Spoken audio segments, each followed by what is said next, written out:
Congratulations to Joel and Durand, who won the Tiger tickets. He heard John say, Jansen sucks. So he won the 4-pack of tickets to see the Tigers take on Arizona tomorrow night at Comerica Park for WWE night. Special ticket packages include a game ticket and exclusive Tigers WWE Championship Belt Fanny Pack. For ticket information, call 866-66-TIGER or visit tigers.com. All right, we have some ticket texts on the trip cancellation deal. Okay. Police union conference in New York City. We were flying out of Metro the morning of 9/11. Oh. Flight obviously canceled, had to return to work and go on duty. It's Bill from Ann Arbor. Yeah, I think that's kind of a strange reason. A definite reason. Yeah. Flying to Toronto from Metro, Homeland Security decided to inspect the plane. It would be a 4-hour delay. I left, got my car, and drove. That's amazing. Thankfully, they let you go off. Yeah, get off the plane. Yeah. That's the worst when you're stuck on the tarmac and it's like. Oh yeah, I mean you get to, especially in the winter when they're doing the de-icing thing, and if you sit there too long, then you got to go back and de-ice some more. Canceled the Aerosmith Kiss concert when the Eastern Electrical Grid went out. Messed up getting rid of the sewage from the restrooms at Comerica Park. I don't remember the concert being canceled. I'd take you personally. That day was wild. Oh yeah, it was all because of you were live on the air. I know. Was on a train from Milwaukee to Denver. And the trip got delayed for 5 hours because apparently someone had jumped in front of the train. Not sure why they chose to tell everyone on the train, but after about 30 hours, finally made it to Colorado. Carl at the Free Press building. Thanks for listening, Carl. Yeah. Yeah, why would you? I wouldn't want to know that until after I. Yeah, I don't know why. I mean, we would occasionally go from D.C. to Philly or D.C. to Baltimore, D.C. to New York on the train, and every once in a while, that was, for it seemed like that was really? That would happen frequently. Plan a trip to Paris for my mom's 70th birthday. Paid the whole trip off in February. Then COVID hit in March. We were supposed to go in June of 2020, and she passed before Europe reopened. That's too bad. Sorry about that. Every year we would leave for Florida with my grandparents the day after Christmas. One year got canceled because both my grandparents' dogs got hit by a car the morning we were leaving. Oh, both of them? This past Sunday, I was on an Amtrak train from Chicago to Detroit, which had a 2-hour delay because of fugitives on the track in front of the train that were running from the police. Oh, fugitive. Wow. Oh. From Tommy Lee Jones. Yeah, Tommy Lee Jones after him. What was it, Richard Kimball? Was that Doctor Richard Kimball. Exactly. Hey, so real quick on these cancellations yesterday with the Tigers. Yeah. I think it was a little overreaction. Not from people who I know live in New York. No, I don't. And I don't necessarily know it wasn't because of the athletes. The athletes would have been fine. The game could have gone on, but it is the fans, everybody coming to the ballpark, and whether it was driving conditions and visibility or it was just strictly breathing conditions. I mean, right. Well, they said air quality. Quality, so it was the breathing thing. So here's my thing. If it was that bad, then why was anybody doing anything else? They shouldn't have. They shouldn't have. They were been. telling There was people. like So they should have basically gone into a COVID shutdown. Well, they were telling people not to go outside. No, I'm just They're saying. not going to tell you to do. I mean, but they They're could cancel advising things. you Yeah. They told us to do it stay then. indoors. And it was unhealthy. You kind of, I thought there was a slight overreaction, but it is outside. I think there's some lessons that have been learned. Yes. Masks are back, I saw. It is outside, and they did have a good option today. They both had an off day. It's interesting what would happen if they didn't. And the same thing with the Yankees and White Sox are doing a doubleheader today. My understanding is it isn't much better there today. So all of a sudden you're going to play today. I think what happened was it's the airline shutdown kind of freaked the teams out, and they took the safe way out, kind of like, we're supposed to get snow, and let's just precaution, keep the kids home type thing. I thought it was the same. I thought it was a little, we don't want to get sued here. Well, no, I think it was more they were able to know that they could have it today. If that wasn't an option, they may have just gone ahead with it last night. Well, I think they'll show that today if they play today. They shouldn't play today. If they didn't play yesterday, they shouldn't play today. Well, people are maybe more prepared for it today. I don't know. Anyway, so the one thing The of all this, conspiracy theory is, though, it's the mask industry. They need to be able to sell more. Well, yeah, but this one you can actually there's a visual. Yes, You can look at the news footage, the video footage, and see that the air quality sucked. Oh, I know. You couldn't, and it was more than fog. I mean, you couldn't even see the Statue of Liberty from Fort Lee, New Jersey, where they always right. And my friends were sending texts and pictures of Manhattan at 3:00 in the afternoon, and it was orange. Well, what do you stand though? Okay, so another event there was a WNBA game canceled. That's inside. If they're telling people, hey, you need to, especially those with breathing conditions, whether it's asthma, whatever it might be, to stay indoors. Underlying conditions? Yes, underlying. Yeah. To stay indoors, to not go out and breathe the air if you don't have to. Right. And if you have public events where people are going to, even if it's a public event inside, you're going to be outside going to the event. If there is an easy way to reschedule that game, which for the Tigers and the Phillies there was today. Right. Can you imagine if Taylor Swift, when she played Giant Stadium or MetLife, whatever the hell it's called now, it was yesterday, would they have canceled? Would they have postponed that? I don't know.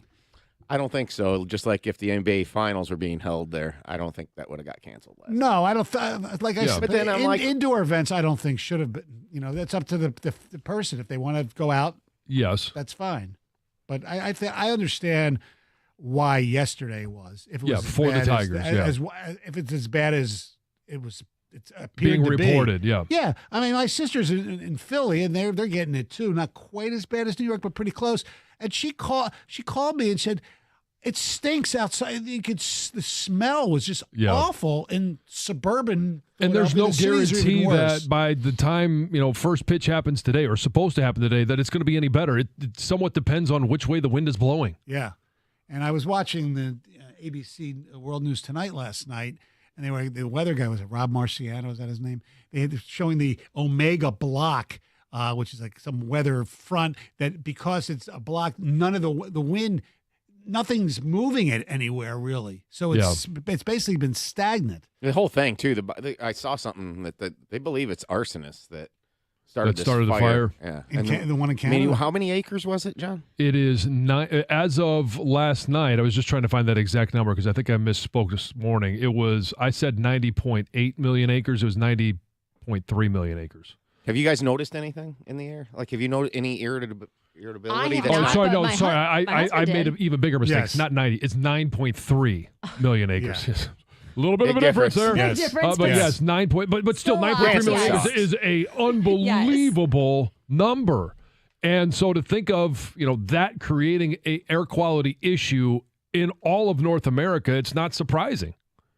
I know. Now you said Colin noticed a smell of sorts. I did not. I had taken a long walk with Emily, didn't notice anything. He wasn't right by our house. He had to run out somewhere. And when he came back, he's like, did you notice that? I'm like, no. Yeah, it didn't bother me. I went for a jog yesterday afternoon and I didn't notice anything. I mean, if you look up, is it clouds? Is it haze from the fires? So I wouldn't be able to tell you the difference. But there are a lot of people that did say that they were having issues breathing or exercising yesterday. Sure. Well, I was at Lions mini camp and there was kind of a smell, but then Wojo was sweating, so I mean. Oh. All right, our telephone number is 248-539-9797. We do have more Tiger tickets to give away. We'll let you know about that coming up next. 97.1 The Ticket.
Thank you, Chris. 248-539-9797. We do have 4 more tickets to give away to see the Tigers take on Arizona tomorrow night downtown.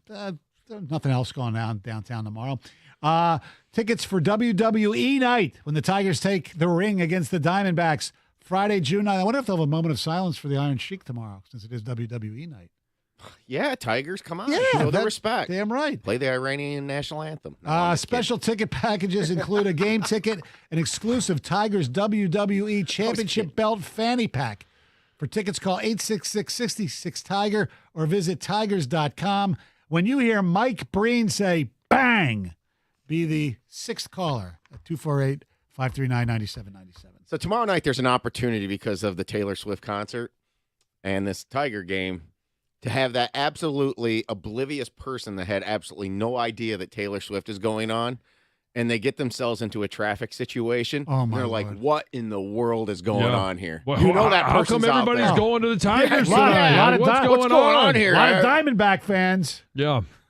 Yeah, it's going to be interesting because Saturday, obviously, I'm going down to the concert on Saturday, but the game is, what, at 1 o'clock? Yeah. And so the two crowds should hopefully be, ships passing in the night. Well, the Swifties will be there early. Yeah, I know. Not you. You better get there early. Get a good parking spot. Yeah, we're still trying to determine how we're going to get down there. We may just Uber because I don't. You get dropped off. Yeah, just get dropped Wow. off. But then it's the wait for an Uber after the concert might be crazy. That's the question is John, how do we get out of there? Go out. You spend a lot of money for the tickets. See if you Get get a a limo. limo. Yeah. How awesome would that be? Ellie would love it. Surprise her I'm with sure that. she would. I don't know. We'll see. I don't. Unfortunately, Winthorpe is going to be busy, or else I'd lend him to you. How about the chopper? Chopper. I mean, I would do that, but I can't. Anyway. Pag can't fly right now due to the smoke. Exactly. By the way, also this weekend, tomorrow night, we'll be in Troy for the second annual Jamie Samuelson Strikeout Colon Cancer softball game. It'll be a lot of fun. We have some new additions to the celebrity lineup, including the Birchie Kid, I believe. The Birchie Kid's going to be there. Yep. Kang's going to be there. It's going to be a lot of fun. I was trying to find the list of participants. I'll share that a little bit later. I've got it here, but I got to find it. And Sunday around 3 o'clock at the Sports Club in West Bloomfield, as a benefit for the Friendship Circle pickleball deal, I'll be playing Chris Draper, Dan Cleary, who I hear are really, really good, which doesn't surprise me because they're actually athletes as opposed to me. Okay, yes. So go out and watch me make a fool of myself and have some fun as well. Believe, Make a nice donation. Ken Holland gave Cleary permission to play in the offseason. Exactly. Let's go to Rob, who's been patiently waiting in Oxford. What's up, Rob? Hey, guys. About a little over 30 years ago, our college ski team, we were out in Colorado, and we had a ski race canceled because of too much snow. Wow. The event was canceled or just the travel was canceled? The whole thing was canceled because it was like a blizzard coming in. They got 6 feet of snow on race day, and they said it was too dangerous for us to be up on the mountain. Wow. That's crazy. Skiing, too much snow. Too much snow. That's So what did we do? We all just, grabbed our stuff and hiked up the mountain, went skiing anyway. How was the snow? It was chest deep coming down. I mean, it was fun. Wow. Well, you could have partied with another type of snow too. You could have done that. Oh, we had a lot of party materials with us. It was like, if you're out there for the day, it's going to be a couple-hour hike up, and we backpacked up, dropped our skis, and had a fun time coming down. It was about a mile and a half run going down the mountain. It was a great time in chest deep snow. All right. Thanks for the call, Rob. Appreciate it. As Chris Villar mentioned in the update, Game 3 of the NBA Finals last night, Denver over Miami, 109-94. A historic night. Two players, the same team, triple doubles in the same game of the NBA Finals. Jokic, 32 points, 21 rebounds, 10 assists. Jamal Murray, 34 points, 10 rebounds, 10 assists. Now, I mentioned early in the program, and I pointed it only because of the way Jamal Murray got his last rebound. He was still in the game at the end because they wanted him to get the triple-double. And I made the statement, I think it's kind of a meaningless stat. What I meant to say, and because it's not meaningless, I didn't like the way he got the stat. However, I do think the triple-double, because it's not as rare as it once was, it lessens its importance, at least to me. It's like anything else. When you have so many of them, they become, I don't know, not as special, for lack of a better term. Because you go back to like even the 90s, Jason Kidd, Grant Hill, those years. I mean, they were more unique at that time. They were more unique. Now it's like there's like almost two times as many triple doubles as there were back then. And the game, they still play 48 minutes. Yes, the rules have changed a little bit. Style has changed. Yes, there's a lot of assists, it seems now, or like they lob the ball into a guy and he'll turn around, take a jumper. It's not as many of the pretty assists as we used to see. I don't know. To me, that's my point. And look, I got, eviscerated for it, and should have. Because it is, if a guy's averaging a triple-double, gets a triple-double in a game, he's having a terrific game. There's no, I believe in. Yeah. But has the triple-double lost a little of its value because it's not as rare anymore? Is that fair to say? I think it may have lost some of its mystique in terms of the way fans maybe recognize it, or we in the media recognize it, but I don't think it's lost its value on the court. If you've got a guy or two guys that the first time ever it's happened in the NBA Finals get a triple-double, I don't care how they got it. If the last rebound came in the last 5 seconds, who cares? The other 9 really meant something. Then I think it's still a huge value to have a player on your team get a triple-double. It's valuable. I'm not going to argue that. The stat has not lost its value. So I think what you're saying is it's a little bit of an overrated stat these days. Yeah. No, it happens more because of the style of game. Right. There's more players that are capable of getting triple-doubles because of their well-rounded game. The lack of a big man dominating the boards is going to give that 6'7", 6'10" player. Look at Westbrook. A guard gets all these rebounds. Right, that exactly. It's opened up the rebounding for more players to get it. Yes. So, longer shots, that's why. longer rebounds. It's a style of game. But it's valuable. There's no that I'm not going to argue. Getting a triple-double back in the day was probably harder than it is now, but not that much. But what I would say, Stoney, is where I think you're just dead wrong here. I feel like the triple-double is okay, so batting average has lost its luster a little in baseball, right? Right, for OPS. Yeah, exactly. They're showing OPS on the scoreboard at Comerica Park now. Right, I know. Instead of batting average on the main column. You can still see the players' averages and all that below his card or whatever. But the main thing in the lineup is OPS. To me, basketball should do something similar. Like they should have an OPS of a combined points, rebounds, and assists. There's probably an analytical stat that we're not aware of that's similar. Whether it's just field goal percentage or something. But I feel like the combined the triple double is kind of like the OPS because you're combining. Things. I got that's a pretty good but analogy. the problem with that is you could inflate it with like look at the hitter right now for the Marlins. It's hitting 400. Oh yeah. He has no power. Right. But if he's got all these hits, it would make him seem like he's getting a, quote, slugging percentage. Right. His on-base percentage is outstanding. Is great. But his slugging percentage is probably not that. Like Ichiro's slugging percentage. Yes. Right. Now, Greg is a purveyor of statistical information. Do you agree that the triple-double is, I don't know, not as important as it once was, or just it's not as rare or unique? Well, I think you obviously see guys do it more often. I mean, we mentioned Russell Westbrook. We see how often Nikola Jokic does do it. Right. It is the skill sets of the players, and it's the pace of the game. The game is way faster than it was in the mid-90s. Right. Yeah. And there's not your bona fide, Patrick Ewing center where, you throw it into the post and he takes one dribble. Now it takes an assist away. Now there's more layups, there's more catch and shoot from the outside. Plus, when you mention Mike, Westbrook, and the fact that he's a guy that gets triple doubles. Well, a lot of the you take more long shots, you're going to get more long rebounds. Correct. And so guards are going to get a lot of those. Right. is that as impressive, though, because... Yes, I think it still is very impressive. Okay. I don't care if it's happened, on average 30 times a year, 20 years ago, and now it happens 75, 80 times a year or 100 plus per year.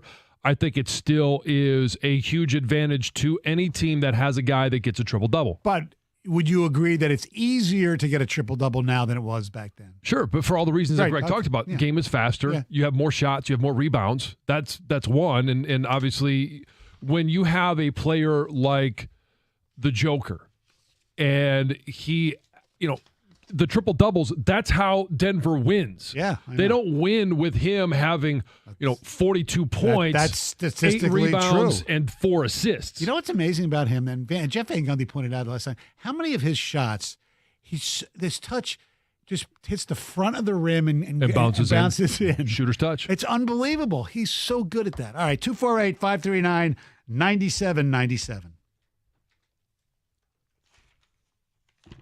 It's me. I want to tell you about what you can do if you've been feeling a little self-conscious about your hair loss. I've got a great solution. Michigan's #1 hair restoration specialist, that's Dr. Berkowitz from Michigan Hair Restoration, is here to help. Dr. B has already helped thousands of guys get their confidence back with the most advanced hair restoration techniques available. And you know what? He wants you to know that you can enjoy a thicker, healthier head of hair that looks and feels completely natural. And the best part is when you mention 97.1, you could save $1,000 and receive 0% financing on your hair restoration procedure. Now, let's say this is you. Maybe you're recovering from an illness and you've started to notice that your hair isn't as full or as thick as it used to be. Well, Dr. B can help with that too. This could be you. This could even be your wife, your daughter, your girlfriend, the woman in your life. You could be struggling with this, but you're not ready for a hair transplant. Dr. B offers medical therapy to help reverse hair loss after an illness, including natural hair remedies. For more information or to schedule a consultation, go to MichiganHairRestoration.com today.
248-539-9797. Let's say good morning to Mike in K-Pac. What's up, Mike? Good morning, guys. Good morning. All right, so I just wanted to say I totally disagree with you, Stoney. The only thing I can say is that I grew up playing basketball my whole life. So, like, I've probably got 2 or 3 in my whole life, and I remember every one of those games. And to me, it's special. It's hard. Now, is it maybe easier with more long rebounds, like John said? Maybe. But it's still really hard to get double-digit stats in 3 different categories, no matter what. So I just totally disagree with saying that it's easy. And there's also, when there's more long shots, and there's going to be longer rebounds, but there's also going to be more rebounds. There's going to be more missed shots because you don't shoot as well behind the arc as you do in the paint. Right. More, and more, and the game, the speed of the game is better, so there's more, I bet you there's more shot attempts at any distance than there were back then. So I suppose the rebounds would be easier, but it would be fair to say that these guys are maybe a lot better passers than what they used to be, especially from the big man position. Yes. Maybe what Stoney's saying is this. Okay, I think the guy back in my childhood that just would have crushed it when it came to triple-doubles would have been Larry Bird. I think he would have been a triple-double machine in today's games. Yeah. So if you go and you compare, well, how many triple-doubles did Larry Bird have compared to today's players? That's not a fair thing to do to them. Right. You see what I'm saying? Yeah. Like Larry Bird, I think, would have been the best three-point shooter in today's game if he played in today's game. I really do. Yeah, because he'd get so many more. And he got a ton of rebounds as is, and of course, the points were there. Was his percentage on threes as good as like Curry's? I don't know. I don't know the answer to that. We can look it up. It's kind of like a hat trick in hockey when the third goal is an empty netter, where your line mates make 3 passes in the offensive zone, trying there to get that guy who already scored twice. Kind of. Luis Arraez of the Marlins, has a 946 OPS. Pretty damn good. Yeah. Yeah. It's because his average is so high. Jokic is the epitome of the, quote, pretty assists Stoney wants. Quit your bitching. The excessive triple-doubles is purely due to Jokic, Westbrook, and Harden. God, yeah, Harden. I mean, he's a great passer. I can't stand watching him play, though. Why? Just because he played for Philly? No, this is before that. He's a tough watch. I mean, he's great. Forgetting all the you don't like left-handed shooters? No, it's nothing to do with that. The pace where he dribble, boring, and he'll take the shot and make it. I think James Harden is a boring basketball player. He's great, but he's not a good watch. Yeah, as from entertainment value. Okay. No, I get it somewhat. Yeah, but that goes to the style of the game now, where it appears a lot of times where it's more one-on-one than it is, running a specific offensive set. I'm sorry, what did the Bulls do in the whole 90s? Give the ball to Jordan? Right. Sure. But Jordan did things with the ball. Harden just waits up top, and that's the difference. That's why it was prettier for Jordan. Yes, absolutely, because he did other things besides just shoot outside shots. I agree, but this whole there's just ISO basketball now and not in the days. Oh, of course they was more back then. Actually, yes. When you watch Golden State, and move the ball, they quote play the right way. The difference is they made a lot of their shots. A lot of these teams don't, and they don't pass the ball. They'll just dribble up and chuck threes sometimes. That's the biggest problem, right? So, let me ask you guys a super subjective question, but I'm just interested to hear your answer. Who would be the most likely bad boy Piston to have had way more triple doubles in this day and age, and then which 2004 Piston? Bad boys would probably be, in a weird way, Lambeer. I was going to say Lambeer as well, depending on his ability to distribute the ball. Yeah. Because you knew, chances are he was always going to get double-digit points. And Isaiah got a lot of, I could see him getting rebounds though in today's game. I think Dumars could be a possibility too. Yeah, true. Joe was a good 3-point shooter. Yeah, right. In the 04 team,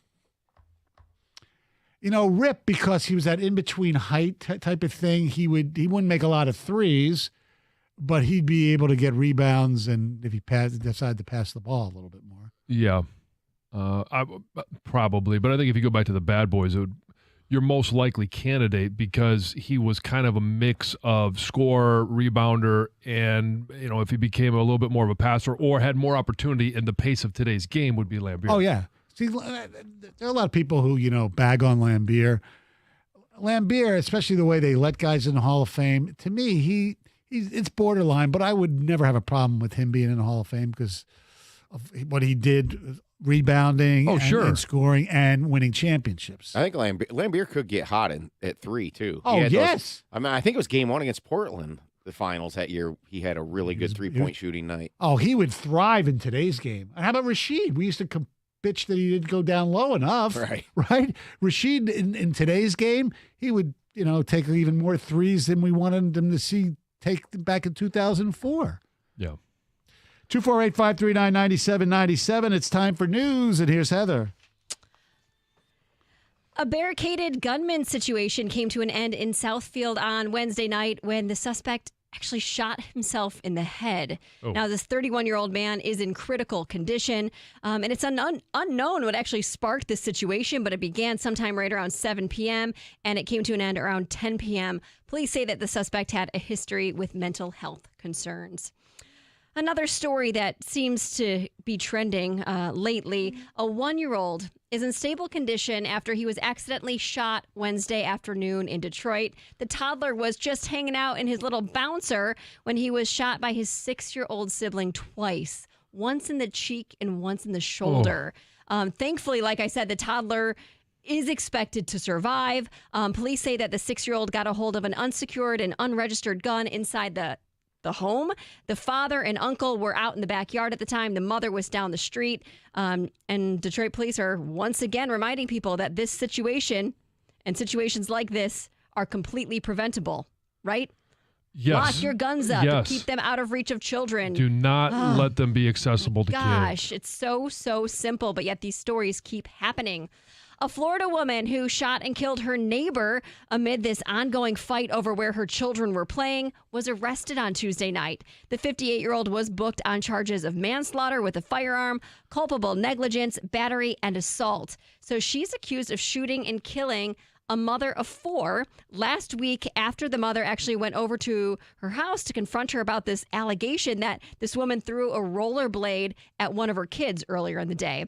And the suspect fired one shot through the closed door. She didn't even open the door, and it struck the mother in the chest. After the shooting, the woman said that she was, being threatened. She had to protect herself. However, investigators say that this was not a stand your ground situation, and it was an unjustified shooting.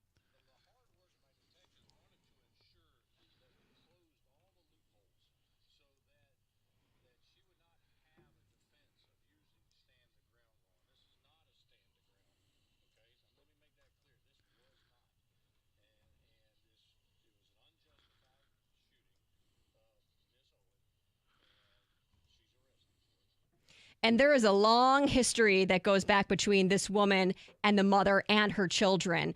You can go back and see that the police were called numerous times. It sounds like this woman had a lot against the mother. So a good thing she was arrested. Ann Arbor officials are taking steps to ban the sale of dogs and cats and other pets at pet stores. So the purpose of the law is to promote humane pet what's it called? Acquisition. Yes. Thank you.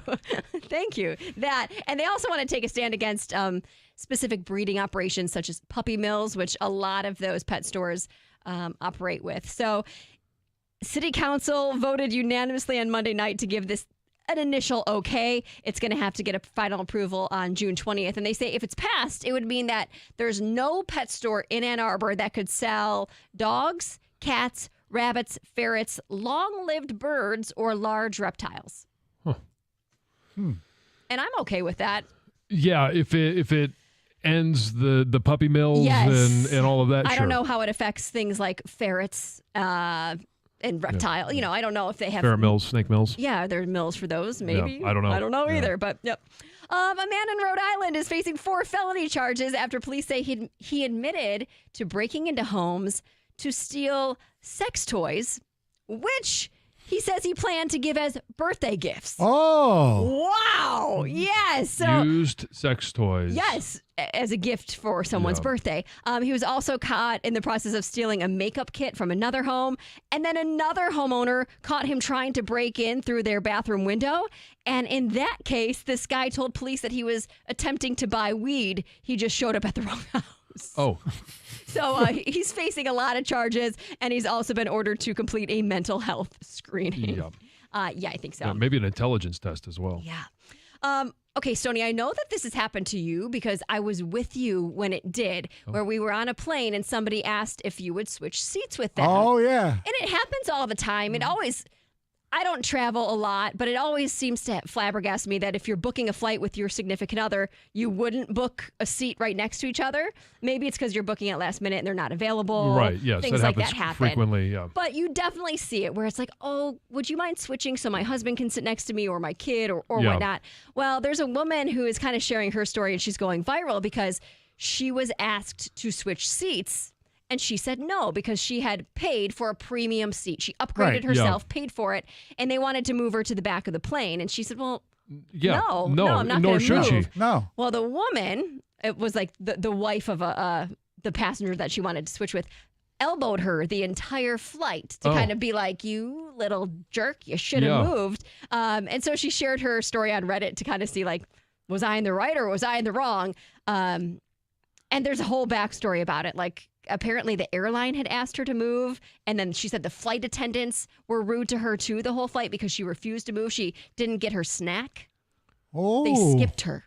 So it's one thing if it's, say, a 5-year-old who has a seat and they want to sit next to mom or dad. Sure. Now, again, it changes it when you've paid for a premium seat and they're asking you to move to a non-premium seat. Yes. But it's totally different if it's a man and a woman, like husband and wife. Yeah, okay, yeah, it's great to sit together, but if that person says no, you're an adult. Yes. You can sit alone. For a couple hours, you can handle it. And I remember with your Stoney, it was she wanted you to move to the middle seat. To the middle seat.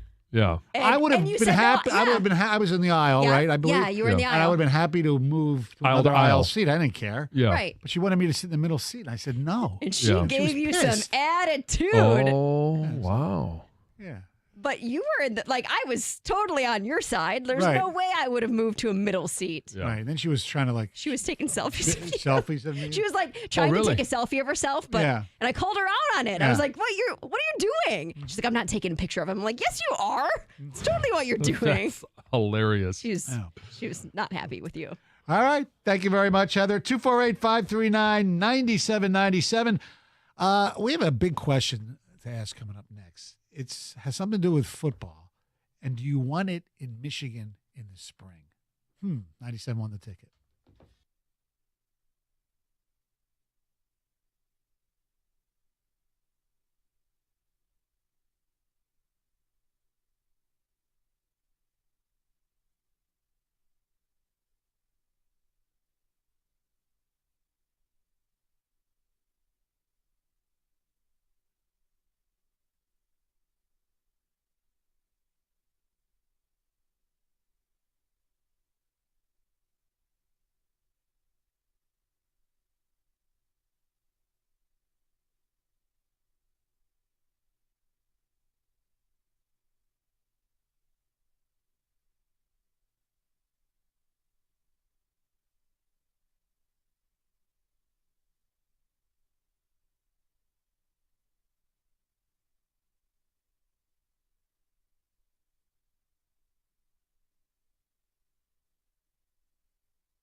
248-539-9797 is the telephone number. High school football does not begin till, they usually start practice like the August. Yes, exactly. Yeah. The first week of August, something like that. You get a month ready to go, and season starts. And they have the big event in Wayne State. They also have some games at the Big House as well. Mm-hmm. I believe the Lakers of West Bloomfield will be playing Sterling Heights Stevenson, I believe, to start things off at Wayne State. Yes. Oh, okay. Cool. Yes. Well, there is a new movement in the South and out west, California, Texas, Florida, Georgia. They already have spring football, much like your universities do in the fall or in the spring. And it's regulated by their high school rules in terms of how many times they can practice, how many times they can be in pads, not pads, all of that stuff. And so there's a lot of people that believe, those southern states have an advantage of developing football players because they just are on the field more often. It just kind of, it's common sense. You connect the dots there. But there is a gentleman who, used to be the president of the USFL. His name is Brian Woods, who wants to start a spring league for high schoolers. A spring league? A spring league. Of tackle football. And there's 12 cities, and most of them are in the South. The only ones in the North are, New Jersey. I thought I saw, Cleveland. But other than that, it's, Phoenix, San Diego, San Francisco, Tampa, Houston, Dallas, Atlanta. So they're all mostly in the South where they already have spring football. But he is doing this, and under the auspice of recruiting to give these individuals that want to participate in this and in these states the opportunity to be exposed a little bit more to recruiting, different services, and if they pay a small fee, can obviously up their visibility in these leagues. But he also is marketing it as, they're going to work independently of the high school athletic associations. So if there are limitations locally, if you're involved in this, you can earn NIL dollars even in high school. Okay, so if you're, let's say, a sophomore or junior in high school, entering your senior year if you're a junior, so whatever, you're going to play a spring league of tackle football. Then you have your regular spring, or not spring, but your training camp for your regular season, correct? Yes, yeah. That makes no sense to me. It makes no sense to me either. Okay. And this, to me, is simply a money grab. Yes. It's an absolute money grab by this individual it's called the Prep Super League, and it's supposed to begin next year. It's going to be a 6-week season. No, I don't care if it's free with 3 weeks. No, it's stupid. Number one, for a variety of reasons, and our telephone number is 248-539-9797. I'm glad I didn't know about this before, because so off the top of my head, here are the two main reasons that this is a bad idea. Okay. Number one is, so you're playing a league, and what about the injury factor? Suppose a kid, blows out his Achilles, blows out his knee, whatever injury in that, and then he can't play his high school football season. How's all the NIL money in the world is not going to help that. Well, you say, well, Stoney, you can still get hurt in training camp. I get that. All right. Number two is, there are a lot of football players, thankfully, that participate in other sports. Correct. Right? So, you're going to have kids who normally would be on the baseball team or the track team or whatever sport. Yeah. They're not going to play because they're playing football year-round. Right. I don't like it because I don't like, being a one-sport athlete. Good. I think, in the fall it's football. In the winter, for me, it was basketball. In the spring, it's track and field or baseball. And then you can decide whatever you want to do throughout the rest of the summer. And if you want to train, and in the winter, it could be wrestling. Right. There's great value in being just a high school student athlete. Yes. And here's the other catch that I was trying to find in the articles that I saw. But if you are a high school student in a state that does not allow you to be, to earn NIL money, if you then earn NIL money for this, it makes you ineligible for your high school. You can't just earn it for 6 weeks and then say, "Oh, I'm not earning it anymore," and go back to being a quote unquote amateur. That to me, it makes no sense. Now there are certain states that allow high schoolers to earn NIL money, and I think it's totally ridiculous. Thank you very much. But it's when you think about the risk of injury, right? Overuse, because we're talking about 14, 15, 16, 17, 18-year-olds, depending on what age you are throughout the time of high school, you start talking about overuse, overtraining, and it's, what type of safety mechanisms are going to be in place? Are they going to use the bubble helmets during practice and then in the game? Like all of the head traumas as a young individual, I just have a major issue with taking athletes away from another sport that they may be participating in, but also under the auspice of, this is good for the student athlete. Are the coaches the same coach? Are they high school coaches or they're different people? They said that this is supposed to start operating in the spring of next year, and within the next 2 to 3 months, they're going to start hiring coaches. Now look, you could sit there and argue, say, well, for AAU you have different coaches. I get all that. I don't want my kid to have first of all, you'll need a little bit of training camp before the 6-week season to begin with. Yeah. I don't want to go through that, learning different ways that's going to be maybe contradictory to what their high school coach wants them to do. I think that's everything about this is bad. Yeah, and so here's the other thing. When I talk about a money grab, Woods, the guy that's running this thing, said potential recruits could pay what he referred to as a player development fee to participate in the league. So it's you're going to pay to be in this league. They're going to market this and try and raise money for this league. They're going to sell sponsorships. They already talk about that in the article. What's the benefit is this guy just wants a money grab. Yes.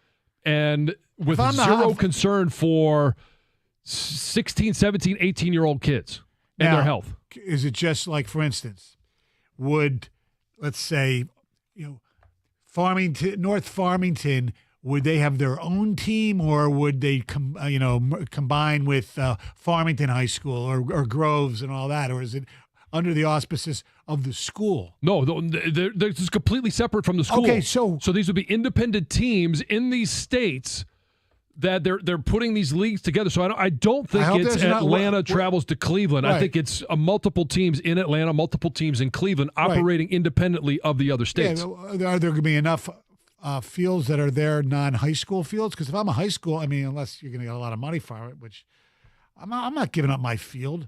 No.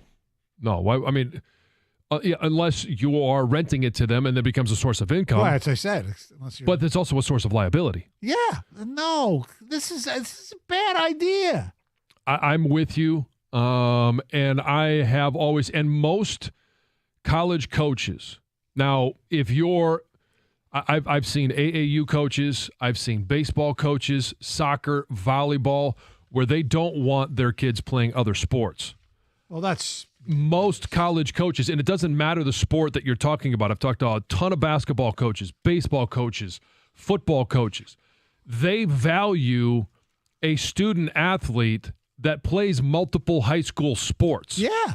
Because you learn about competition. You learn about getting yourself ready to play, and you don't get the overuse injuries in one single sport. Right. And you're still getting, you're still training. Getting conditioning, training, yes. and you're learning to move in different ways. Athletes, the best athletes can move in so many different ways because they've trained their body, not just in basketball or not just in football or baseball, but in other avenues of athletics. And you have teammates who aren't just in that same sport, so you build other relationships. Yes. That can last you a lifetime, John.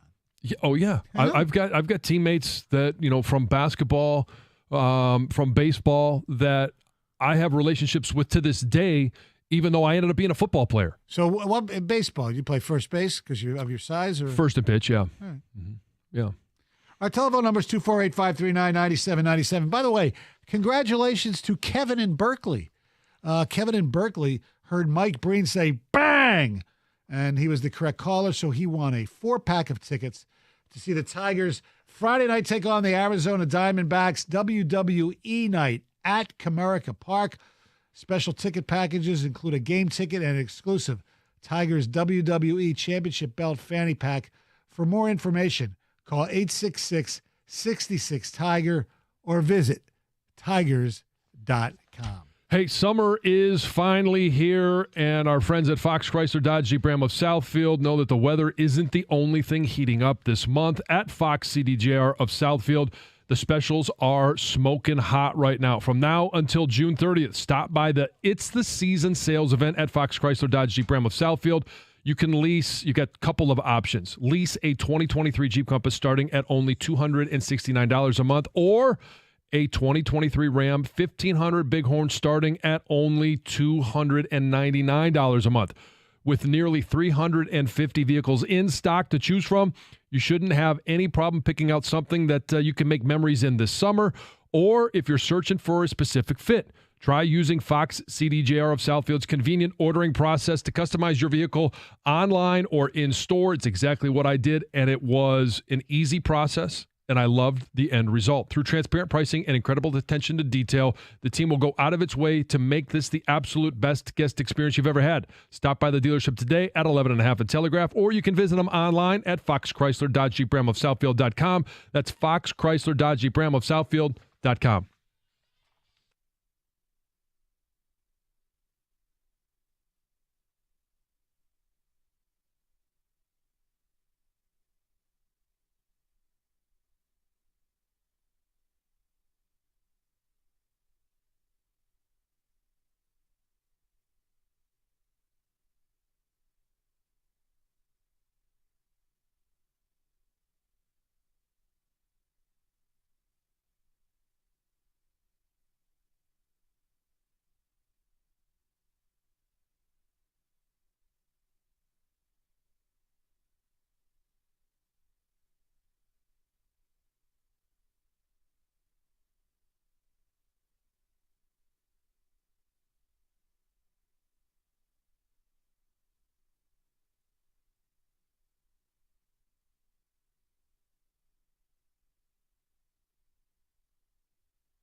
248-539-9797. Tigers scheduled to take on the Philadelphia Phillies in Philadelphia today at 6 o'clock. And I say scheduled because there are some things to report. The Philadelphia Eagles have moved today's final OTA inside to their indoor facility. Meanwhile, up the turnpike, the Giants have canceled today's OTA due to the poor air quality. And the New York Racing Association has shut down Belmont today. Don't forget the really? The Belmont Stakes is on Saturday. Yeah. So no guarantee the Tigers will play tonight. So we'll keep an eye on that. Well, I think it'll be announced a lot earlier if they're not going to play. I hope so. It should be because the Tigers will want to get out of town. Yeah. Yes, because they want to get here in time to see Taylor Swift. I know. Tomorrow night. Well, you know what? Seriously, game starts at 6:40 tomorrow night, right? It's about the same time. Yeah. They'll be done when she get ready to go on stage. Well, I think the Tigers will go on Saturday. Saturday, 1 o'clock. Yeah, so it's a 1 o'clock game, and the concert, the opening act or whatever it is, doesn't start till 6:30. Right. So what if a starting pitcher that will not pitch no matter what wanted to go? As a teammate, would you be cool with that? No. Okay. No, that's not. And I would be shocked if anybody asked, hey, AJ. I'm not going to play. I'm not in the rotation today. You mind if I go see Tay-Tay? Tay-Tay? Whoa. That's not a name for her, is it? Huh? I've heard some people refer to her as, Tay-Tay. Well, Miggy could go because you don't need him most days, right? Riley I don't Green. know. The player of the week, you got to, you want him available at all times. Yeah. Maybe Javi Baez will make some base running error and have to get pulled from the game so he can go to the Taylor Swift show. It could be, yeah. Just forget how many outs there are. Exactly. Here's some ticket texts on the deal in Florida and other parts of the country where they're thinking of having spring football leagues for high school kids. Terrible idea. Taking a huge chance of getting hurt. Mm-hmm. I might not have all the facts here because I came in on the back end, but I think this may be good. The starters may not have to play, but the kids that never play during the season can get development. Yeah, but that's not what they're marketing this to. They're marketing it as, an opportunity to be seen by colleges. And I understand every kid that has hopes or dreams of playing college football wants to be seen. This is just going to require that, you play a player development fee, and then you're hoping that there's enough people that pay attention to this that it becomes a source of recruiting. Yeah, we have a difference of opinion here on this one. Now, this is interesting, but I don't buy it at all. Well, guys, everyone in your station cries we can't compete with the South in football, but when someone tries to remedy it, you cry about that. Have a snack or take a nap. You're faded. Plenty of players have come out of the state of Michigan, out of Ohio, Pennsylvania, Wisconsin, and haven't needed to have spring football. Yeah.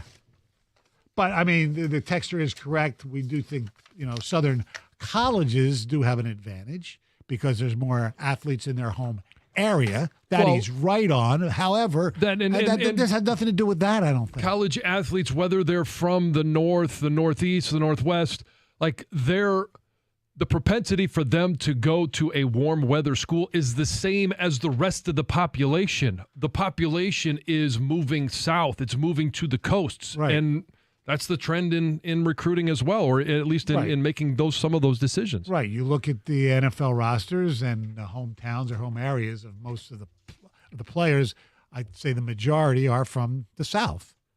I'd have to take a deeper look at it, but there's plenty of players. Obviously there are plenty of players. Yeah. All right. Carson Anderson coming up next. Gator is here. Hello, sir. Hello. How are you? I'm all right. Good. I'm just trying to survive all the bad air. Oh. Now, Heather's husband, smelled something earlier yesterday. Jimmy smelled something in the air. Whoever smelt it, dealt it, is what I said to him. Yes. Our boss Jimmy said he smelled something in the air too. I didn't.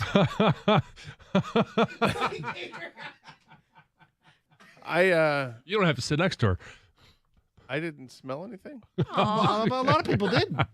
No, I didn't smell anything. But I noticed today there's a difference. Like my eyes are itchy and not itchy, but they feel dry and they feel sensitive. You're a sensitive guy. I am a sensitive guy. Yeah. Thanks, John. Mm-hmm. But I don't know if it's. I went for a long walk yesterday. Didn't affect me at all. No. But today feels like it's worse. And just looking out there, it's hazy. The sky. So I don't know if that's who knows identifier or not. Yeah. All right, Gator. Time for the 2 Grand Slam. Okay. All right. I think you can do very. You got this one. You've got this one. We have some really easy ones, I think, and a couple of difficult. All right. The clock will begin when I start. You ready? Yeah. All right. This Detroit team won a championship 26 years ago yesterday. The Red Wings. This golf major will be next Thursday in Los Angeles. U.S. Open. This singer will be performing at Ford Field Friday night. Taylor Swift. Miguel Cabrera was born in this country. Venezuela. Bam Adebayo played at this college.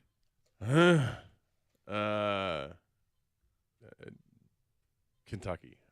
This Jeff Lesson drop is routinely played on the Valento with Rico show. That'd be the Valenti and Rico show. He's dead. Valento. The evil Valento. Wow. That'll be played soon. You're passing on that one? No, I said he's dead. I don't know. It's the one. Who was the head coach of the Florida Panthers? No. Head coach for the Panthers. I don't know. Can't think right now. What is the nick? I won't keep going because we laughed. Yeah, we had a pause. What is the nickname of Seattle's NHL team? Kraken. He played Brian O'Connor in the original The Fast and Furious movies. Paul Walker. This Detroit Lion wore jersey number 34 last season. Is Anzalone? Yeah. All right, so you got 8 right. Paul Maurice is the head coach of the Florida Panthers. Mm-hmm. And Valento and Ricky. This Jeff Lesson drop is routinely played on the Valenti with Rico show. It's good afternoon. Oh, yeah. Yes. All right. He's what do you dead. guys got No. on the Car Show and Anderson O show? Apparently, we're going to be Irish for the day, or I'm not sure, or what that is. We threw the O at the end of it, so it's not Irish. O in the beginning with Irish. We will talk about the air quality. We will also talk about interesting start for the Tigers tonight and how things got shifted. All right. Ladies and gentlemen, Carson Anderson next. Have a wonderful day, everyone. 97 on the ticket.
All right, Carson Anderson here on 97.1. What's behind the glass, the producer booth, when Stoney asks the question? Miguel Cabrera. If Miguel Cabrera was born in this country and Gang behind the glass yelled out, false. Because he didn't say, he goes, Miguel Cabrera was born in this country, like a statement. And I said, false. Next question, right? That's great. I love it.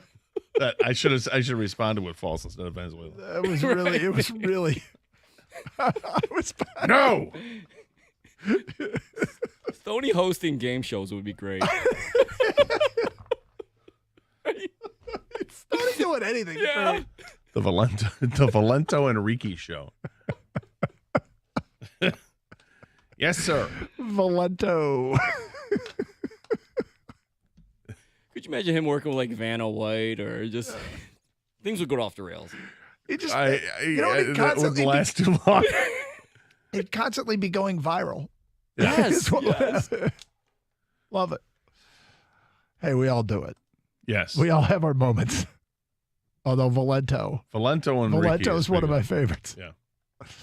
What even was the question? It was what Jeff Lesson drop does the Valento Enrique show use? Play? Yeah. And what is it? Good afternoon. Okay. Although I knew what it was. I once you say it, of course you know it, right? But I drew blank and I went with "He's dead." That was when we used on our show. Yeah. Was it Barbaro? Yeah. Sweet, sweet steed. Thoughts and prayers. Yes. Adam Schefter just tweeted out this moment. The Vikings are expected to try and trade 4-time Pro Bowl running back Dalvin Cook one more time today, and if they are unable to, they will plan to process his release Friday, per source.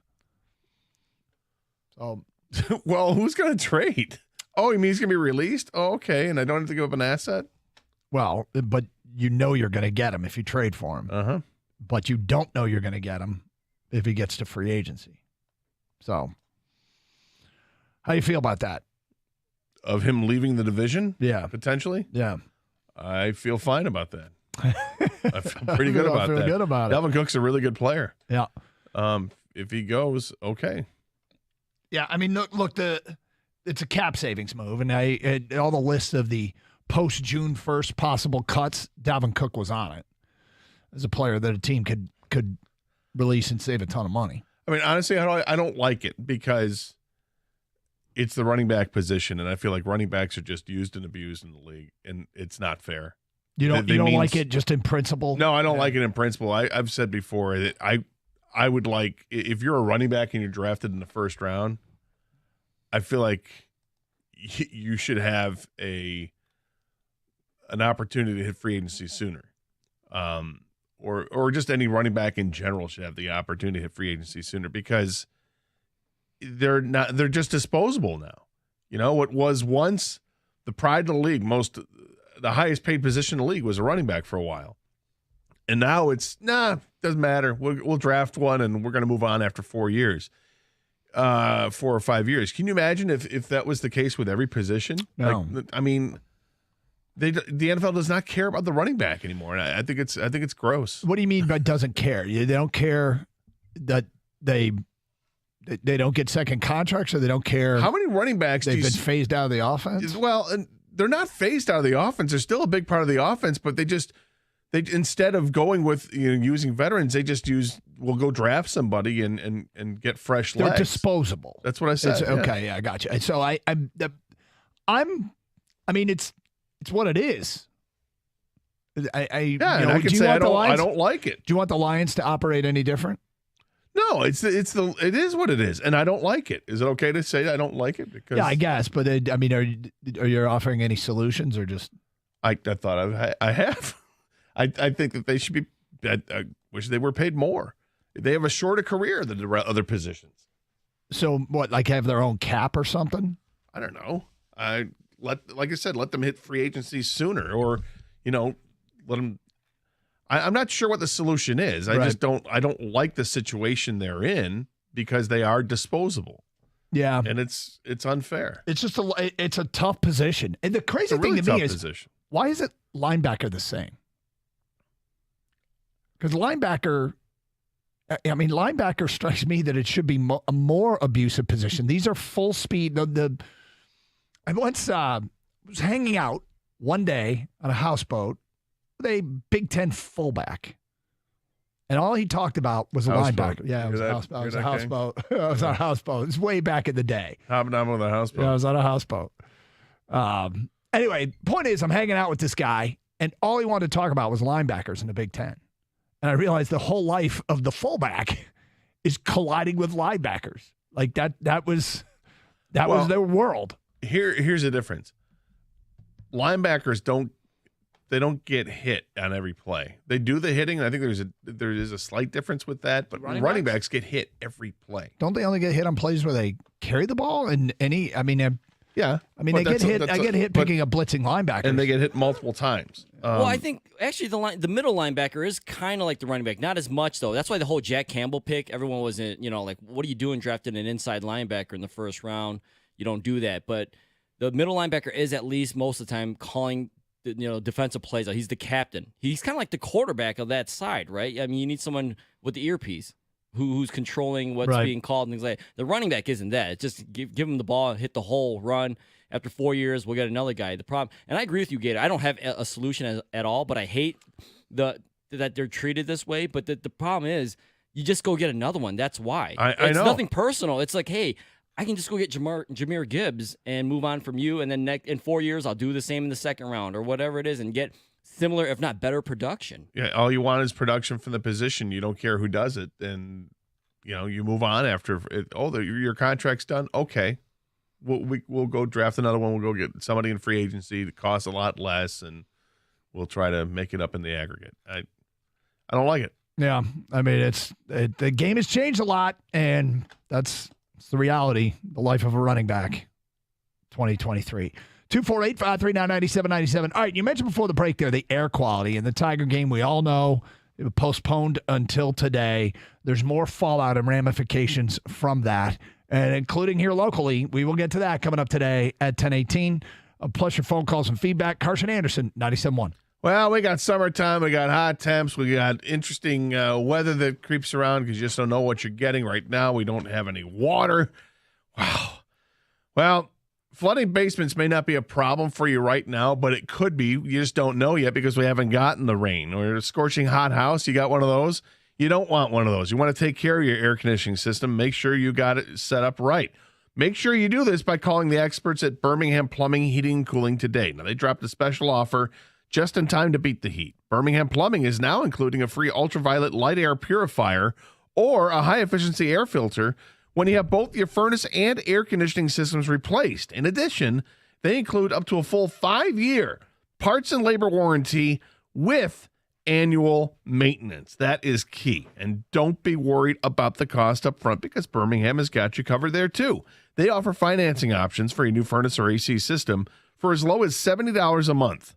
So whether it's your air conditioning, maybe your furnace, a pool heater, a boiler, a water filtration, maybe you got a flood in your basement, clogged drain, cold pool, whatever your problem is, call the good folks, the experts at Birmingham Plumbing, Heating, and Cooling today at 248-282-3971, or of course you can schedule an appointment online at birminghamplumbingco.com.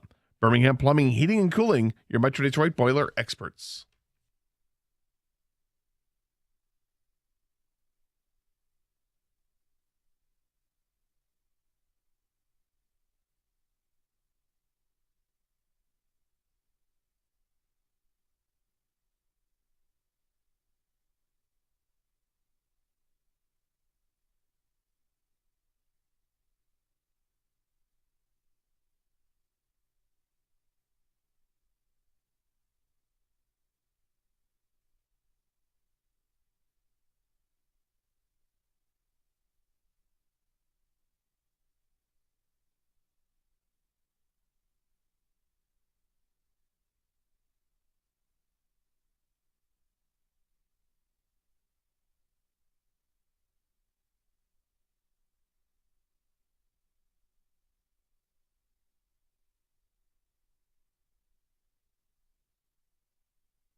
every big story in sports, we wonder if it impacts us.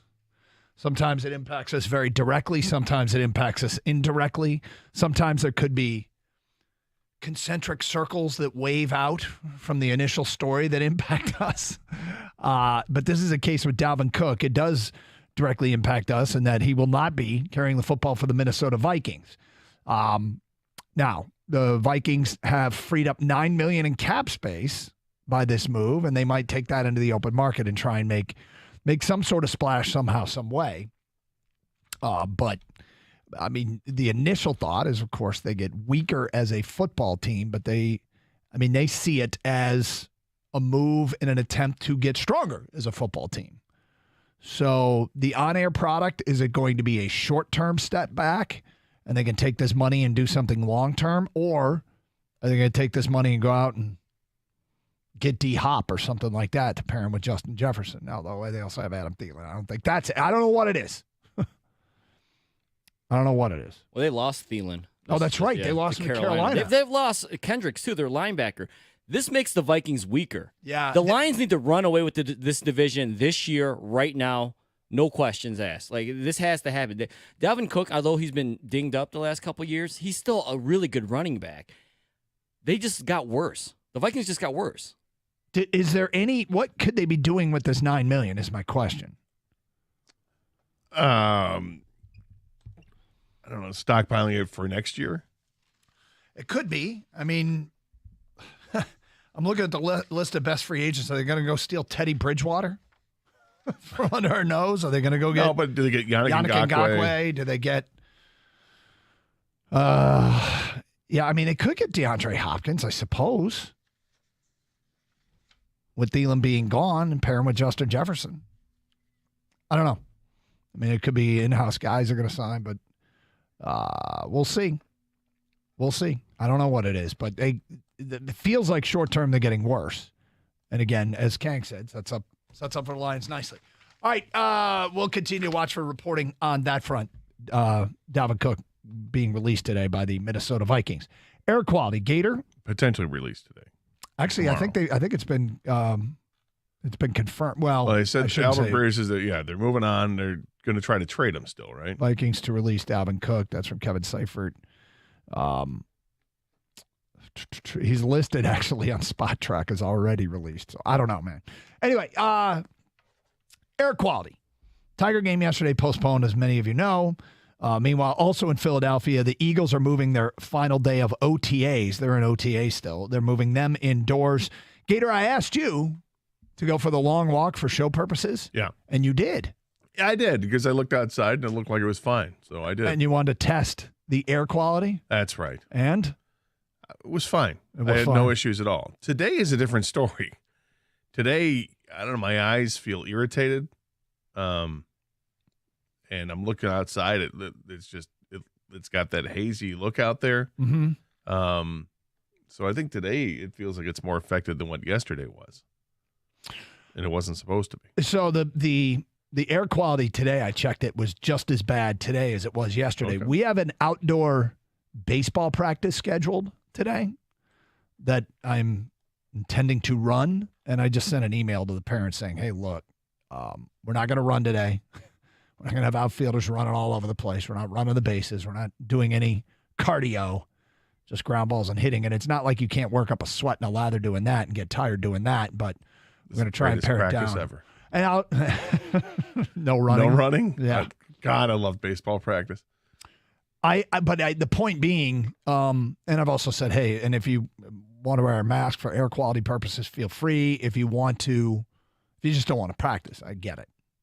You know, it's optional. There's no point in pushing it today if you don't want to, and I'm perfectly comfortable with that. We're wondering if anything else out there, just like the Tigers, you had to cancel. Anything out there you wish you had canceled. Anything out there you did yesterday and you thought perhaps this wasn't a great idea.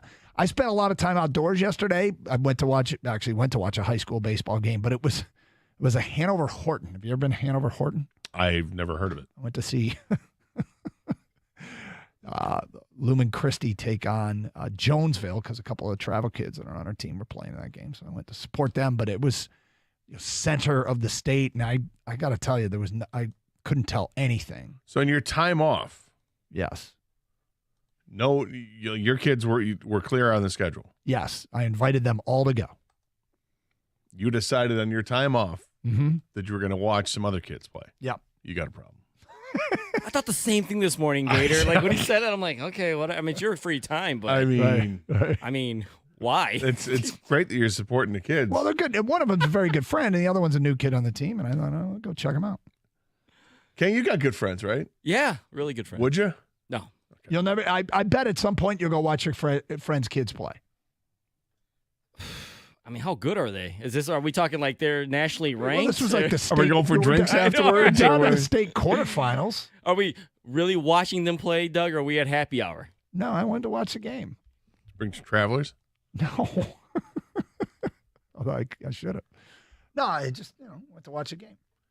Do parents do that at high school games? Like I could see like Little League, like non-sanctioned school events. I understand it more, but do people bring travelers to high school sporting events? Yeah. Well, I think there's a difference being on school property with students there that probably means that doesn't happen as much. Does it happen? So. I'm sure it does, but I'm guessing it doesn't happen nearly as much. But anyway, yeah. So, is there anything out there that people canceled, had to cancel, wish they'd canceled? And maybe games here locally. From what I understand, it's mostly the east side of the state. I was looking because this weekend's our annual golf trip, and I was worried that we'd be dealing with poor air conditions up north. But even up there, it said it's the east side of the state. Yeah, and it's supposed to clear up tomorrow. That's what I hear. Yeah. And it's like a north to south pattern, I guess. So you should be okay. Yeah.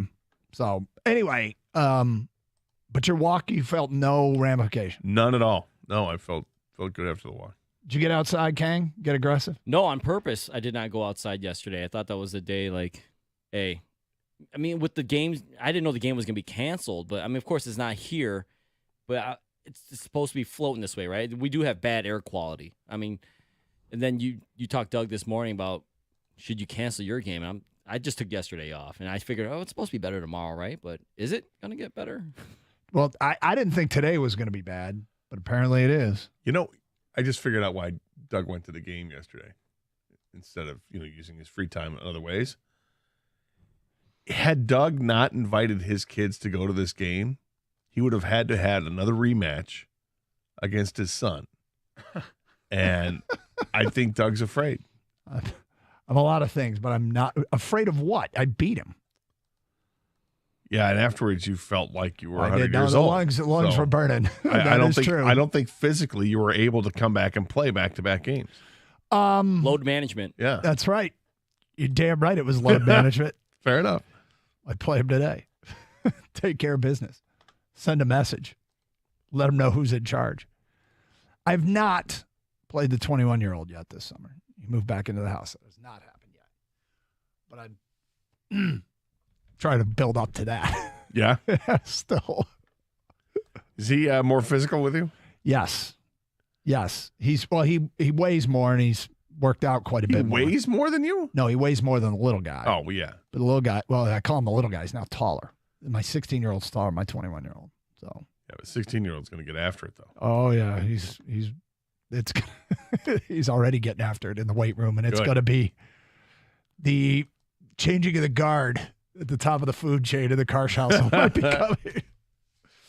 248-539-9797. Any air quality issues that canceled an event or had you thinking of canceling an event? By the way, Kang, did you say the USPBL game is on tonight? Yeah, they tweeted something out right before the show started, game time tonight. So as far as I know, they don't have any plans to postpone or suspend their game. Are there graduations? Are there outdoor ceremonies that are happening right now that have been pushed back or canceled? Like you just mentioned, USPBL's playing.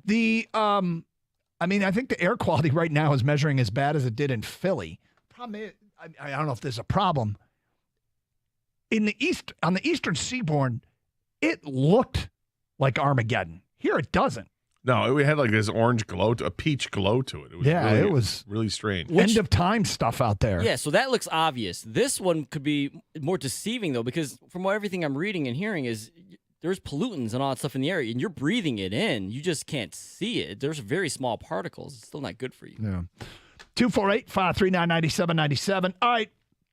Last day of minicamp. Lots of discussion, including a Lion, a don't forget about me guy that we will get to next hour. Gator, there's something afoot with TV ratings. What's going on? We'll get to that at 10:32. Carson Anderson, 97.1.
Doug Hart, Scott Anderson, 97.1 The Ticket. Adam Schefter, following up on the Dalvin Cook release story, has tweeted out the Miami Dolphins and Denver Broncos are two of the teams that are expected to have interest in signing running back Dalvin Cook once he's officially released. Per sources, there will be others, but those two have been monitoring Cook for weeks. So this falls in line with Messi signing with Miami yesterday. Is this something else Miami's going to get? They're going to get Dalvin Cook also? I don't care. AFC. I mean, I don't care where Dalvin Cook goes as long as We'll it's not Chicago. We'll worry about that in the Super Bowl. That's right. Yeah, that doesn't matter to me. It sounds like a good spot for him to land. Go to Miami. Yeah, that or Denver. And apparently those are the front runners, according to Adam Schefter, for what it's worth. Okay, Gator, I saw this and I wondered what was going on. Front Office Sports covers a lot of business aspects of sports. They reported that Game 1 of the Stanley Cup Finals averaged 2.8 million viewers across TNT, TBS, and True TV, making it the most-watched Stanley Cup Finals opening game on cable in 21 years. Wow. So that's Las Vegas and Florida. Not traditional hockey markets. Not teams that you would typically associate with big hockey ratings. But they got the most watched Stanley Cup Finals opening game on cable in 21 years. Meanwhile, you know who that was? 21 years ago? Was that Red Wings? Yeah. Big Wings in Carolina. Interesting. Meanwhile, in the NBA Finals, the second game of the NBA Finals this year between Denver and Miami, it actually matched last year's Game 2 of the NBA Finals between Boston and Golden State, who are proven television draws. Yeah. Boston and Golden State averaged 11.91 million viewers, the same as last year's Game 2. I felt like TV ratings for sports was going the other way, particularly when it wasn't football. But the networks seem to be very pleased with rating trends in these two finals. My question is, why? And I'm not being critical. Like sometimes you go, why is it? Right. Like I'm really curious as to why. I think I understand why in the NBA. Why the NHL? I have no idea why there's interest in Vegas and Florida. Mm-hmm. I don't know. I'm glad there is because I love the NHL, and what Vegas is doing is really impressive. They've just been dominant for large stretches of time, and that's why they're where they're at. But the NBA, I think it's easier to explain. It's a superstar-driven league, and you got superstars playing in this game. The best player in the league is showcased, and now everybody gets to see him. Not everybody's watching the Denver Nuggets. But when you find out, oh, wait a minute, that's where Jokic plays. Isn't he the best player in the league? Yeah. And he's averaging a triple-double. This guy? Wow. I got to see him play. It's must-see TV.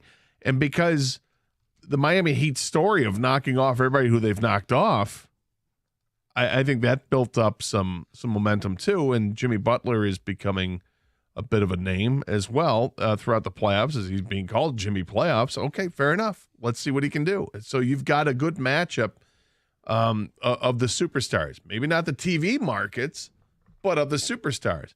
And yet, the TV markets are tuning in because superstars. NHL, I can't explain it. Yeah, I mean, are the superstars as big as last year with Steph and Clay and Boston with Jaylen Brown and Jason Tatum? The year before that, it was Giannis and the Bucks. The year before that, it was LeBron and the Lakers. I guess I'm extrapolating back, and we don't have data on the 2 years ago and 3 years ago. Right.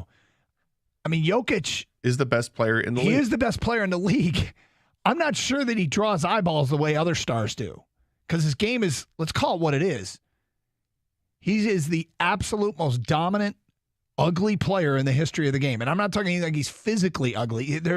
His highlights aren't that exciting. The ball goes in the basket, which is what's paramount. And I'm not criticizing him as a player. I'm just not sure he's the type of player that people tune in to watch. Maybe it's the appeal of watch this goofy MFer get the job done, and he does. Well, when you've been told time and time and again he's the best player, there's the curiosity factor, what makes him so great. And then you're watching him, and you may say, well, that's ugly. You still ask the question. And next thing you know, he's got 36, 21, and 11. It really is interesting. That's incredibly impressive. It's the numbers are undeniable. And I'm not saying, I don't want this to be misinterpreted in any way. I'm not saying he's not great. He's great. It's amazing how many of his shots bounce around the rim before they go in. It's amazing how he looks like he's jumping off the wrong foot. There's all kinds of things that don't fall in the traditional, what makes for a great highlight. No, he is all steak and little sizzle. everyone who's shot seemingly is like that. Mm-hmm. And you compare that to some, let's say, superstar that shows off amazing athletic ability, and they'll have those shots occasionally that go in, and people are like, oh my God, this one actually went in. Right. Every one of his shots is right. that. So I think that's interesting. I would argue that Hamidou Diallo has more highlights, traditional highlights, than Jokic. But Jokic is obviously a way better player and far more effective. Now, I would say this too. If I'm a fan of Denver, the appeal is the goofy. The appeal is the non-traditional way he gets it done. I would absolutely love it. Embrace it. Yep. It's like we embraced going to work Pistons. We embraced the bad boy Pistons. You absolutely There's no flash embrace there. it. And maybe in some ways I have started to kind of embrace it, but I do not feel this sense of urgency like you can't wait to see what he's going to do next, like you would with a Kobe or a Michael or even Steph Curry. Well, but Steph is, I mean, the NBA has changed. Obviously, it's become this three-point shooting league, and that's what you get from Steph Curry. You're just amazed at the volume and the high percentage that he can knock that shot in from anywhere. But it's not like he's, doing all these amazing things around the rim. So is Jokic is kind of like the in-between guy. He just gets it done time and time and again. And it's not just, to me, when I watch him, it's one thing that he just looks like this. It's like old man, old school basketball, backs you down and throws it up, uses the backboard. It looks like me against my 16-year-old. Yeah, exactly. Goes to the bench, has a heater, and then comes back out. But it's not just the scoring. To me, he's such an amazing passer, and his vision all over the court. Yeah, and he makes these 50-foot passes from one end of the court, from one end of the baseline to the other, sideline to sideline. It's amazing, and he finds the right guy who's open, who knocks down the shot, and boom, there's another assist. So he's just, accumulating all these stats on a nightly basis. That even though it's ugly how he gets it done by putting the ball in the basket, there's enough that's pretty, and there's enough outside of just the scoring that has you in awe of what he's doing. I think the ugly makes it, you're watching in awe, kind of. Yep. Like, because when he's inside the paint and he does his weird pivot moves and does all this awkward stuff, when the shots go in, it seems to hit every part of the rim every time. It really is funny. No, seriously, it's not like it just goes straight in. He hits every part of the rim, the backboard, and it goes in. Like 70% of the time, right? It's not like Jokic is, NBA fans, basketball fans know who he is, but he's not a household name, across America. Steph Curry is. Yes. So I think with the ratings thing, Doug, is how much of this, you got to always think about it, is the gambling aspect. I wondered about that. I also have wondered, well, I want to leave some other stuff out there because listeners are calling up, but the ratings for the NBA Finals are as good as they were last year. Last year was Golden State versus Boston, which have been ratings winners. This year, it's Miami versus Denver. Not as much, but the ratings are the same. Now, maybe they've turned into ratings winners. The appeal, it's a bit surprising. On the other side, you've got the Stanley Cup Finals. Game 1 got 2.8 million viewers on TNT, TBS, and True TV, making it the most-watched Stanley Cup Final opening game on cable in 21 years. 248-539-9797 as we ask the question, what's going on? We got a Mike on a cell. What's up, Mike? Mike, are you there? Just wanted to make a real quick point. So I'm 49 years old. I can't speak to everybody why the ratings are up, but I'll just tell you why my story. This is the first time that I've watched the NBA Finals in probably 20-something years, and other than the Pistons being in it, obviously. But I should say the reason why I'm watching it, I'm 49. I have 4 kids. I don't have time to watch sports, not like I did when I was a teenager. And what's happened, I've noticed, like if I go to the gym and I work out, I get on a treadmill, what's happened the past couple of years is every game now in every league has now been compressed into full game highlights that are 10 minutes. I can go on the treadmill and watch 2 NBA games, all basically 80% of the buckets, and not have to sit down and have the time to watch the whole games.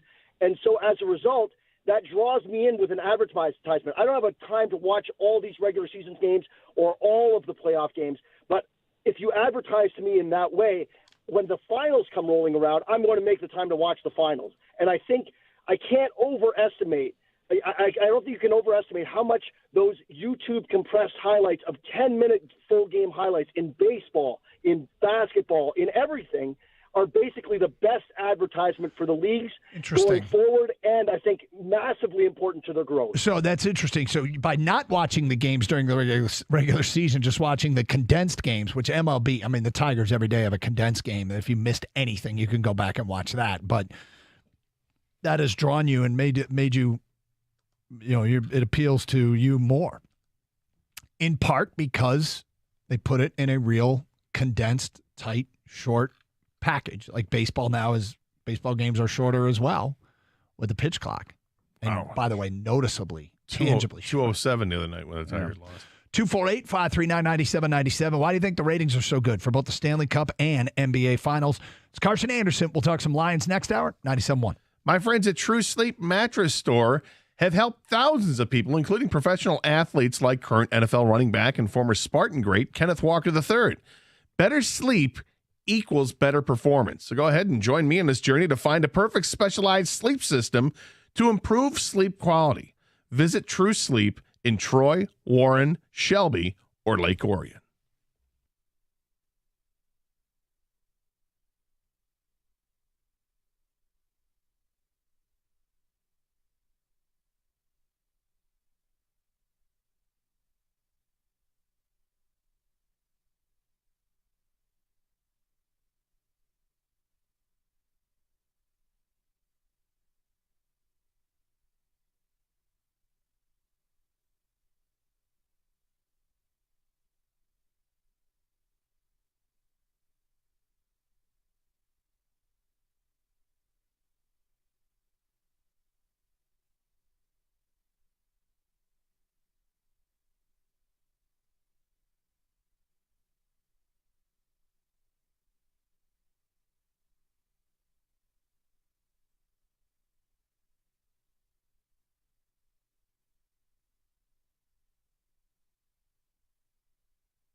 Doug Carr, Scott Anderson, 97.1 The Ticket. Open lines, 248-539-9797.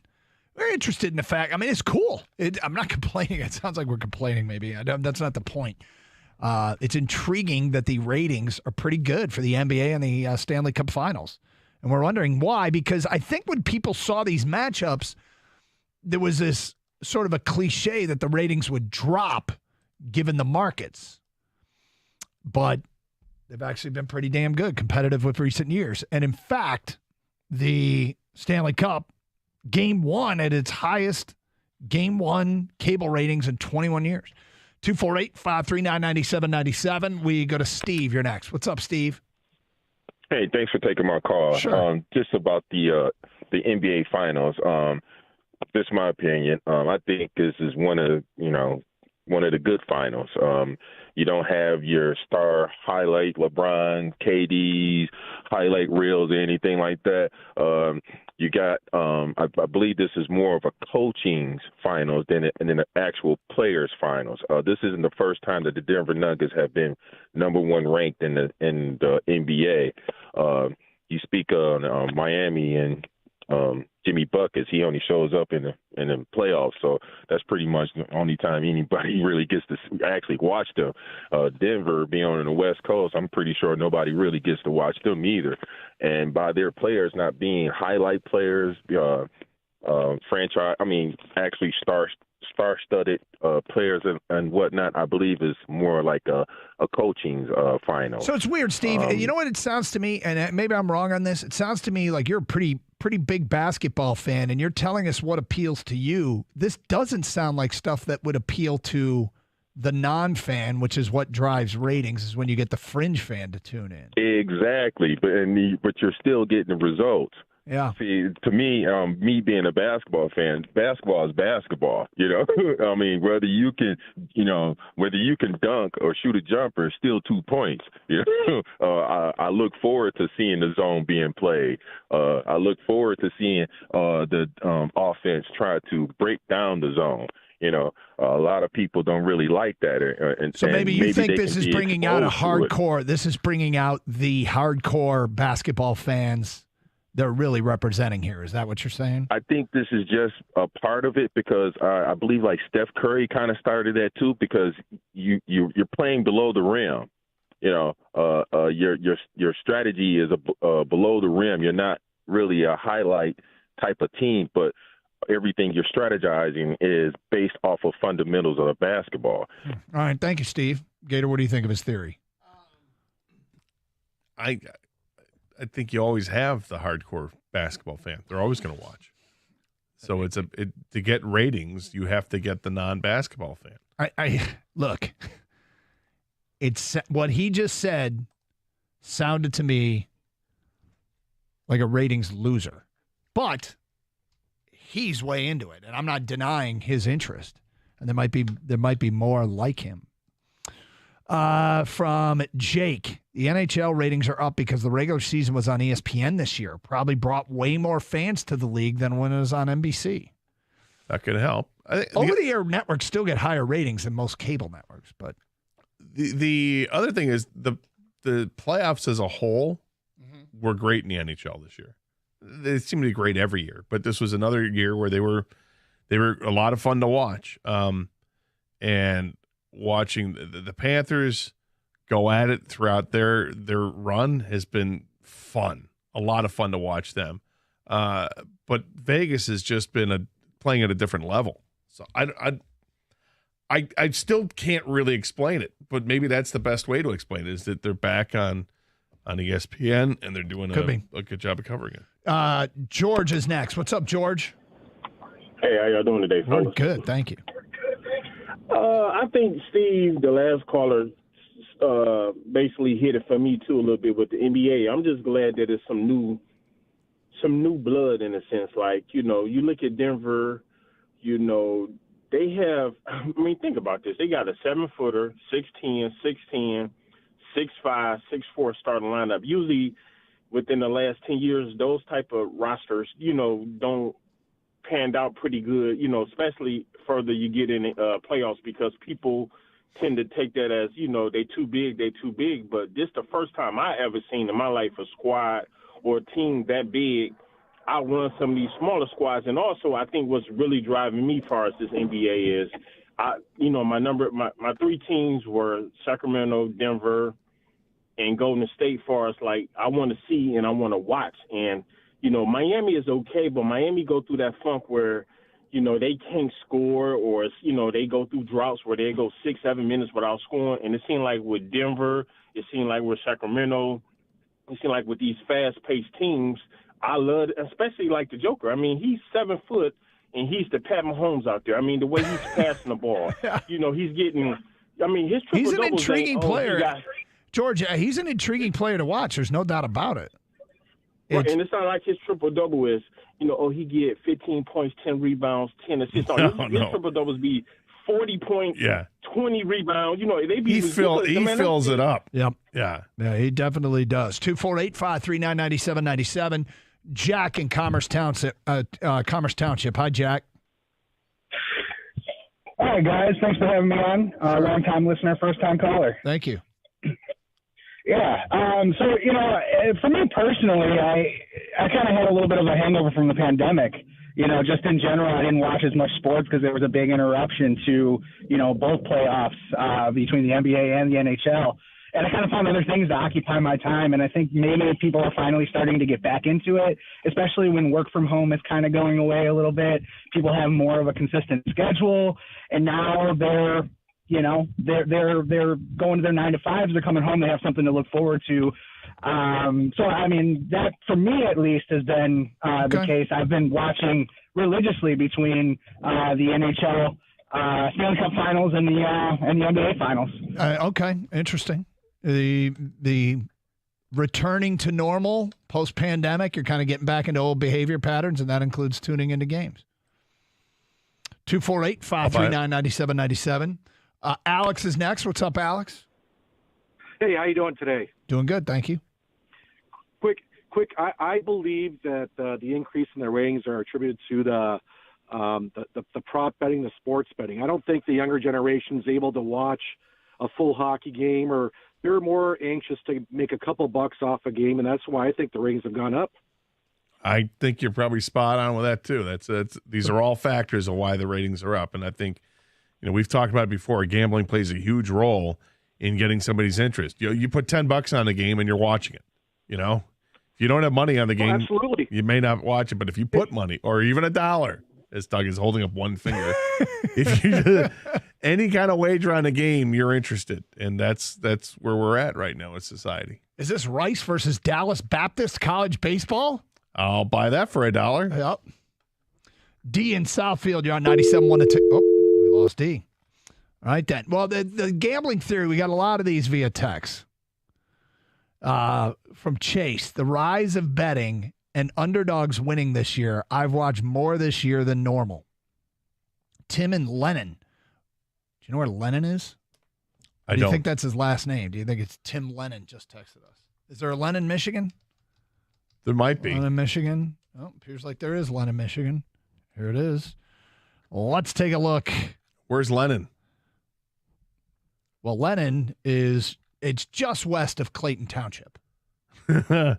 Where's Clayton Township? Clayton Township is slightly north of Swartz Creek.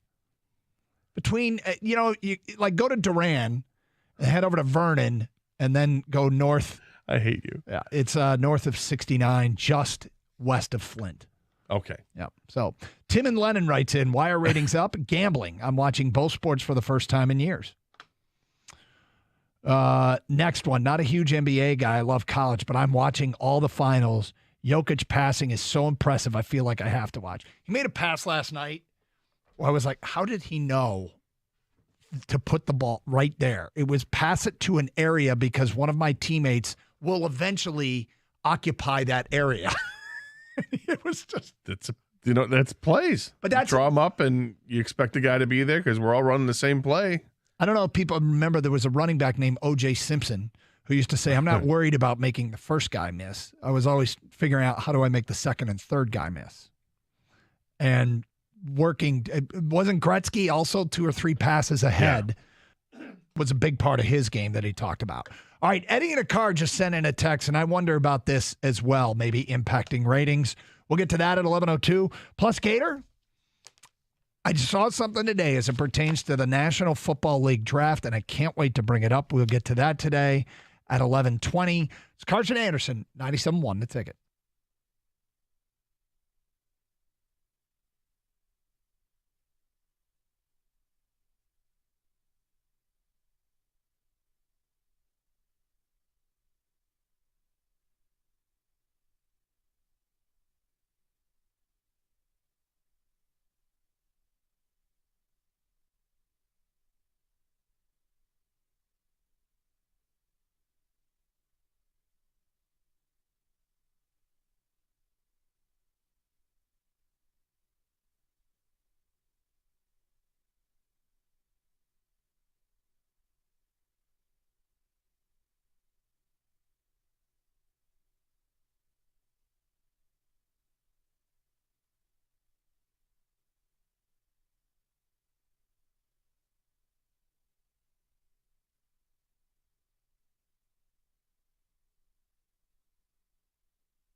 Brought to you by National Benefit Plans. We'll see if the air quality cooperates tonight for Tigers baseball. Philadelphia not suitable to play last night, so they'll try to make it up today at Citizens Bank Park. Tyler Holton has been slotted into the starting spot on the mound instead of Reese Olson. According to Chris McCoskey of the Detroit News, the swap is strategic and not injury-related. The game time is set for 6:05. We'll have the action right here on 97.1.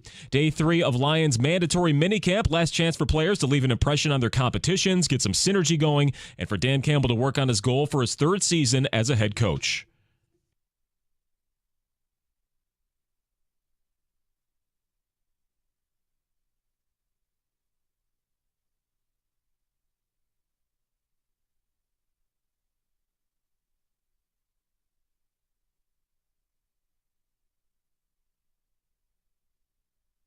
Also, in the meantime, the Vikings planning to move on from star running back Dalvin Cook after multiple seasons dealing with injuries and some down production. Reports state they'll try to trade him today or else release him tomorrow if not. Game 3 of the Stanley Cup Finals will play tonight as the series shifts from Las Vegas to Sunrise, Florida. The Panthers hoping for a home boost to get back into the series after losing both games on the road. The puck is set to drop just after 8 p.m. At the Ticket Update Desk, I'm Chris Villar. For more, go to 97.1 The Ticket and Odyssey.com.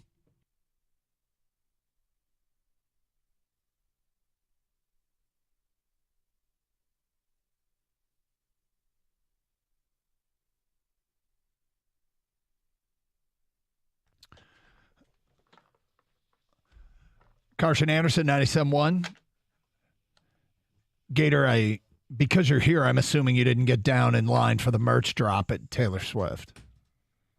Oh, I have people that are out there for me. Oh, do you? I have representatives. Smart. Yeah. My man. Way to go, Swifty. That's what I do. So, Villar just said that over at our brother station, WWJ, on the other side of the building, that they're kind of treating Taylor Swift kind of like a Super Bowl. They've got multiple reporters down there going live. They said, look, it's back-to-back, 70,000 tickets sold, people going to be in Ford Field, probably twice as many or more want to be in there. Wow. It's a huge news story in Detroit. The Eras Tour, Gator. The Eras. You don't have to tell me. I know. Come on. Sorry. I'm saying it for people who don't know. You better recognize. Taylor Swift is in town. Wonder if I'll see anything on social media from my friends about, hey, we have an extra ticket, or can't go, last minute cancellation, we'll accept face value, things like that. Would you go? I'm not paying for a ticket to see Taylor Swift. Okay. And there's no way they're giving one away. That's the thing. Of course not. I mean, at best, I would to Doug. I would certainly offer Doug. Yeah. And me too. You said Doug would turn you down, but at best, they got a high school baseball game to go to. Yeah, that you have no involvement with. Kid. Yeah, you're just the creeper dude. Yeah, sitting up in the stands. That's right. But at best, they would ask for at least their face value back, whatever they purchased the ticket at. I'm assuming, but because that ticket is hot, and then Villar's right. Every day before he comes in and does the update, I always ask him, so what's got WWJ all up in arms today? What are they talking about mostly? Today was, he mentioned the Taylor Swift thing is crazy. It's like the Super Bowl, but it's like 2 days of the Super Bowl because it's Friday and Saturday. And I was talking to him about it and saying, everyone's trying to get tickets. You have 60,000 people going on there each night and more that want to go. For the Super Bowl, if we don't get tickets, we just watch on TV. Yeah, you're out. No. If for Taylor Swift, you don't get tickets. Right. You get nothing. You get That's nothing. true. You don't even watch on TV. That's what I mean. Going down and partying and tailgating with people that are fellow Swifties. Is that you just want to be around them? And then does that happen? I don't know. That's what it sounds like. Is that they're going to have crowds like that, and people go home heartbroken and crying because they're having such a good time, and I want to get into the show, and I can't get to the show. They're lining up for merch drop right now, like 2 hours before they tell you that you're even allowed to line up. I guess last night I was looking on social media. They had like Taylor Swift trivia nights at local bars and restaurants. Like this thing is. How many Smedium shirts do you think they're going to sell? The midriff ones? Yeah, bare midriff. Do you think they'll sell those? Doug, if you want to be Father of the Year and get back in good graces with your daughter, maybe you should get some Swift merchandise. Talk to Gator's friend. He's got peeps. Yeah, go get her merch. She's like, thanks. So I told you the story about her getting grounded and me took her phone. I took her phone away the night the tickets went on sale. Yeah. And she's blaming me. And I'm thinking there were other ways for you to go online and buy tickets. But sure, go ahead, blame Dad. But blame yourself. I don't even remember what she did, but she did it. And so I took the phone away. Was she going to buy her own ticket? I don't know. I find that hard to believe as well. I think at this point she's just trying to make me feel bad. And she's having a degree of success. But I don't, it is what it is. You gotta if you start acting up, there's a price to be paid. So to be in high school today, this is the big ticket, right? This is the one you're begging your parents to give you money or to buy the ticket or whatever. Yes. For Taylor Swift, yes. That's a big deal. But was there a show that you were like that when you were in high school that came around? You know what's funny is seriously what I remember being a huge deal to everybody. You're going to find hilarious, but everybody wanted to go to Monsters of Rock. I mean, I didn't, but others This did. guy went. Yeah.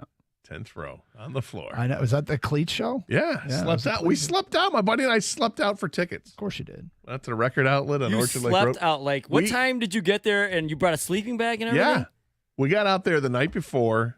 This is so on brand. And it was not freezing cold, but it was relatively cold, overnight cold. But we got out there the night before at like 8, 9 o'clock. And there were already like 10 other people in line. So you got right behind them. So we got behind them. Were these 10 other people of like mind? Like, did you guys become best friends? I mean, for the night we did. We talked with them. It wasn't like, but no, there were no lasting relationships. Okay. And then figured that it was prime, scouting report right there for people just like you that are willing to camp out all night at where? It was the record outlet. We were The outside, record outlet. which was on Orchard Lake Road and like 13 Mile. But it was the place that had they were one of the few places in town you could buy tickets at. Mhm. So that's where we went. And morning comes, and more and more people show up. There weren't that many people that slept out. Or maybe I would say 20 people, maybe. Yep. But by tickets went on sale like 10 o'clock the next morning. I would say by 8 o'clock in the morning, there were hundreds of people waiting for tickets. Yeah, and you were at the front. We were at the front, and when we got you were up like there, a king. yeah, we're like, "What do you got?" And they're like, "We got 10th row on the floor." Yes. And I forget how many of us went. 4 or 6 of us went. So you two got tickets for your buddies as well. Yeah. Nice. Yeah, it was great. It was that was so exciting. What was your buddy's name? Guy? Oh, it was Yeah, Guy. my best friend. Yeah. To this day. Yeah, still to this day. Gator and Guy. All right.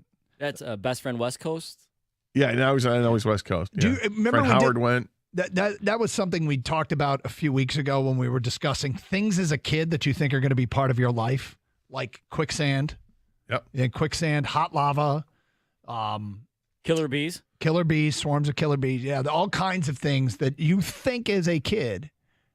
Ranking friends is something I think you think is going to be some part of your entire life. No, it's just it is what it is. Yeah. We went with Guy's older brother Tony and my friend and our friend Howard. 4 of us. I think it was just the 4 of us that went. Crammed into a small Honda. And drove out to the Silverdome and got there about an hour beforehand. And so you know how couldn't these wait. Swifties are, man. This is just the same I thing. know. but That's what I'm different, saying. you know? I'm trying to think like what would have been. And Doug brings up Monsters of Rock, which is the show that I went to. And yeah, I remember that being cool. And even before that, there was the Prince show from the 1999 tour. Mm-hmm. That was a huge thing.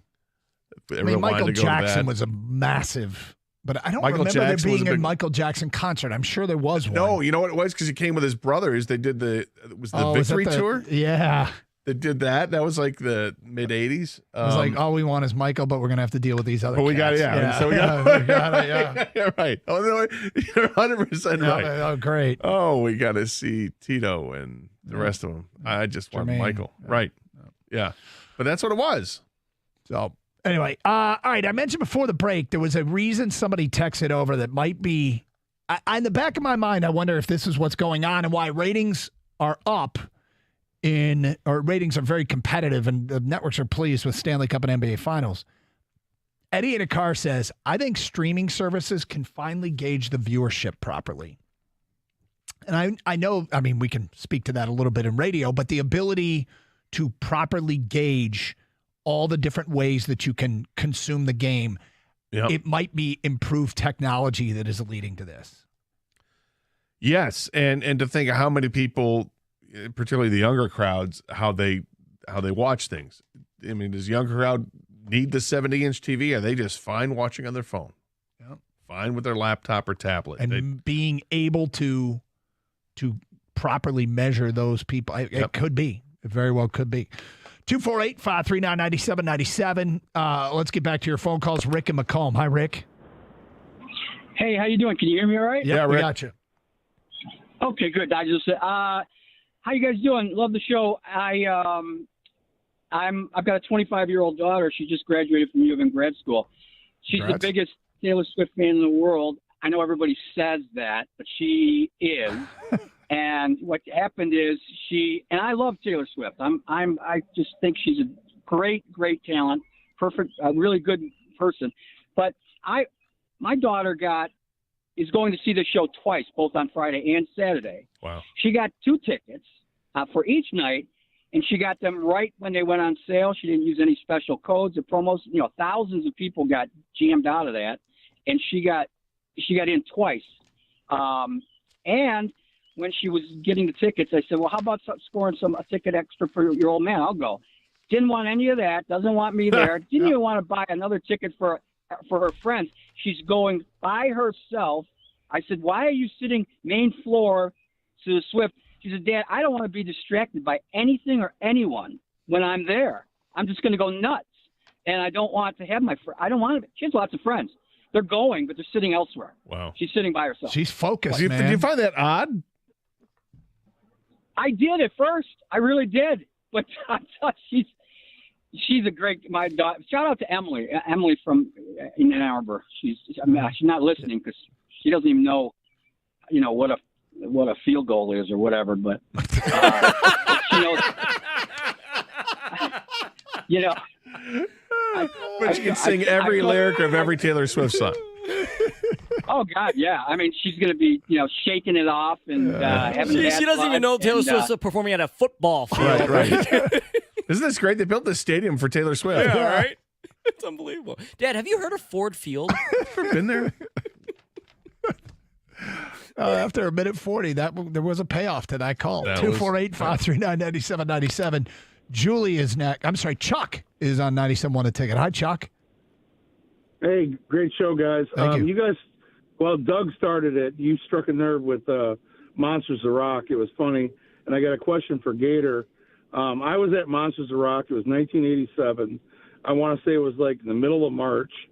And I think it was, I want to say it was 88, but yes. Oh, no, it was 87. Yeah. 87. You're right, 87. 87. And there was a guy in the upper deck, very top, where it took like 13 security guards to drag this guy down out of there. Also, people were taking the paper roll towels, the big brown ones, out of the bathroom and just throwing them at people. Do you remember that, Gator? I don't remember anything with the paper towels, people. And it was summer of '88 actually. And it was okay. I remember a lot of fights that broke out throughout. The only thing, but being on the floor, the only thing I remember about anything that happened in the seats above was they showed Ted Nugent rocking out, and Ted decided to come out on stage and came out with Van Halen. And did I think there's only one way to rock or something. It was awesome. We left during Van Halen because the concert was so long. It was long.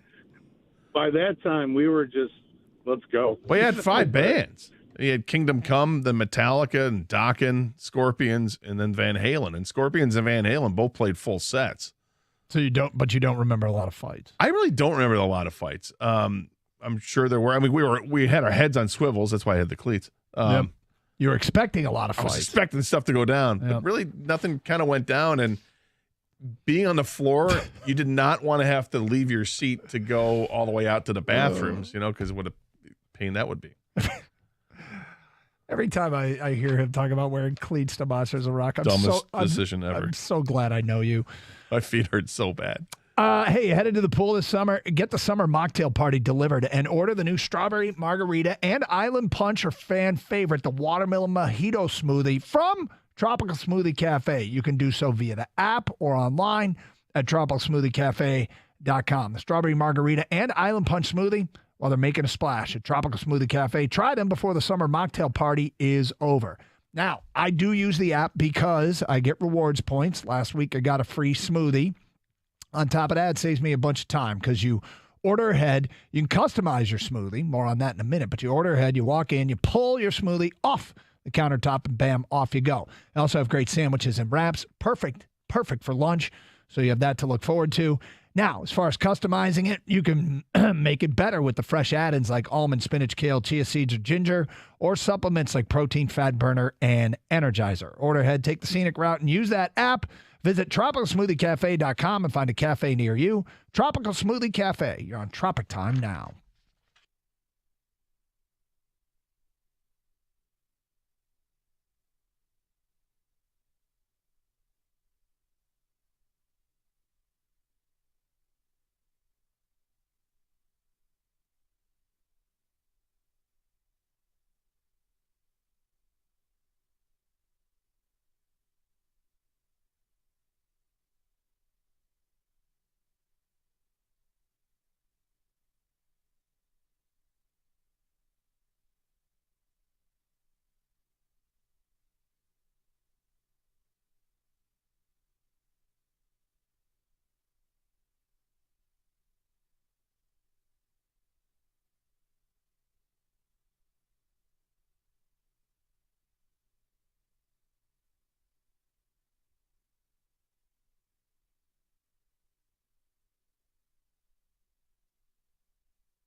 Here's some more feedback regarding ratings for Stanley Cup and NBA Finals being good.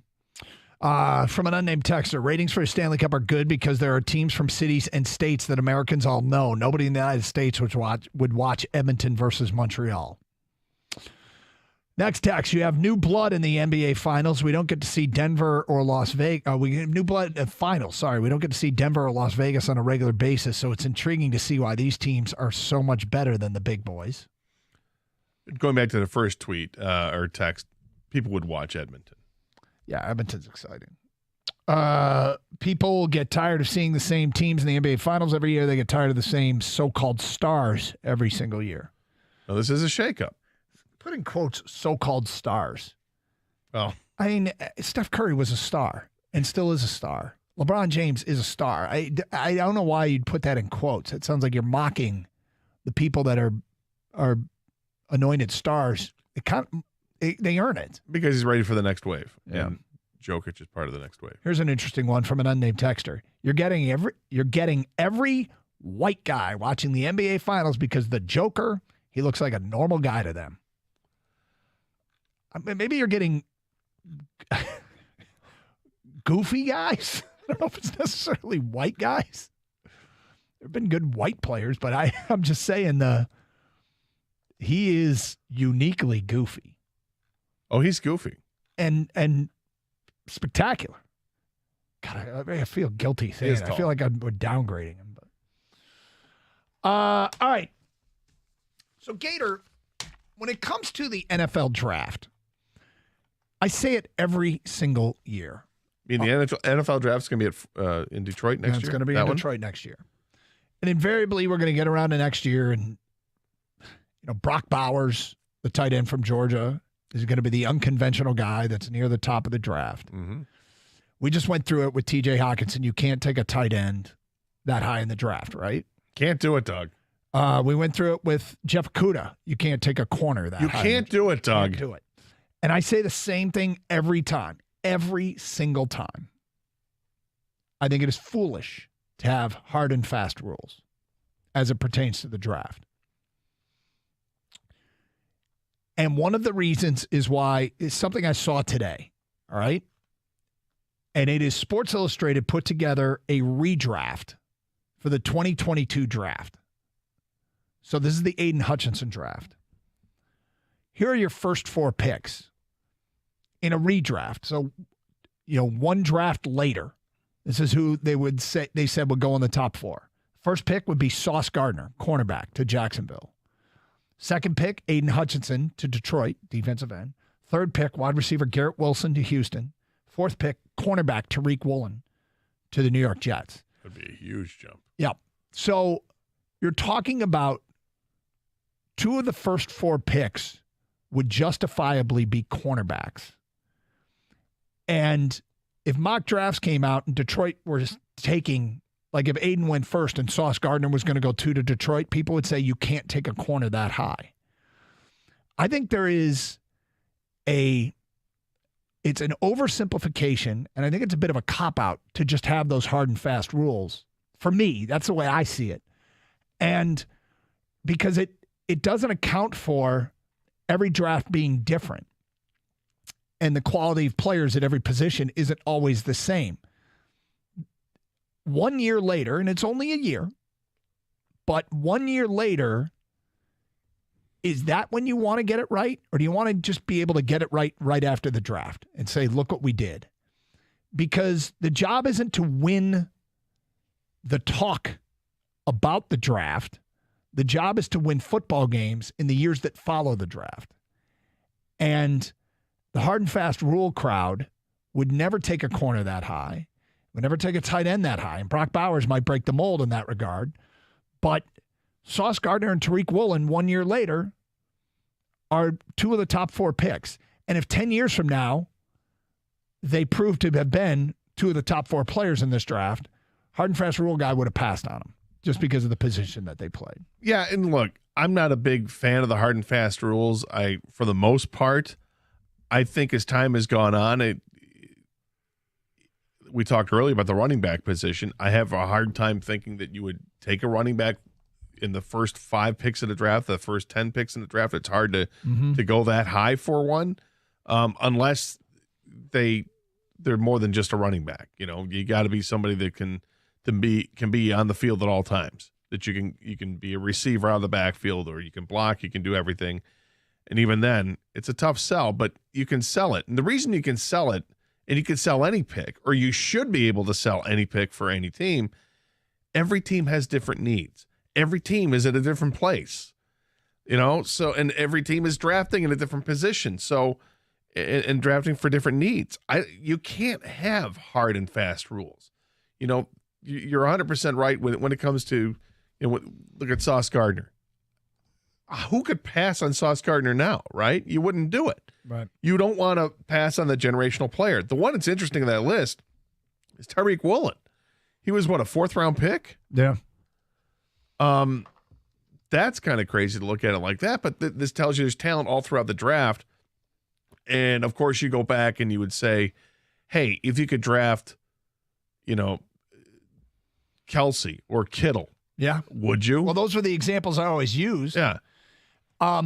Well, here's the most amazing jump, by the way, is at 6, the Panthers take Brock Purdy, who went last in the draft. Well, and that might be a bit high for you.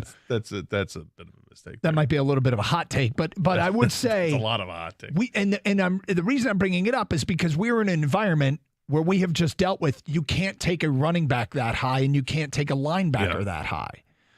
And I will continue to argue, sure you can, It's dependent upon the draft, the quality and the depth of positions in the draft. Yeah, it depends on your team makeup. Going in, looking at it from, a January 23 perspective, it would have been hard pressed to convince people that's what you would do. Then you go out in free agency, do what you do in free agency, fill a lot of spots on the defensive side. All of a sudden, it's like, wait a minute. Maybe I don't have to find who the top corner is because we just added a corner and a safety and another guy who can play nickel corner. I don't know. I don't have to go so high for that. Let me just take best position available. 248-539-9797. We'll get to your phone calls and feedback on that. In the meantime, Gator had a weird dream last night. Kang and I were in it.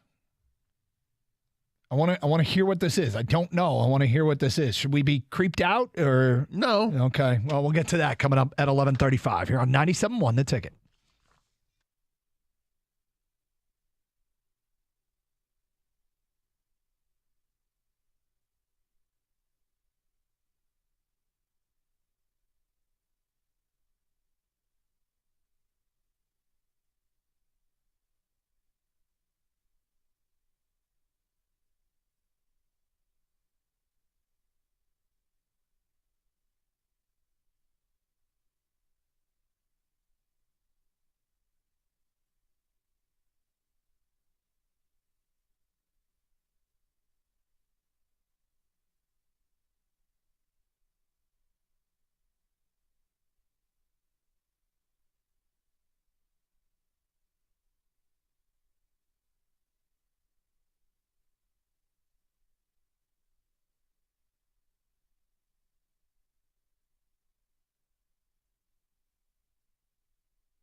Later today, there's going to be an announcement on the Big Ten Network. And they're going to announce the new 2024 and 2025 Big Ten football schedule model and the opponents. Oh, they're going to announce the time of the Michigan State game? I'm asking for a friend. Usually I find that out in late July and then keep it a secret until a couple days before the game. So they're going to announce the model. Now, the model being how many games they're going to play. Well, I think they're still committed to playing 9 conference games. It's protected rivalries, or how are they going to? Look, I hope they keep divisions. I desperately want them to keep divisions.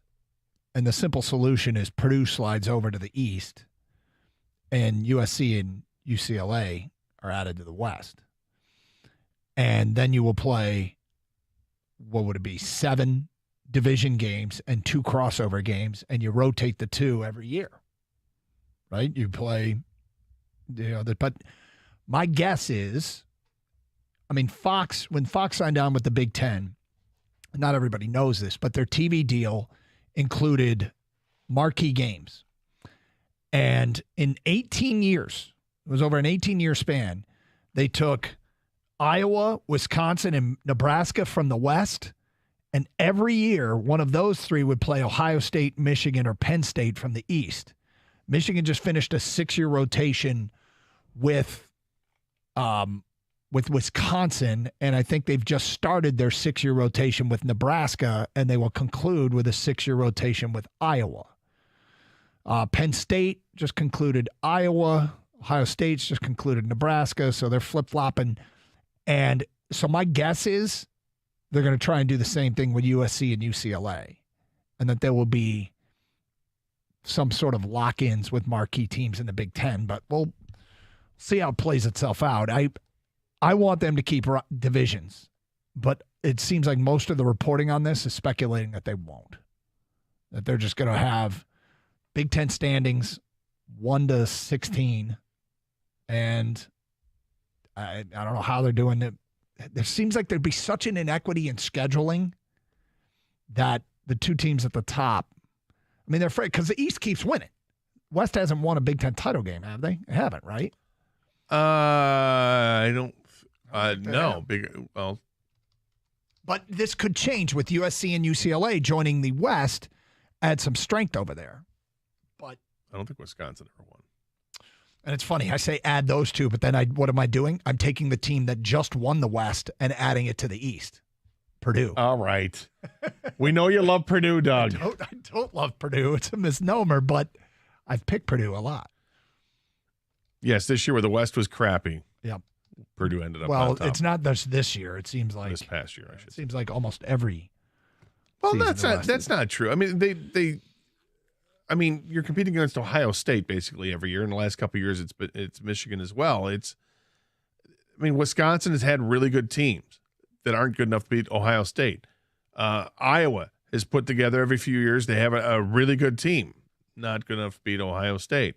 So it's been unfortunate for the West since the inception of the Big Ten championship game, but I suspect things will change. Iowa has never played Ohio State in a Big Ten title game. No, they lost to Michigan State. And Michigan. Those are their 2 games.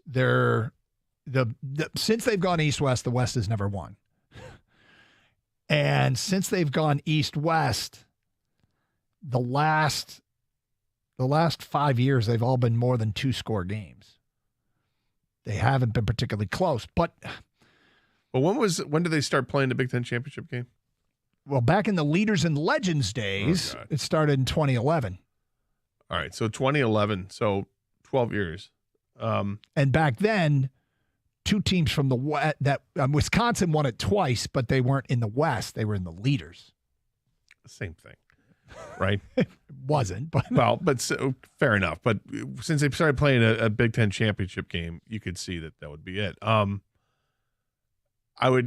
wonder what if you looked at the SEC in the same time period. The SEC East. How many times has the SEC East won? I mean, Georgia's come on, but prior to that, it was always Alabama or LSU. It feels like maybe Auburn really snuck in there, right? Yeah. The SEC West has been the dominant. I mean, Florida had their run, but that was with Bob and Pam's kid, and that took place in the late they've had 2000s. more back and forth, though, than the Big Ten. Well, since 2011, though, have they? Since 2000, the last time Florida won a SEC title game was 2008. Okay, so they're out. Then it was Bama, Auburn, LSU, Alabama, Auburn, Bama, Georgia, after an 8-year run of West teams winning it. Then Bama, LSU, Bama, then Georgia again. So it's been twice 12 titles for the West, 2 titles for the East in the last 14 years. So it's roughly the same thing in Big Ten. Well, the Big Ten, it's been a straight shutout. Well, right, but again, it's been domination, yes. I guess I'll look at Wisconsin. I'll give Wisconsin the pass for the Leaders and Legends thing, and understand that that's a Western team. Yeah, I will for the purpose of this argument. Yes, if it fits my narrative, you betcha. Well, do you want there to be divisions? Yes, I do too. I think this is really odd because I think if you have 16 teams and you play 7 conference games, the massive variable is strength of schedule. You don't play enough of like teams to determine which 2 should play for the Big Ten title. Here's why I want there to be divisions. Because I think if you just go straight Big Ten, I don't think Michigan wants to protect the Michigan State rivalry. I don't know if they do or they don't. I know that Ohio State's the priority, but of course, and it should be. But I think if you're going to protect a couple, my gut tells me Michigan doesn't want to protect the Michigan State one. And that would suck because Michigan State's top rival is Michigan. We want to play them every year. Well, if State requests that as their top rival, they probably will get it. I don't know. I don't know. I guess I don't know how that's going to play itself out. I know that rumor got out there that Michigan didn't want to protect it, but the USC UCLA thing tells me if we've learned anything from Fox and what they did when they took over the Big Ten, and now you've got NBC and CBS coming in to televise Big Ten games, they're pushing hard for USC and UCLA to be guaranteed marquee games. And that will probably impact how they try to piece this thing together. I mean, are we at a point where we're doing some sort of, do we actually do 4 divisions with 16 teams? I don't know how you would schedule that and then have the 2 division winners play a Big Ten semifinal. And then I don't know, man. I hope not. That's too much. It's just, we're getting away from it. You know, we keep getting further and further away from all the traditions that make college football great. And if you start splitting up a conference into 4 divisions, doesn't that seem like it's ridiculous? It really does. 4 divisions of 4. I mean, it's ridiculous. You have a 16-team conference to begin with. And you're still calling yourselves the Big Ten. I don't care what they call it. You know what I'm saying? Yeah. It's just everything has gotten out of whack. I mean, but at this point, if they get rid of divisions, I think the disparity in strength of schedule plays way too big of a role as to who will be the first teams 1 and 2 in a 16-team league where you play 9 games. It's just that seems really odd to me. There will be 6 other teams you don't play. Seems really like that's too big of a factor, but that announcement's supposed to come today at 4:30. If they keep divisions, I think it's clean. It's easy to put together a formula that works, but you're probably not guaranteed those marquee games. I mean, you could spread them out a little bit if you wanted with USC and UCLA, but you know the TV networks want every year to see USC Ohio State or UCLA Michigan or something of that nature. And that'll probably play a role in what the conference format is, and that. And Michigan State's had the rivalry with USC in bowl games and non-bowl games. And remember, they played USC twice in that Rose Bowl year. They open with them in a night game, right? Yeah.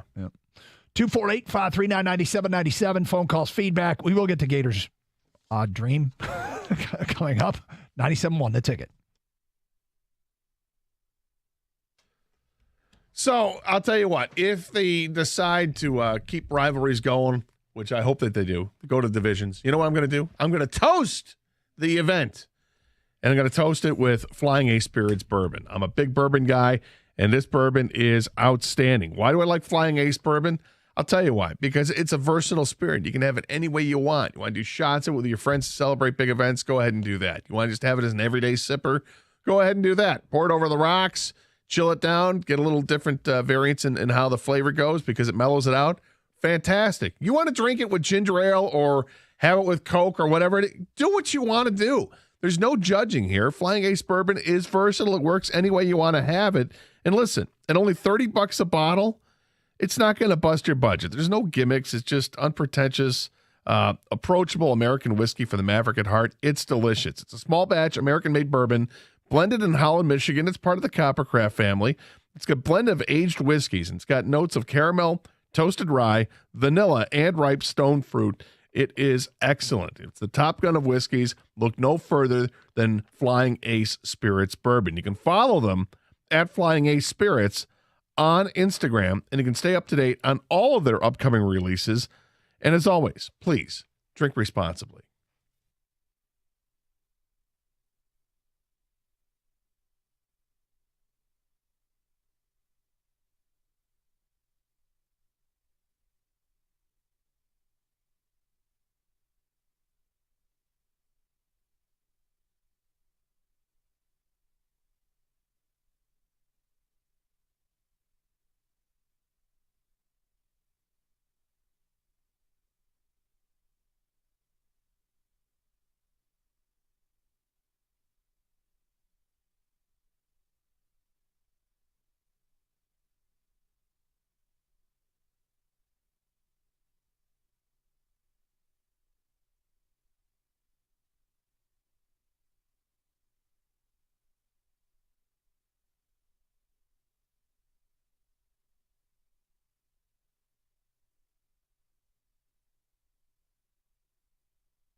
Matt's in St. Clair Shores, and he's on 97.1 The Ticket. Hi, Matt.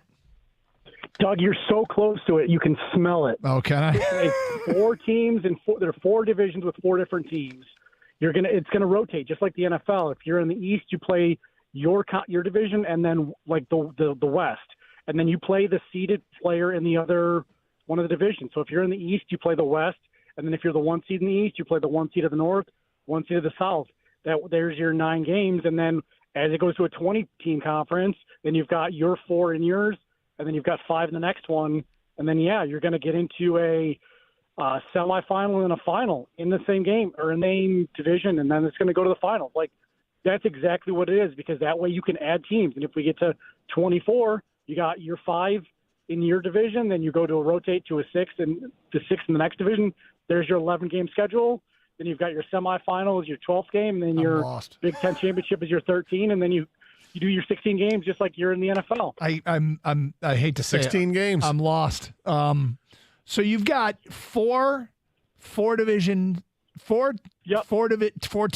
in the Big Ten. Correct. And you play your 3 and then one of the other divisions. That brings me to 7. Then you have a crossover. If you're the number 1 seed, you play the 1 seeds all play. And then they play, the winners play in the championship game. That brings you to 9, and 4 plays 3, 4 plays 4, 3 plays 3.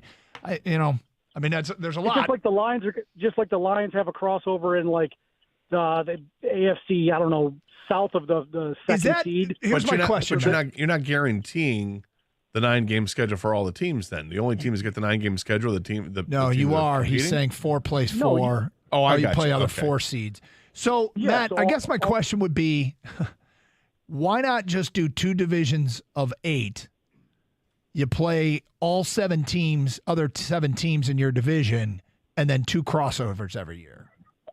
I mean, I'm for that, but when you grow to 18 teams or 20 teams, you're going to have to find a way to cross that next bridge down the line anyways, right? So why kick the can, for 3 years and then have to realign again when I can just say, hey, if I have 4 14 divisions, it's very easy to make it 4 5-team divisions and then have 20 teams. That way that I'm just playing the 4 guys in my division and then 1 division, and that's 9 games. And then I'm going to the Big Ten championship and then the final with games 10 and 11. It's complex, and you're thinking ahead, and I think there's a much easier way to do it in the here and the now. I just really don't want there to be no divisions. I think that will be a stupid way to determine a conference champion. There's a lot of reporting that that'll be the case. You do that when you don't have enough teams. You don't do that when you've got a surplus of teams. You go divisions. Can I make a guarantee? Oh, boy. Wow. A shoot the boot guarantee? I'm debating whether or not I should. I guarantee that USC and UCLA's first Big Ten games will be against Ohio State, Penn State, or Michigan. USC and UCLA will open the Big Ten portion of their schedule against Ohio State, Penn State. All right. Michigan. So why are you saying that? Because I think the TV networks are going to dictate that they're going to make a huge, big blowout around USC and UCLA joining them. Yep. Do you buy into that? I don't know. When you feel confident in something, it feels like you've got inside information and you know this. Oh, no, I don't. I know the start time of the next 6 Michigan State games. Well, right. We tweeted that out. Yeah, that's an old tweet. God, didn't we? I did tweet them out for the last next 10 years, all the start time. All right. So you had a dream last night, a work dream. Yeah, and work dreams are always strange. And we were on location somewhere. So I'm guessing that it was Florida because it was the 3 of us. Okay. Ken comes to Florida with us on our trip. Yeah, that's right. Yep. So spring training. During some free time, we were wandering around and we ended up at a pawn shop. All right, so you think we're in Florida. Yeah. We're either in Lakeland or maybe the Orlando area. You're not sure. I'm not sure. You're along with Kang and myself. Yep. And we end up at a pawn shop. In a pawn shop. Okay. And we start to enter the pawn shop and we're looking at various things that they have there. But it's almost it's a pawn shop, but it's also like it's a resale shop in ways as well. And we were looking at, like, they had all these boots. We were looking at boots. And Kang and I joked that Doug would never buy boots here. Now, are we talking like cowboy boots? Yeah. Okay. That I would not buy boots from a pawn shop. Never. Of course you would never. Cowboy boots, motorcycle boots, whatever was there. They had I'm not putting both. my feet in some footwear that others have worn. Right. And you're like spot on. And you're saying absolutely not, absolutely. And Kang is like feeling one of the boots. Goes, these feel pretty good. I think this is real leather. Keep moving along, and now there's a section of like outdoor gargoyle type stuff that you put on the lawn. You know, like stone things. And I'm like really looking. I'm like, oh, this will look good in my yard. This will look good in my yard. And you're like, no way, not my house. Like you were being a real like a Debbie Downer, being negative Nancy, a pain in the ass. Uh-huh. Yeah. We start going around, and then we start to separate. And you guys had gone into another room, and meanwhile, I'm paying more attention, looking at stuff. I'm like, really thinking, there's something. Maybe I'll find something I really like here. And you're just like, I don't even want to be here. I turn around, and we're ready to walk out, and then I realize there's a whole other room, and you guys had been in that room, and you're like, all right, but you got 60 seconds. That's it. So you're putting the clock on me. I am irritating. Yeah, you are irritating. And as I walk in, I realize why you put the clock on me, because you know I would have stayed there for a long time. Oh, my God. Is it guitars? It's guitars. Oh. I probably whispered him to put the clock on you. It was guitars and sports cards. Oh, yeah, I definitely didn't whisper it then. Yeah. And looking around, and they were weird because there were guitars that had no strings on them, and they were no brand guitars. They were like almost like who's the linebacker? Zach Follett. Remember Zach Follett made the cutouts out of like plywood and stuff like that? Yeah. It's like they were plywood cutouts of guitars. And like, this is stupid. And you're like, all right, what are you buying? And I'm like, nothing. This doesn't make any sense. And now the focus is on Kang, because Kang is stuck with his nose buried in sports cards. In the sports cards that are there. And there was an otter. What? There was an otter that was at the cash register. That's it. Was the otter wearing a T-shirt, a hat, like Otter was like a name tag? Without clothes. It was just simple otter. Otter, which looked like it came straight from the water. So there must. I don't know if there was a kiddie pool behind there or not. I don't know if the otter knew how to work the register or negotiate the price of the cards. But you had to deal with an otter, and that's all I remember. So Kang was trying to buy. He was trying to buy cards from the cashier otter. It looked like my interpretation was that Kang was ready to negotiate the price of some Michael Jordan sports card with an otter. I have no idea. Did you hear the otter speak? The otter? I didn't hear the otter speak, but its head was definitely moving up. Now, I'm trying to piece together in my own mind, because, I do when you have dreams, try to interpret what was being done. Right. And I recognize the guitar part because I looked at a guitar yesterday online. So I understand that.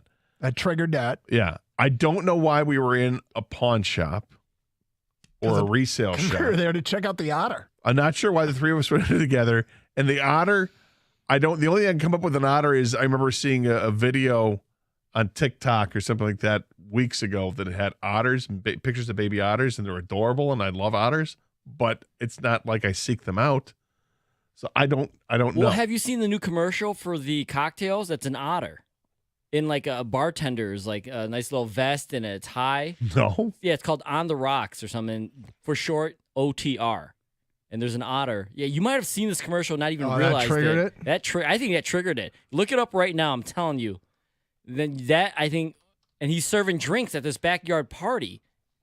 And also, I guess during the day he works at a pawn shop. But I think that might have triggered the otter part. I hope I got a deal on the cards. Yeah, right. Okay. Otter drives a hard There's bargain. an otter that's serving drinks. Yeah. Yeah. What? Playing music. Pouring a cocktail. It's kind of sketchy looking otter, I got to be honest there. Well, he works at a pawn shop. Well, this guy's wearing a tuxedo or a servant's Yeah, outfit. I told you, yeah. Like a nice, He looks a little furry to be an otter. Like he's got more, I always figure otters being like slick back and stuff like this. Plus, and now he's talking? Most otters are cashiers. They're not bartenders. Right, exactly. So, doesn't make any sense. I don't recall seeing this commercial. So, you know what? We were all in our element, though. Like, you were trying to look at guitars. I was trying to look at sports cards. And Doug was trying to ruin our time. Right?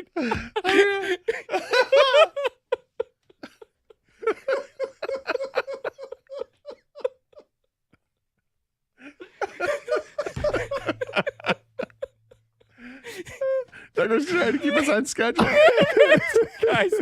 Guys, we got 2 minutes. That's it. You have 60 seconds. Why? I'll tell you why. I know, right? I'll tell you in the car in 5 minutes. Yeah. So that was my strange dream. It was very funny. 97 won the ticket.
Detroit Tigers PR just tweeted out the Tigers have acquired infielder Joe Rizzo from Miami in exchange for cash considerations.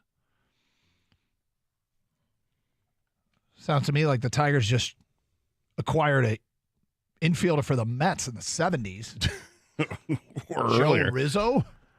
Joe Rizzo is a minor league player this year in AAA. He's played 11 games, 40 plate appearances, hitting a .111 with a 339 OPS. At AA, though, where he played 32 games. Yep. 228 batting average and a 660 OPS. So he'll bat third. Probably, yeah. In his career in the minors, 7 years in the minor leagues, he has been a 262 career hitter. 3 seasons at AA, he has been a 261 hitter with a 760 OPS. Offensive problems solved. Right. Well, it's cash considerations. Does this signal a move? Like I can't imagine he goes to AAA. But does somebody from AA move up to AAA and he goes to AA? Oh, precursor to Cole Keith?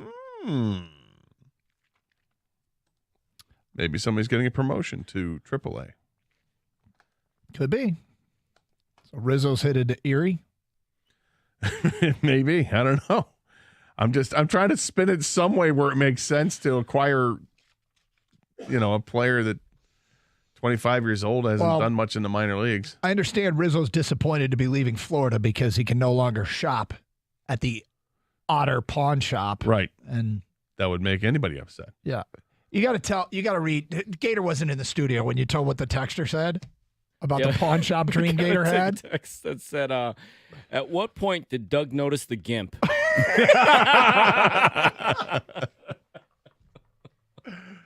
Oh, hilarious. People will say you need to lay off the edibles before bed, Gator. You're supposed, didn't we learn earlier? You weren't in. Yeah, when we were talking about dreams and TJ put my dream into a dream analyzer, people started saying you will not remember your dreams if you smoke pot before you go to sleep. And there were a lot of pot smokers then that confirmed that. Yeah, I don't smoke pot. No, but the person that said he took edibles before he went to sleep, no, it's just the opposite. Yeah, okay. This one says that I've had crazy dreams after eating late at night. Gator, did you eat late at night? What did you eat? Did not. Did you have a Coppercraft last night, maybe, right before bed? No, I don't think I had any Coppercraft last night. No, I did not. All right. No, it was nothing out of the ordinary. It was normal night. It was normal night? Well, maybe an abnormal night because it didn't have any bourbon or tequila last night. Everything was normal about it except for the Otter Pawn Shop cashier dream. Mm-hmm. BC text us. It's pretty obvious Gator thinks Evan is an otter. Oh, okay, I'd say that, yeah. I was thinking about during the break. There are no famous cartoon otters, are there? No, I don't think so. Seals? Any famous seals? I don't know if there's a famous seal. But 248-539-9797. Let's go to Stu here on 97.1. Hi, Stu. Hey, good afternoon. What's up? Well, just barely. Yep. Well, you kind of stole. I was going to say the story was interesting until we get to that otter behind the cash register. And I said the only answer to that is Gator had to wake up this morning and find 3 empty bottles of Flying Aces laying on the floor. That's not it. The other possibility we could have been in Vegas because we've been to Vegas together, and Vegas has a famous pawn shop. Would that have made sense? But Rick Harrison from Pawn Stars is not an otter, nor does he look like an otter. So I don't know. Well, yeah. Losing you, Stu. Sorry, Stu. But the phone's killing us there. yeah, it was a weird dream. It's a weird one. Weird dream, to say the least. All right, Gator. So Tigers back in action tonight, at Philadelphia, as yesterday's game gets postponed until today, the start of the Rizzo era. Rizzo's going to AAA. Has that been confirmed? Yeah, McCoskey said he's going to report to Toledo. McCoskey of the Detroit News. So is somebody in Toledo coming up? Maybe that's a possibility, but I don't know. It's this guy is just doesn't instill a whole lot of confidence. This is a move of any substance other than filling a roster spot in the minor leagues. Is there any reason somebody at AA couldn't have got called up to AAA if they needed? Is he a second baseman? He is a let's see. He has played first, second, and third. He's primarily a third baseman.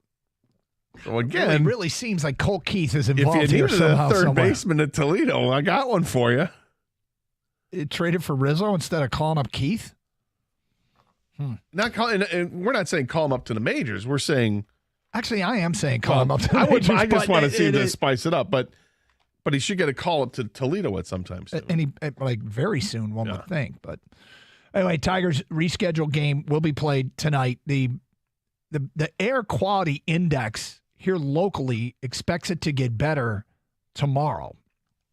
So in Philadelphia, why was today not an afternoon game, which typically these rescheduled games are? I'm going to guess, Gator, it's because air quality is supposed to get better in Philly later in the day.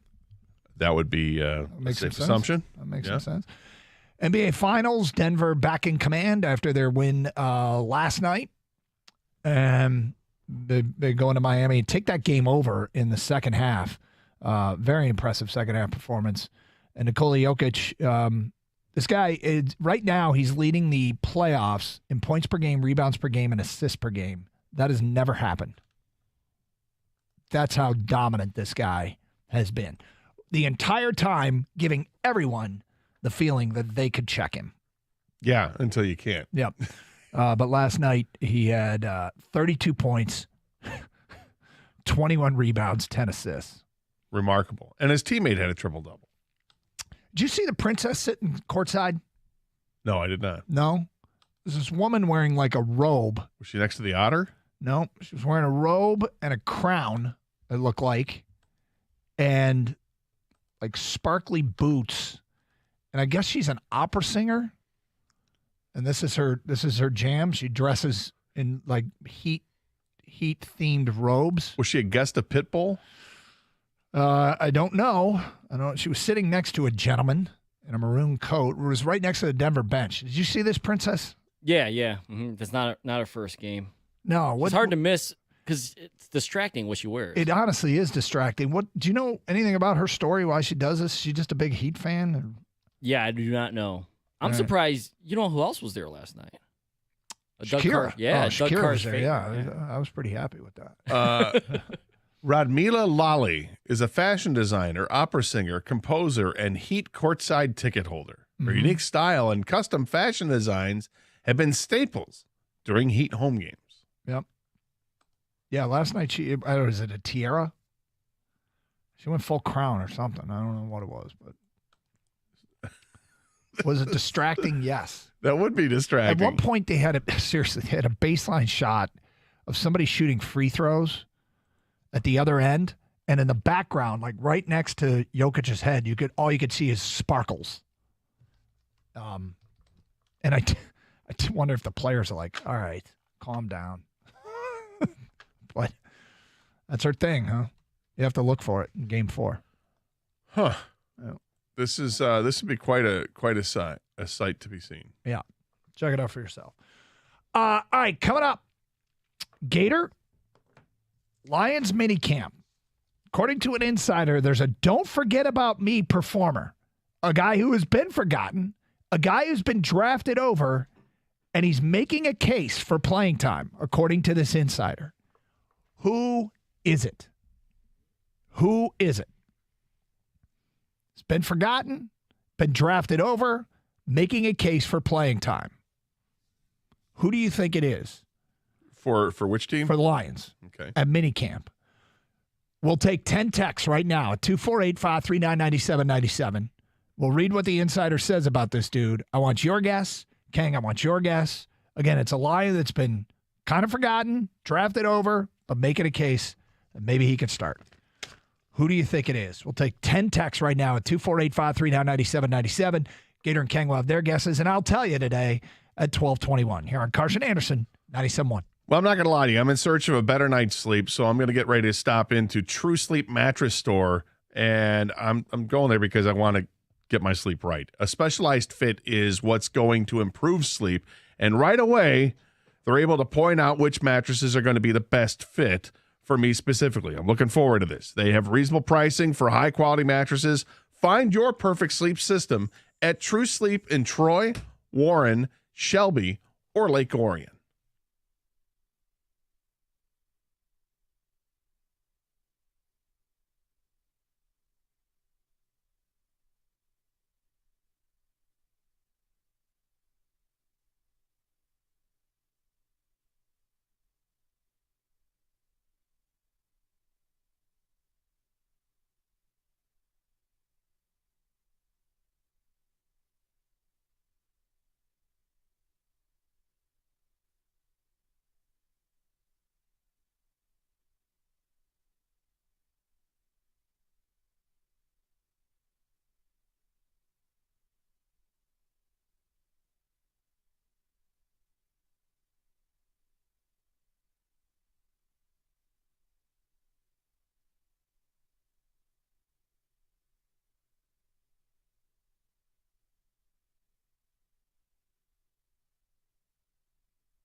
Doug Carr, Scott Anderson, 97.1 The Ticket. Open lines, 248-539-9797. All right, so we asked a question before the break. It's kind of a forgotten line. Guy's been drafted over, but he's making a case to start, according to one insider. And we asked for 10 texts, and then we're going to get the guesses from Kang and from Gator as well. But you think you might have seen this. You think you have some clue. Is that correct? Yeah, I think I might have a clue, although it changed names on me now because I had two names in mind from two different sources that I read, but one of them is not a case to start. So I'm going to rule that person out. So I'm left with one other person. All right, here's the feedback that has come in. Matt and Clio says James Houston.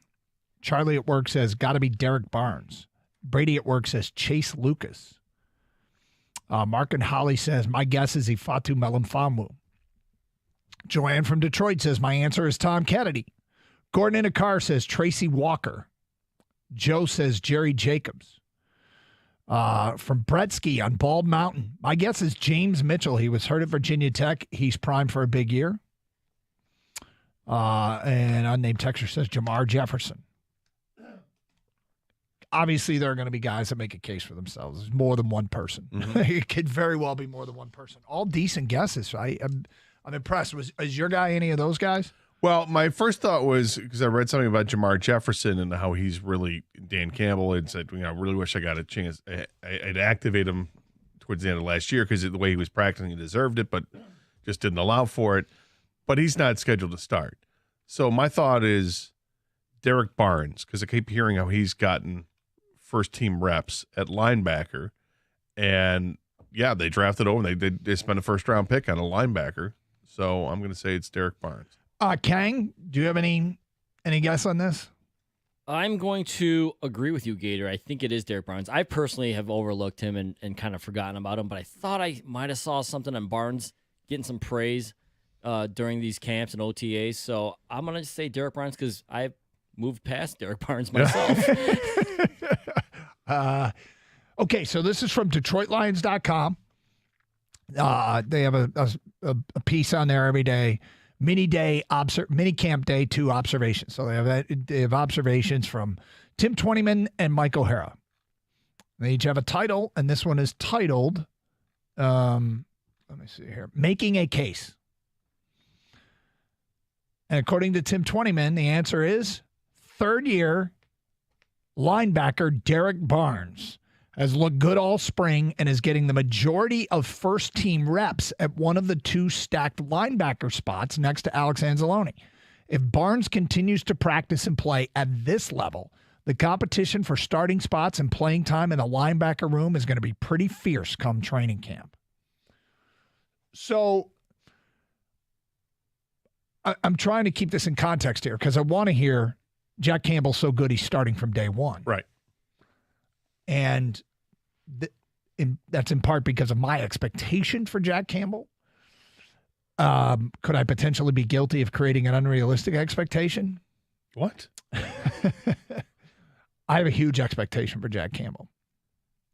Derek Barnes playing well enough that he might get some discussion as starting next to Alex Anzalone.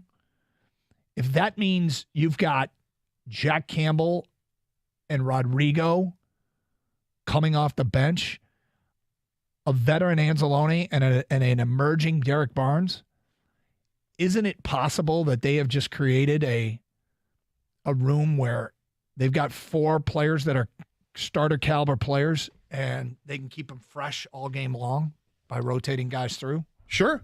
That's a way to look at it. I read also today that part of the reason that Jack Campbell is working with this second team, he's working with first and second team reps, is because they want him to earn it. Nothing is given to anybody in practice and camp. You have to earn it, and that's what's happening perhaps with Jack Campbell.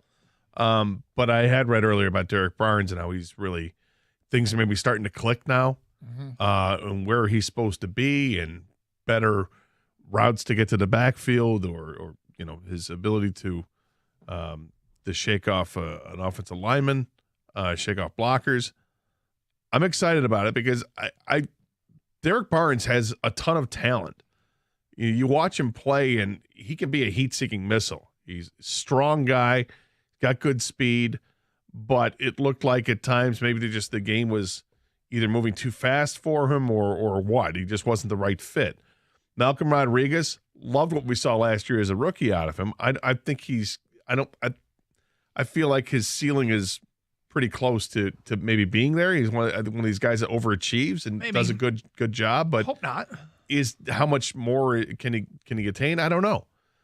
Jack Campbell is. I'm with you. I was a big Jack Campbell fan too. When the offseason came, you start looking at more and more film on him. I cannot like him. And he's the biggest of the bunch. Size-wise, height and weight.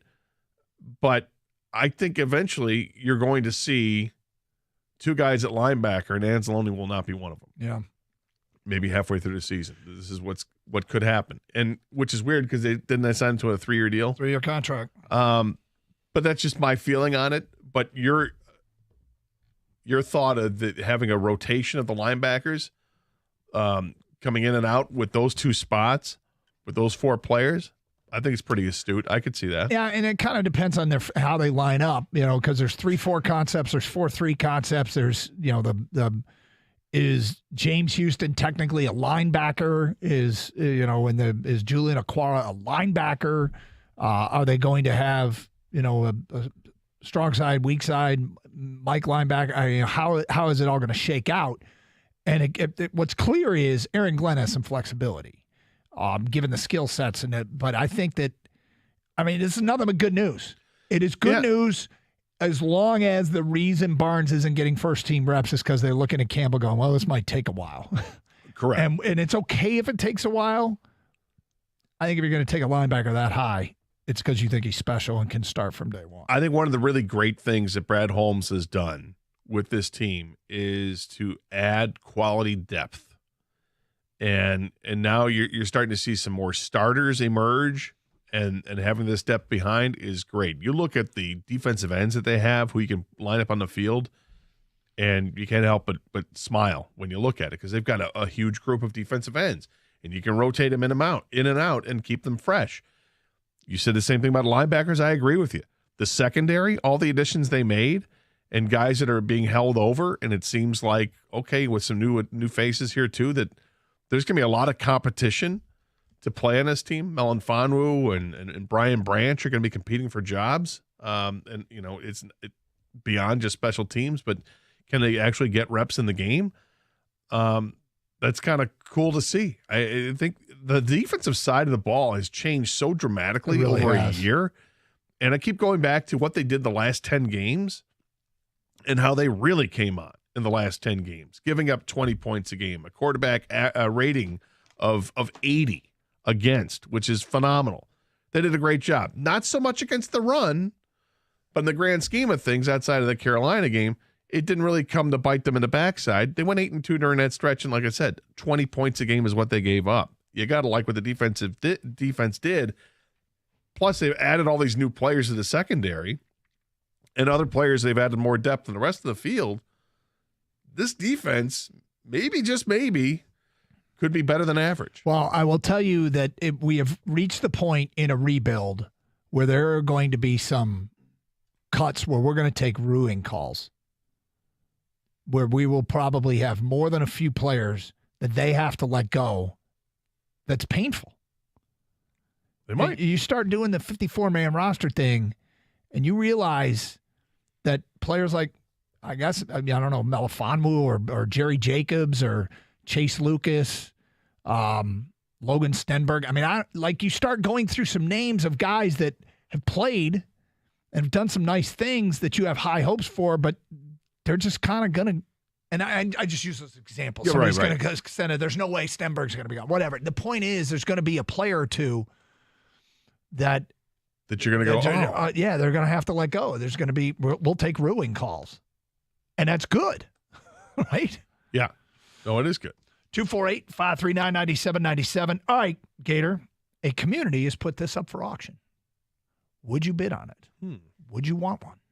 We'll get to that today at 12:35. 97.1 The Ticket.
It was kind of big news that JT is coming to the Rocket Mortgage Classic.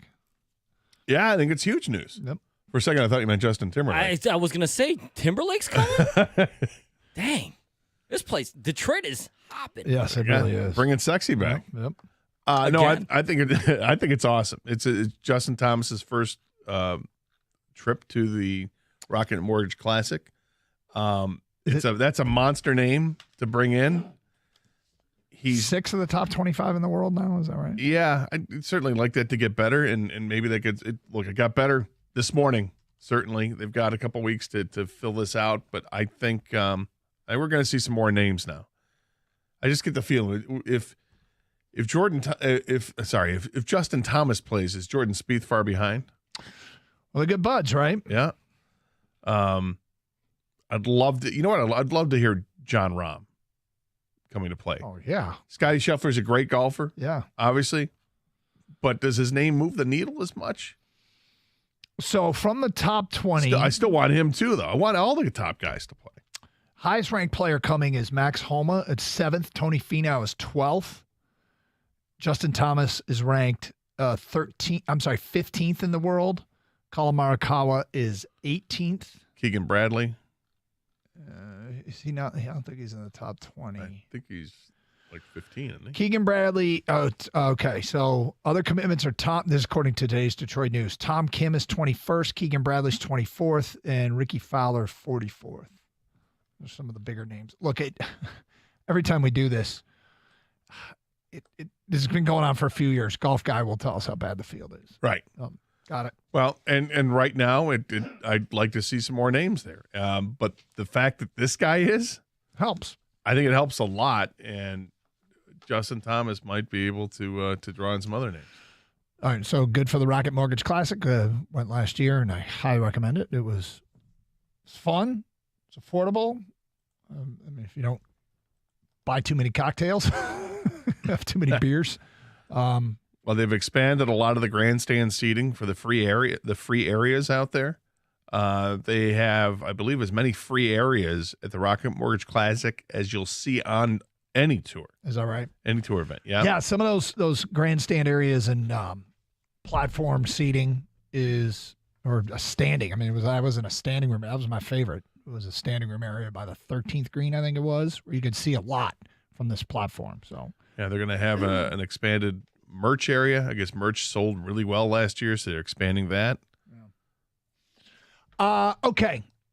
So, Kang, where did you see this story, by the way? Fox 2 News, local. Okay. Detroit. The town of Armada, Michigan. Town, city, village. What's Armada technically? Do we know? In the story, it says Armada Township. Okay. Armada Township, then. You answered the question. They are putting up for auction an old ambulance. It is a 2012 Chevy AEV Traumahawk Type 3 with 95,000 miles. It's an ambulance, or as my kids called them forever, an ambulance.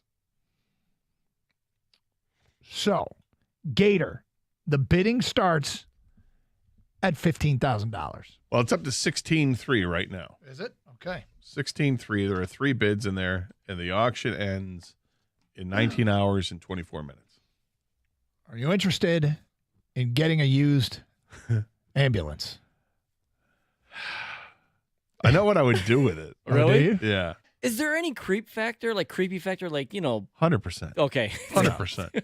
Yeah, I'd have to get rid of anything that even resembles ambulance, right? Well, I'm hoping they cleaned it at least first. Ran it through like car jacks or something. I would have to think that they're not giving you a blood-stained ambulance. Exactly.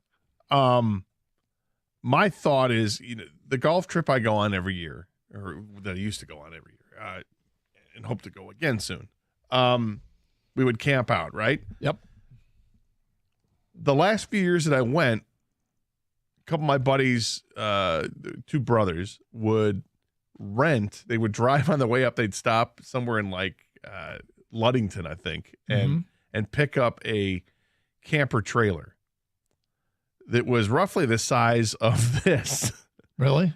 And so they would tow it up there, and they'd set it up on the lawn, and it was just this crappy little camper thing that was adjacent to the car that they would then unhook from the car so they could drive the car around.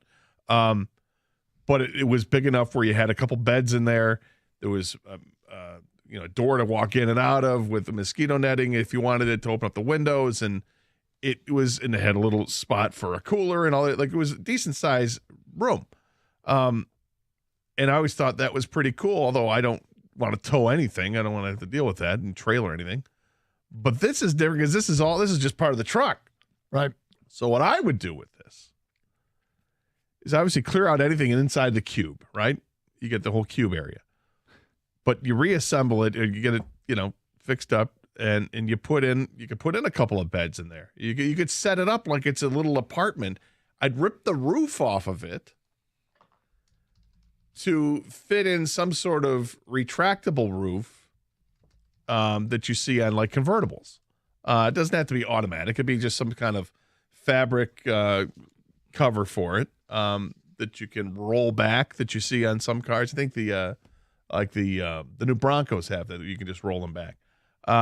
Something like that. Do that, and what's left isn't just open air, but it's like mesh or almost like a screen door type mesh, so that you can let in the breeze and the air and air it out, and you can look up at the stars. Look at you. Yeah. So you've given thought to the inside. What about the outside? Like, would you put dragons? I was about to say like a bubble window and paint like a griffin on the side or something like that. 100%. Go crazy with it. Yep. Yeah. Yep. Some sort of naked woman, muscular guy with a sword with some broad that's grabbing onto his leg. Yeah. Absolutely. Yeah. On a rock. Yeah, I hear you. A majestic English setter in the background. Right. Sure. There's Lois looking on. Yeah. It would be spectacular.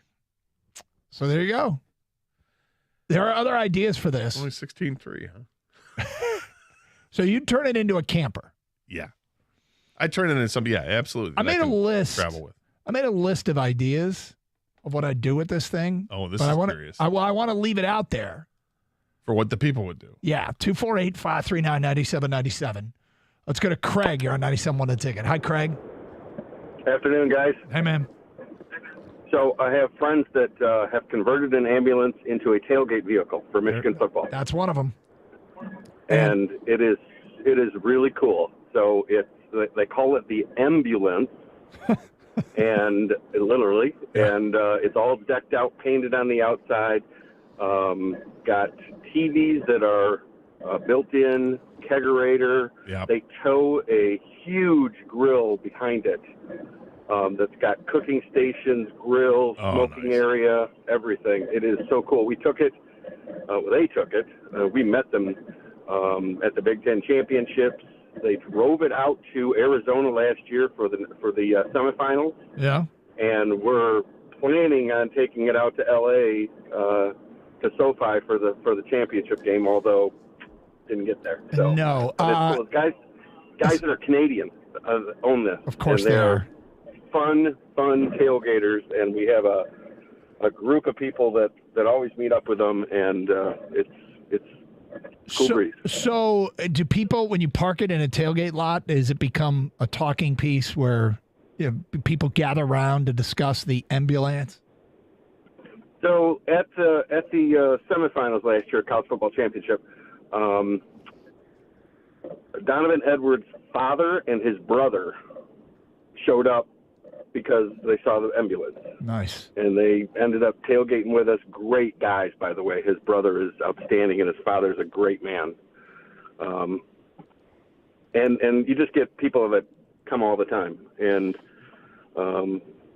it's pretty fun. It's pretty cool. No, it's a great idea. That was one of my ideas. Turn it into an ultimate tailgating vehicle. Oh, that would be great. I think you have to have a bathroom on board too. Yeah, ambulances don't have bathrooms, do they? Any kind of... Not that the one I'm looking at. They have pictures on the website. I'm going through. Yeah, I'm going through the pictures too. But I would definitely want to put a bathroom in there because that fits in a tailgate theme too. Because you don't have to wait in line. Just step up there, and obviously you got some kind of like an airplane small little washroom. Right? Yeah, exactly. Yeah. Yeah. I don't know that I'm not talking like full on shower and stuff. Yeah. I just want a crapper. I mean, ambulance is a great. It's great use of repurposing of a vehicle. There is not a college stadium in America, a Power 5 college stadium in America that doesn't have a school bus that's been converted into. I've often thought of a school bus. Yeah, school bus as a tailgate. That happens. It's great. So if you get liquored up too much, too, I'm reading the details. You also get the stretcher.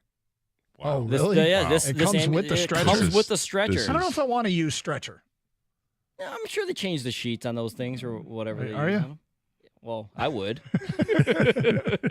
Yeah, so if, It's such a it's an underrated selling point. The 2012 Chevy AEV Traumahawk Type 3 ambulance. The vehicle has had excellent maintenance, yearly DOT inspections, and comes with stretcher. What's the website if people want to bid on this thing? Municibid.com. MUNICBID. Municibid. I'm taking a look at this thing. Ambulance has got the cube is big. There's a lot you could get done back there. I had two other ideas, and we will get to those coming up. Would you bid on this ambulance, Armada Township? $15K. What's it at? It's up to 16.3. Is that what you said? 16.3. Yes. This is a 2012 Chevy AEV Traumahawk Type 3. Oh, there's a reserve price on it too. Oh, is there? Yeah, we don't know what that is, but there's a reserve. It is up for auction. It can be yours. 97.1 the ticket.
All right, so here we go.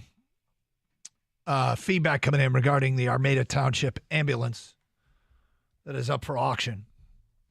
Dude, it's a Trauma Hawk, Type 3. It is a Trauma Hawk. John of Lake Orion says, I want it. I'm going to start my own Ghostbusters franchise. Please don't let me have to bid against an otter to win. You don't want that. I can't guarantee. You might have to negotiate with the otter. Unnamed texter said, I'd buy it. It would make a great camper van. Which was Gator's idea. Ben in Roseville says, there is a market for converting old ambulances into campers. I could be interested. Nate in Brighton says, what would really be interesting is if you bought the ambulance, then went back there with a black light. Could get eerie very quickly. No. Nope. Not going to do it. You get a bedpan. That's from an unnamed texter. Another one here. Why not just leave it as an ambulance and you wouldn't have to worry about traffic? You put the lights on. They have to disarm that, right? You can't. I'd have to think. That's not legal. I can't imagine. This thing's got it does look like the colored lights on it, but it's got big old floodlights at the top of it and on the sides. This must put out some serious light. Don't change a thing on the ambulance. Roll up the sporting events and say we're the paramedics and get waved right in for free. Ooh, interesting. Yep. Yes. I think it's a great idea to impersonate first responders. What could go wrong? Doug, you can use your ambu camper and use the stretcher as an outdoor cot. Perfect. That's from Ben in Roseville. All right, so nobody said this one. Food truck. Yeah. Can convert into a food truck, right? Retrofit it to a food. Yeah, I think it could do that. So I remember hearing this story. Frank Beckman, who did Michigan football, told a story once of, I think it was his last year. Some of the details might be wrong here, but he was taking his son to every game with him. And either they rented or converted, somehow, some way they had a van. And they would drive to all these road venues, and somebody would be up front driving, and the other two would be in the back playing Madden. They had a TV set up so they could just roll to all the games, and on the drive, just play Madden in the back. And I don't know if he did it for every game or he did it for one game, but I remember him telling me this story, and I thought it was awesome. But could you imagine setting up a TV and a lounge back there and having a gaming system? And yes, I can. Satellite dishes. Yes, I can. There's a lot of room back. It's really like a small New York apartment. Well, there's really more. Yeah, I'm trying to think what the square footage would be on that, but it's probably 7 feet wide by 12 feet long. Okay, something like that. So what's that? 84 square feet. Sure. Yeah. Anyway, yeah, it's a lot of possibilities. We'll keep you updated. What's the website where you can bid again? If you want your own ambulance? Municibid. Municibid. MUNICIBID.com. All right. Could be some creative stuff there, huh? Only 19 hours, 8 minutes left. You're not actually going to bid on it, are you? No. So you were looking at a guitar that cost a reasonable percentage of that last week. Yeah, and I didn't buy the guitar. No, you didn't, because you were saving your money for this purchase. for a better option to come along. And look what just fell into your lap. Yeah. No, because that's just the cost of getting the ambulance right now. Let's say you meet the reserve price, and reserve price is, let's say, $20,000. You get it for $20,000. How much money is it going to take to do what you want to do? It's not going to be. It's going to take a lot. Or maybe not so much if you've got the wherewithal and the skills. Yep. To do something with it. You're talking about, first of all, you got to clean it out, you got to gut it, you got to hire an artist for the painting of the griffin on the side. I mean, there's a lot. There's a lot that goes into this. You need a graphic artist guy. So this isn't easily done. So. I mean, it looks like it's cleaned out pretty well. Does it? Like they did a nice job setting this thing up. And if you were to leave it the way it is, Ken, because have you seen a picture yet, Doug? Yes. if you were to leave it the way it is, I'm looking at the interior on it. I think there are some things you could do that just keep it the way it is. You could still put like a mattress on the floor if you wanted to, some kind of air mattress. You could do that. That's easy enough. Yeah, there's a bunch of compartments. There's all these compartments yeah. that you would think that maybe I would assume something has to be a refrigeration unit because it's an ambulance. Mm-hmm. Thus, refrigerator. Mm-hmm. There's a lot that you can do here. You put monitors in there. You want to go with Habsy, Doug? No, I'm good. You go to all the high school baseball games you want. That's right. Watch random kids play baseball. You got a stretcher. It comes with a stretcher. I knew who the kids were. Who's this rando out here? Right? In the ambulance.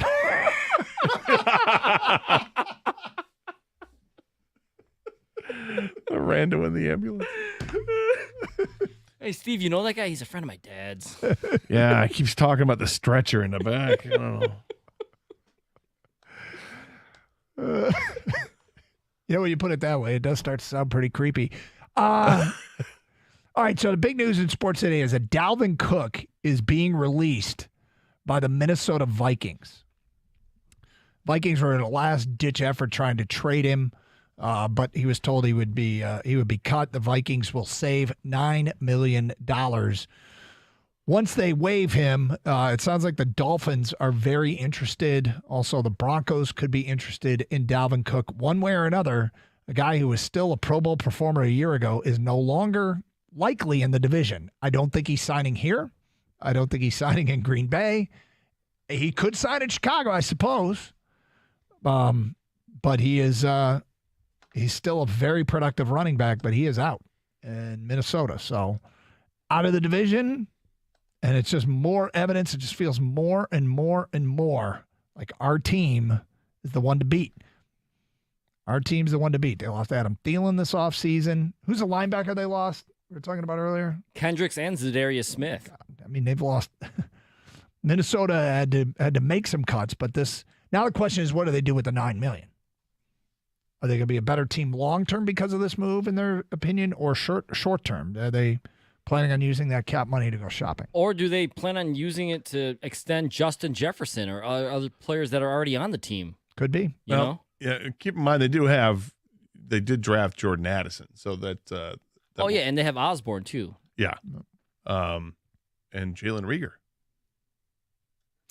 Well, it's something to keep an eye on. In the meantime, and Cephas Johnson III. Do they? Okay. So Gator. Doug? Got a question for you. Okay. Website, proposed trade for our Detroit Lions. Question I have is, would you trade a 2024 third rounder and Julian Okwara for this former number 2 overall pick? We'll get to that at 102 here on Carson Anderson, 97.1 The Ticket.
What's the sigh? I'm just.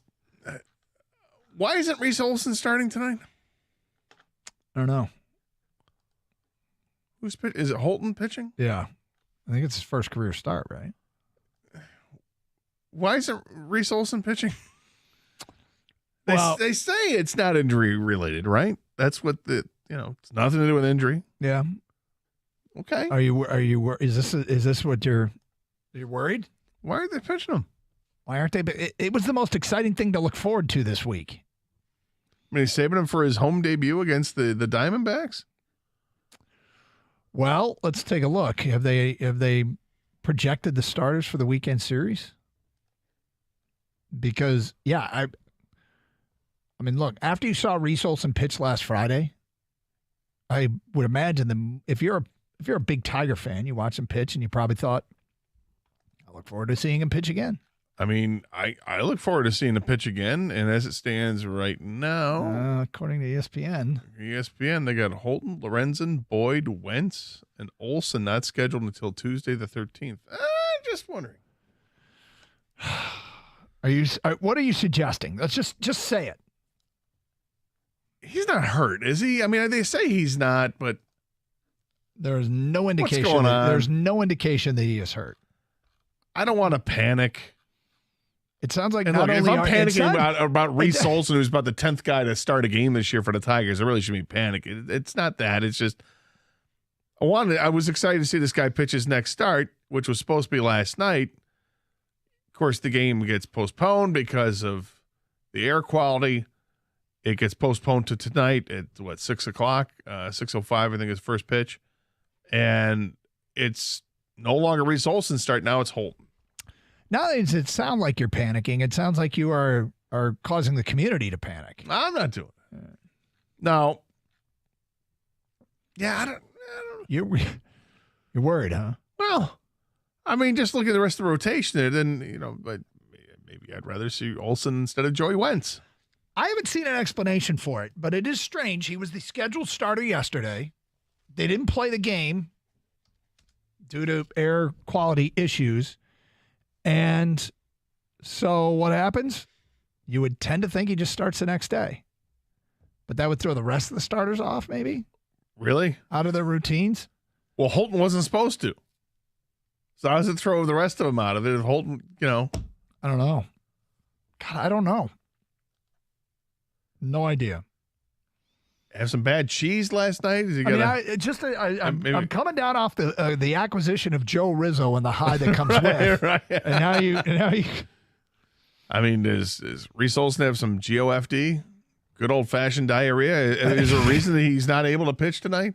I don't know. I haven't seen anything reported on why he's getting skipped. It's probably nothing. They seem to say, though they're trying to portray that it's nothing. I hope it's nothing. I hope it's nothing, Doug. Yep. Hope it's nothing. I think Scooble pitches tomorrow night with another rehab assignment. So maybe Scooble's coming back soon. When does Reese start his rehab assignments? Oh, no. Don't say that. You're the one that's starting this. I'm not saying he's hurt. I want to know why he's not starting tonight and why they're going with Holton. I do not know. Nothing against Tyler Holton. Really? No, I have nothing against him. He's pitched really well for the Tigers this year. I'm just wondering. When's the last time he started a game? Do you have that? He's never started a game in the major leagues. But when's the last time he started a game? I don't know why I asked you that, because now you got to go digging just as easily as I could. So it's got to be in the minor league level, and I wondered how much experience he has. Is this another one of those bullpen days? I would suspect that it could be, but again, that's why why wouldn't you just pitch Reese Olson? I don't know, man. They pitched him into the sixth inning. It is kind of curious. Somebody will answer that before tonight's game. His last start, he started 2 games last year in Reno. Are they the Aces? Sure. 2 of 24 games he started. The year before that, he started 7 out of 18. So he's never really been a starter. No. 11 out of actually in 2021 he started 11 out of 26 games. 2022 was 2 out of 24. So the last time he was a full-time starter was when he was at Florida State. Well, in 2017 when he started all 18 games. By all means, start that guy instead of the dude who took a no-hitter into the 6th inning in his major league debut. Well, this is where I want to ease up a little bit here. They have a ton more information than we do. Yeah, the information apparently you think it's because he's hurt. I'm just asking why he's not playing. Why isn't he starting tonight? I don't know. I hadn't given it any thought until just now, and I do not appreciate I'm sure you wanted to see him. We talked about it yesterday, how, hey, let's see what Reese Olson's going to do in his second start. I would have preferred He was so to see good in his first start. What's he going to do here? And then doesn't play because there's no game. And now, okay, logic would dictate you're going to start the next game. Here's the next game. Who's pitching? Tyler Holton. Okay, well, when's Reese Olson? He's going to pitch No. He's pitching next week. June 13th. Don't know. Do not know. All right, Gator, I mentioned before the break, Bleacher Report is suggesting that the Detroit Lions give a 2024 third-round pick and edge rusher Julian Okwara to the Washington Commanders for Chase Young. Would you give up a third-round pick and Julian Okwara for Chase Young? He is entering the final year of his rookie contract. The Commanders opted not to pick up the 5th year of his rookie contract. They also had Montez Sweat in the same situation, and they opted not to pick up his 5th year of his rookie contract. Chase Young had a very promising rookie season.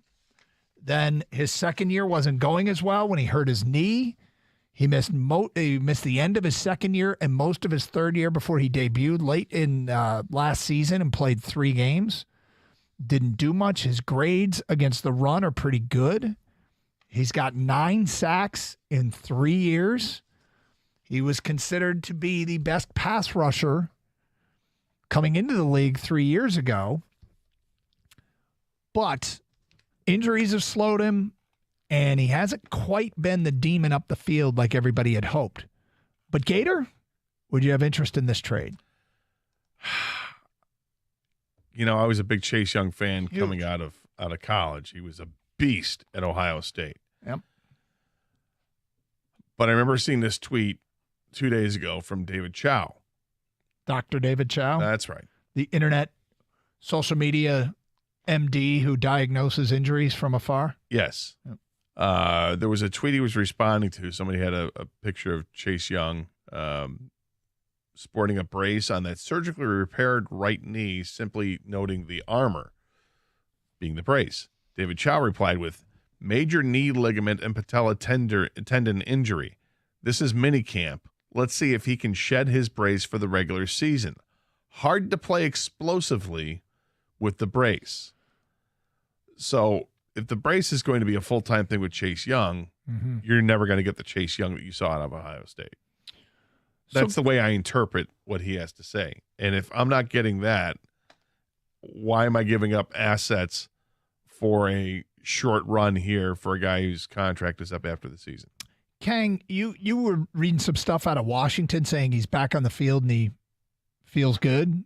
Yeah, he said he's ready to go. He's been a full participant and apparently is explosive for what mini camps and OTAs can provide. I would probably shy away from this trade. I mean, the one thing that you would have to do that would lead me to, that might compel you to make a trade like this, is if you think he was improperly used by Washington. Like if you think somehow there's some scheme-related stuff that he didn't fit, and he fits exactly what you wanted. Okay, was this for Julian Okwara? Yes. Okay. Romeo Okwara is the better of the 2 Okwara brothers. So far, that has been the case. Although he's been hurt and he's coming back, and Romeo Okwara says he feels great and he can't wait to get into the regular season here because he feels stronger as things have gone on. Because it's Julian Okwara, I might, because you ask yourself, okay, Julian Okwara on the roster for this year or Chase Young. And what does it cost me? It cost me a 3rd-round pick in next year's draft. Yeah. Well, I've already talked about how I think this team, Brad Holmes did an amazing job adding more depth to this team, that you can start absorbing, giving up some picks for players if it helps you win now. I mean, I'd have to know more about where Chase Young is at from a health standpoint, but I would definitely consider it. Chase Young played under defense coordinator Jack Del Rio. And again, I'm just trying to figure out, is there a chance that he's been misused there? It would be intriguing to see if the Lions would be like, because you're right, basically it's the cost of the third-round pick. Chase Young's replacing Julian Okwara. So it's a swap out of them, and the cost is a third-round pick. And assuming that Young will get these snaps that otherwise would be going to Okwara, although if you're trading for him, you're probably thinking he's going to get a good number of snaps. He was so talented at Ohio State. Mm-hmm. He was so talented at Ohio State. He lived in the backfield. He had all the physical measurements you'd want. Oh, we talked about, can the Lions trade up? We did everything we could that draft. And can you get him for cheaper? Like, does this seem like a relatively high price? I mean, it never does when you took somebody number 2 overall and you end up dealing him for anything less than that. It feels like you're getting him on the cheap. But every once in a while, you take a chance too. Like you go, okay, this could be a big deal. And one area that he did excel at is as a run stopper, and they could still use shoring up the rush defense. That could also stay on the field in run situations is that's an asset. Shoring up the run defense is something I still think is a priority. So now you don't think of a Chase Young and think we're bringing him to stop the run. He's supposed to be a living in the offensive backfield type of edge rusher. But if you're telling me he's healthy, then I'm likely to make the trade. I just don't know if he's healthy enough. This is a classic pending physical type of deal. Yeah, 100%. Right. The other side of it, Julian Okwara, what are you losing with Julian Okwara? It's another guy that's been hurt. Mm-hmm. Was slow to start his career and was kind of promising what he was doing in college. Yep. But not of the same ilk of Chase Young. So as we're talking it through, Doug. Yeah. My final answer, if you're pinning me on it right now, is I would make the trade. Would you? Yeah. Pending passing the physical. Yeah. Yeah, I hear you. I probably would lean against it, but I could be talked into it. And I've spent the last 10 minutes trying to talk myself into it. 248-539-9797. Phone calls, feedback.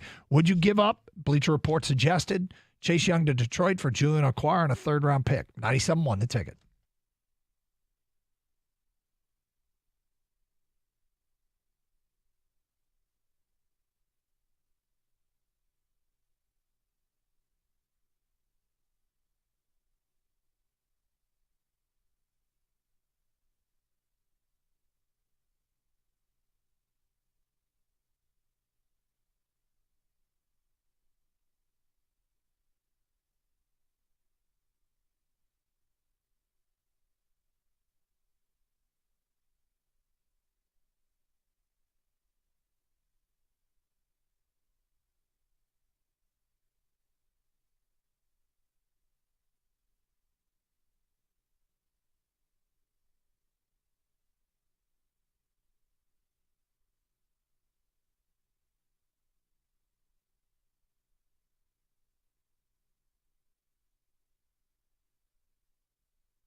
Just had a listener set in some more suggestions if you buy the ambulance from Armada Township. Sure.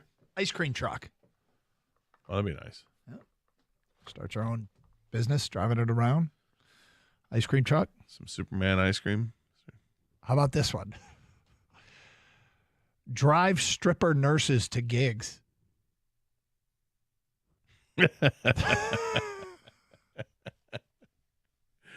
Yeah, I could definitely see that. That's an adult ice cream truck. We got a text that said sell euros out of it. Call it a lambulance. Lambulance. I got it. Yeah, got it. People are trying. They are trying. Oh, euros. I'm like, euros? Like, you mean like Jokic? No, they're not selling Jokic's. No, euros with a GYRO. Yes, Thank you. You thought you meant like Europeans? I thought, That's what I said. I thought you meant like currency. That's what I thought. Yeah, I'm like. Actual Eastern European people. Hey, is that Zelly Rabracha? I know, right? I haven't seen you in forever. Hey, we're giving away Darkos back here. Again, you could go, Armada Township is auctioning off a used ambulance.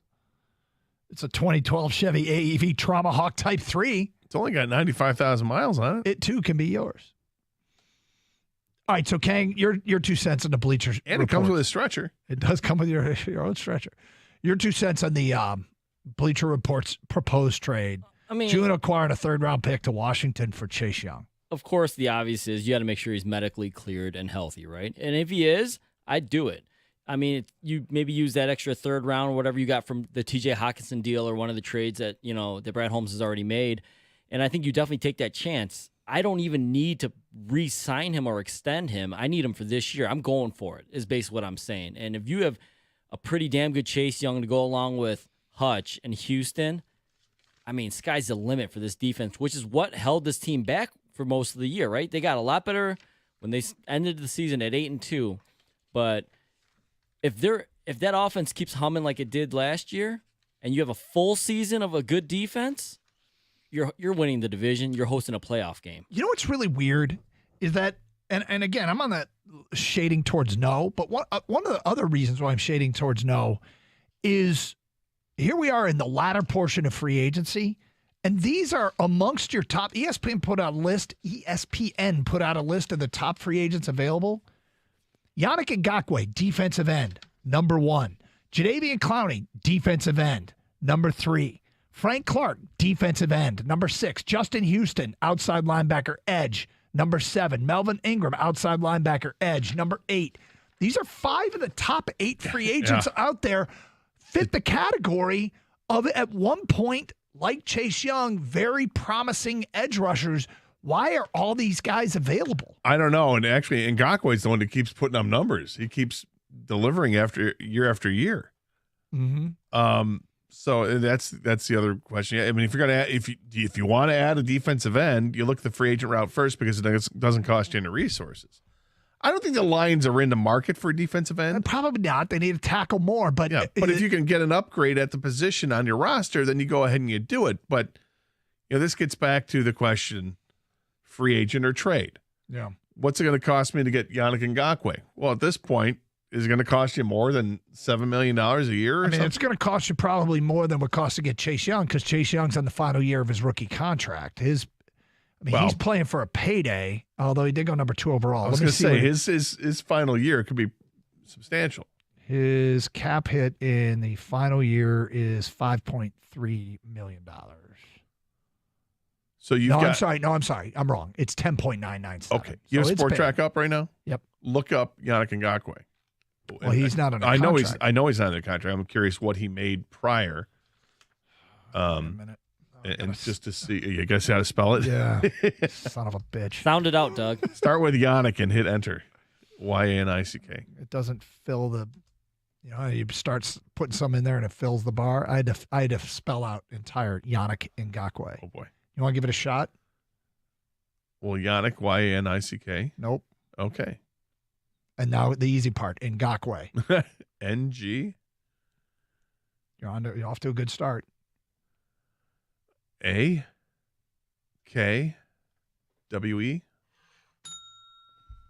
The bell means you're out. Don't you watch Gator the was spelling celebrating. bee? Don't you watch the spelling First bee? of all, yeah, if you watch spelling bee, you ask for it in a sentence. Okay, all right? You ask for clearly know origin. that I don't watch the spelling bee. Definition. The look on your face of satisfaction, but who's going to ring the Well, because ring what the- happens when you say, hey, when you get something right, what typically happens? Except Ding, ding. Except in the spelling bee. Yeah, you usually want the big X. When in Rome. Yeah, no, I hear you. I wish you would have celebrated even harder. I know. You're going to told him after. Told him later. Yeah. How do you spell the last name? It is spelled, and I feel like Trebek because I got the answer right in front of me. Well, the first name is Yannick. Oh, so I was off by an N, yeah. And a C. I said CK. I thought you just said Yannik, but No, I said okay, you were off by an N. An N. And Ngakwe is Ngakoue. Okay, wasn't too far off. So you want to know how much money he's made? Yeah, what was his last contract? The last year of his last contract. Signed a 2-year, $26 million contract with the Vegas Raiders. 26 guaranteed. So he's coming off getting that 2 years at 26, so 13 a year. Yep. He's not going to get that again. He's likely to get how old is he now?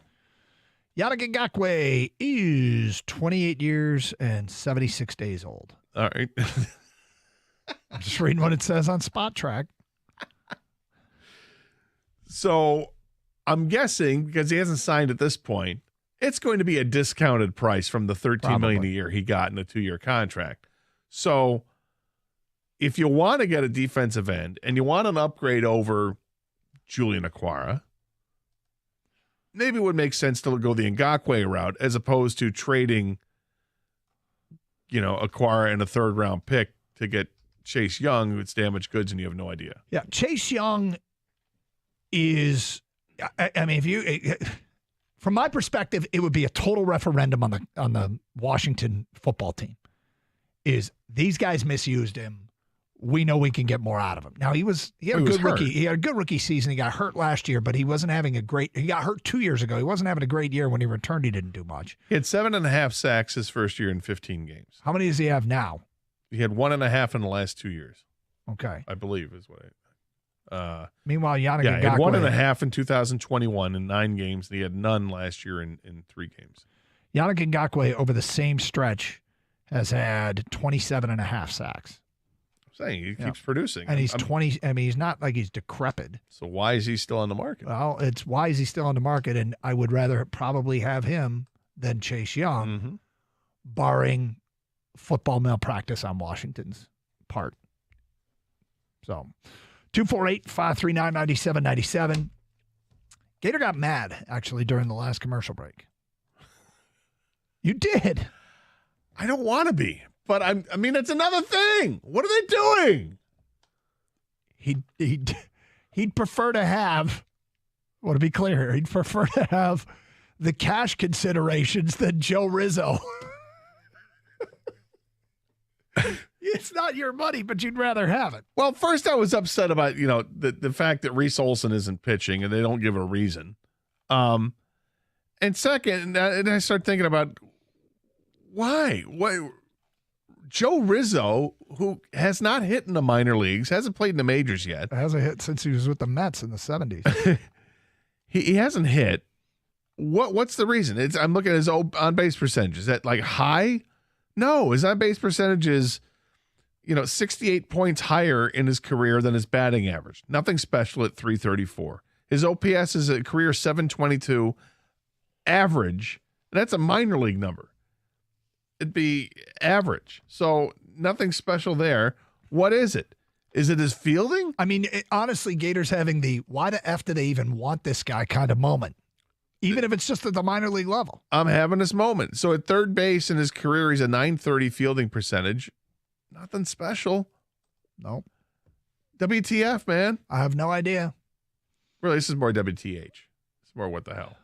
Okay. Well, if he was if he had good numbers, it costs more than cash consideration. No, I understand, but I'm like, why get somebody? Why to put it at that level? Like they've got guys they can promote and move around. And where's the Colt Keith news? Like why?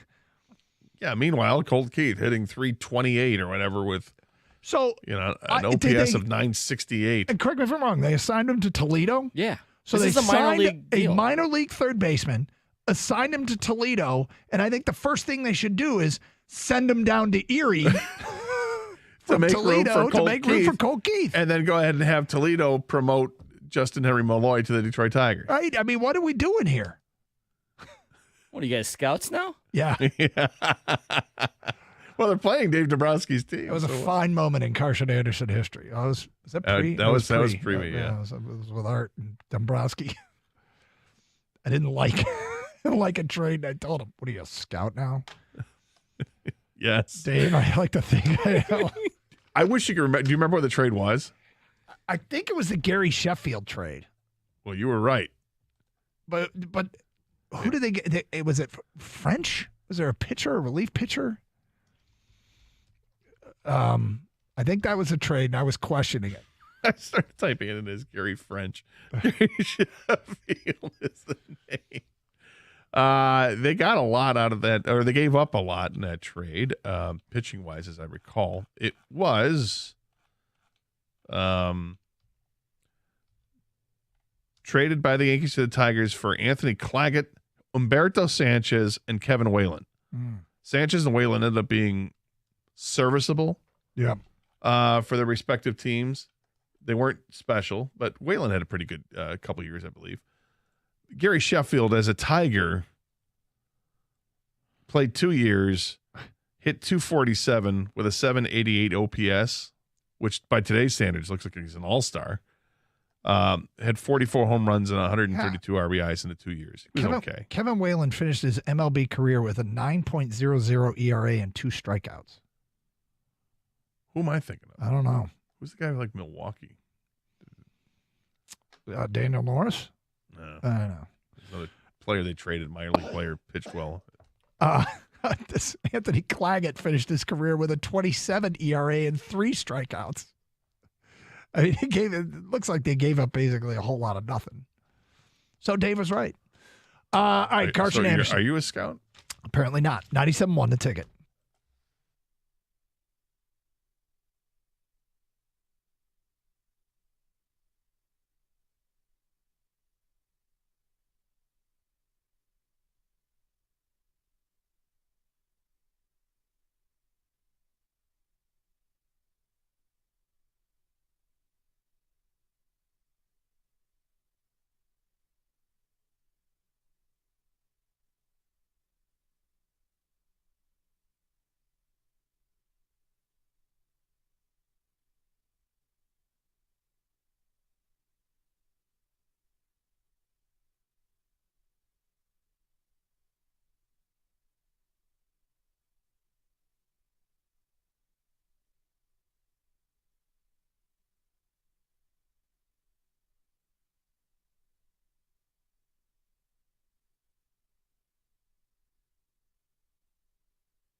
Doug Harsh, Scott Anderson, 97 won a ticket.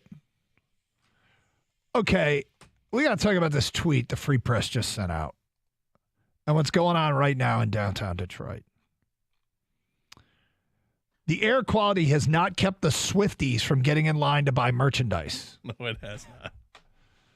There is a corral system lineup that runs the entire length of Ford Field.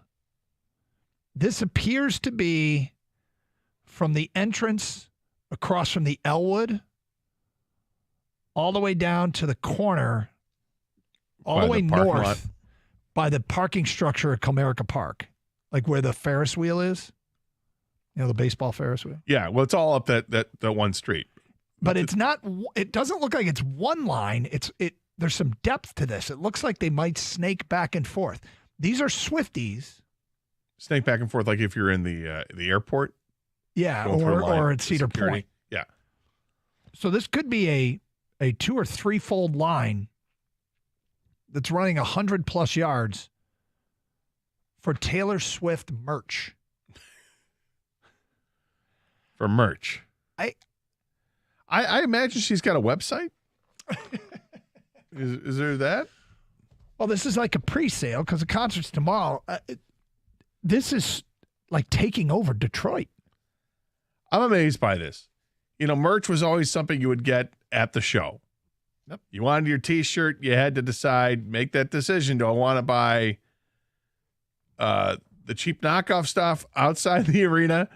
Do I want to get to the arena and buy the concert shirts there? They're going to be very expensive, but at least I'll have it before the show. Do I want to go after the show and get it when it's all been picked through and now they don't have your size? There's no mediums left. Mm-hmm. Or, you know, and if you buy it before the show, then you got to hang on to it during the whole concert. Is that what you want to do? A lot of decisions are made. So I've never heard of it going on sale before the concert. This takes it all out of play then. You just go, you get your merch, you take it home, and then I guess you can, you know, wear it at the show. What an absolute empire. Oh, I mean, good for her, man. Oh, my God. If the demand is there, right? So I was talking to Evan, who spoke to Lori, who works here at the station, who's a big Swiftie, huge Swiftie. Yeah. I think she's going both nights. She is going both nights. She told Evan that apparently, so you can't buy all the stuff on website, which is at this merch truck or even at the concerts. There's apparently a crew neck, like sweater or shirt that everyone wants that you can only get at this truck or the concert. Really?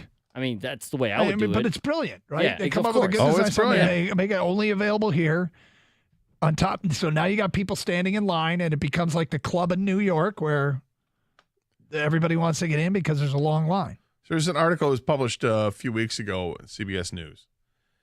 Taylor Swift is about to put a whole lot more money in her bank account. The pop star is currently touring around the country for her Eras Tour. All 3 of Swift's recent shows at Lincoln Financial Field in South Philadelphia sold out. The shows were also a boost to the local economy, with hotels seeing more reservations, the Independence Visitor Center, blah, blah, blah. When it wraps up in August, the Eras Tour could become one of the highest-grossing tours of all time. It's expected to boost Swift's income by about $500 million. God. Swift's net worth was $570 million in 2022, according to Forbes. This tour could make her a billionaire. So the video that we are referencing has now been tweeted from the Carson Anderson account. So at DougandGator971, if you want to see it. It came from Brian Manzullo, who tweeted out originally. The Free Press retweeted it. So she could buy that Chevy AEV Traumahawk Type 3 She probably could. She could buy as many ambulances as she wants. Buy a fleet of them. So the first, I looked at the responses to the video, and the first one says content may be offensive. And you know how it's fun to click on those to find out what they deem offensive? This one qualifies as offensive. Okay. The first response is effing morons. Look, people like what they like. It's funny. I walked out of the studio yesterday, and you know what Lori from promotion said to me, who's going Friday and Saturday? Why did you guys dedicate your whole show to ripping on Taylor Swift?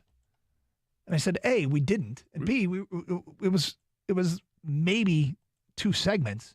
And B, we weren't ripping on her. No, we didn't rip on her. No, this whole phenomenon is taking over Detroit. We got bad air and we got Taylor Swift. Yeah, I mean, people, like you said, people like what they like. I mean, Lori also rips on her boyfriend for what he likes and doesn't realize that, she hates the fact that he collects stuff. Like, he's a big-time card collector and Funko Pop collector and things like that. And she's ripping on him. Yeah, and I'm like, we all have our thing. And doesn't realize, hello. Swifty. Yeah, right? Both nights. Both nights. She's going both nights? She's going both nights. Wow. Let's get to your open line calls. We go to Martin. You're on 97.1. Hi, Martin. Boys, what's up? Hey, Martin. Listen, I'm taking my daughter Saturday to Taylor Swift. I'm going to buy every damn shirt there is on that street because my daughter's going to be happy as hell. She don't need to know it's a knockoff, but I'm going to look like Dad of the Year, and I'm going to be fine with it. You're getting it. Four shirts off the street is way better than the one shirt they're going to try to sell inside that store. I'm just saying. She doesn't need to know that. She's 15 years old. She's not going to know the difference. At 15, she might know the difference between licensed stuff and unlicensed stuff. And real quick, I will say, you guys mentioned something the other day about these tickets being more expensive than Alliance hosting an NFC championship. Yeah.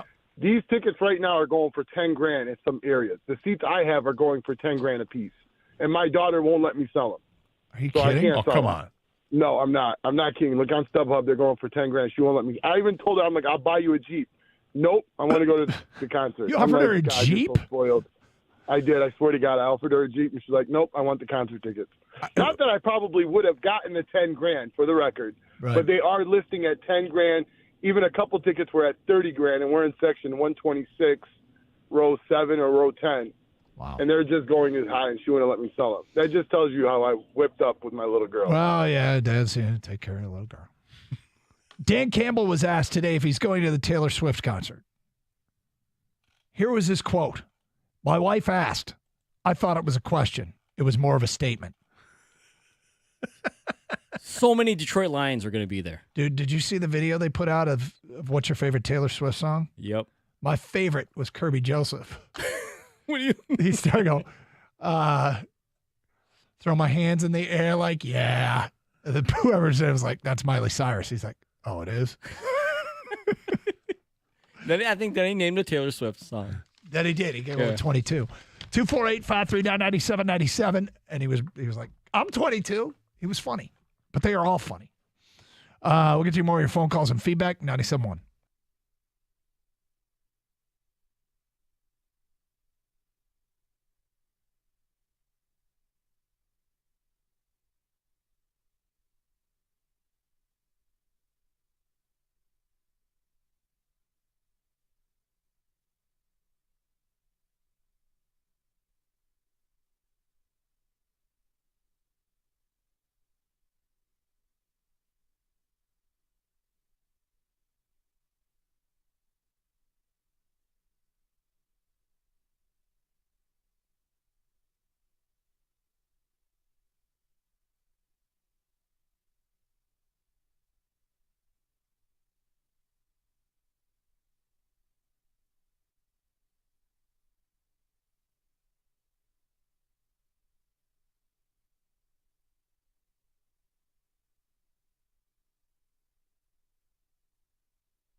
Restaurants are a very tricky investment, Gator. That they are. Very tricky.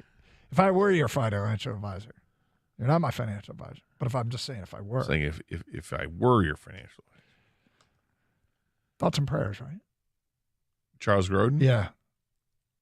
I think that's one that I missed with Barry Manilow yesterday. He's still alive. I think Charles Grodin has passed, but The actor who was really funny in the movie Midnight Run that we were just quoting.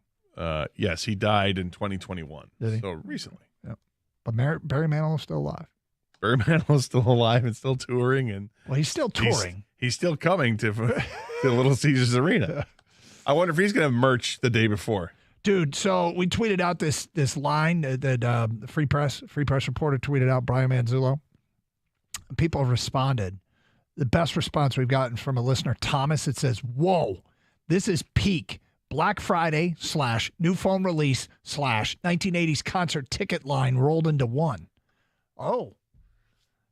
Show additional replies, including those that may contain offensive content. Should I click on it, Gator? Absolutely. All right. It is from Brian Kramer, and he writes, good Lord, people are sheep. I think it's so funny what they think is offensive. Flagged as offensive. Good Lord, people are sheep. 248-539-9797. We got a ticket text that says about Martin's call. Yeah. About he's just going to get the T-shirt outside the concert from the knockoff. Yeah. Jeff says his daughter's going to be very disappointed when she comes home with the DeAndre Swift T-shirt.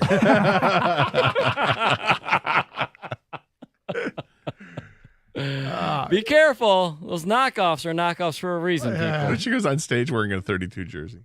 Swift? Yeah. Do you think hey, he doesn't play her anymore. if she is to put on any Detroit jersey, Taylor Swift for her concert, what jersey will it be? Well, it has to be a Lions jersey. Is it golf? Yeah, but Swift is available now. No, Swift is Swift is available. She would have her own. It would say Swift on the back. Number It would say one. number one. Yeah. But if she were to do it, a Detroit athlete. You want to rephrase that? If she were to wear a Detroit athlete. I don't know. Who's the Cade Cunningham? Hutch? Could be Hutch. Hutch is definitely going too. Hutch, I think Hutch is going. Mm-hmm. Dude, who's not going? Doug? Doug isn't. Doug's Well, the you're only not one. going. Well, I would have. Gator, But you're Gator not had that going. real ticket that fake ticket he offered us. Trade in his boat for one ticket. I can get a bunch of tickets for that. Would you rather have a used ambulance or 2 tickets to Taylor Swift? Wait a second. If I sold the boat, I can get the ambulance and several tickets. There's a plan. You've got less Am I than too late for 24 merch? hours to execute this. Am I too late for merch? You can go get in line right now. It's the only place you can get that crew. Let's go to Anthony. Do you You're have my next. size? Anthony, you're next. What's up, Anthony? Hey guys, I delivered bread downtown. One of our vendors is Comerica Park. Yep. So it was a nightmare getting down there today. And as we got to park our vehicle, I noticed there are vendors out there selling them, look like beer, pop, and water outside of these lines. Awesome. I mean, this is a concert where they're making money the day before the concert. Yeah, I've never seen this in my life. I've been going to concerts for 39 years, and I've never, ever seen this. It was insane. So the Tigers are in town tomorrow night, right? Yep. Yep, and I'm going to the game tomorrow night. It's going to be a mess. Yes, so it is. they got to compete with Taylor Swift crowd. Oh boy. Yep. Yeah. Do you tailgate for Taylor Swift? Probably. I would think. Well, maybe not. I mean, well, what's the average age of the person attending the Taylor Swift concert? I don't know. But so, I told you my golf trip. Yeah. Is this weekend. The golf trip is usually Friday, Saturday, Sunday. Right. It is Saturday, Sunday, Monday this year. Do you know why? Which poor sap is going to the show? Hoffman and Ryan. Really? Yep. I think Keith is going too, but Keith is trying to hide it. You know all my friends. Okay. Keith is trying to hide it and says he's taking his niece and he'll be just at a bar nearby. I think Keith's going too. And they're coming up Saturday morning. Is Ryan taking his daughter? I don't know. Or is he just taking his wife? I think he's just taking his wife. Hoffman sent a text yesterday saying he was going under protest, but he is going. Yep.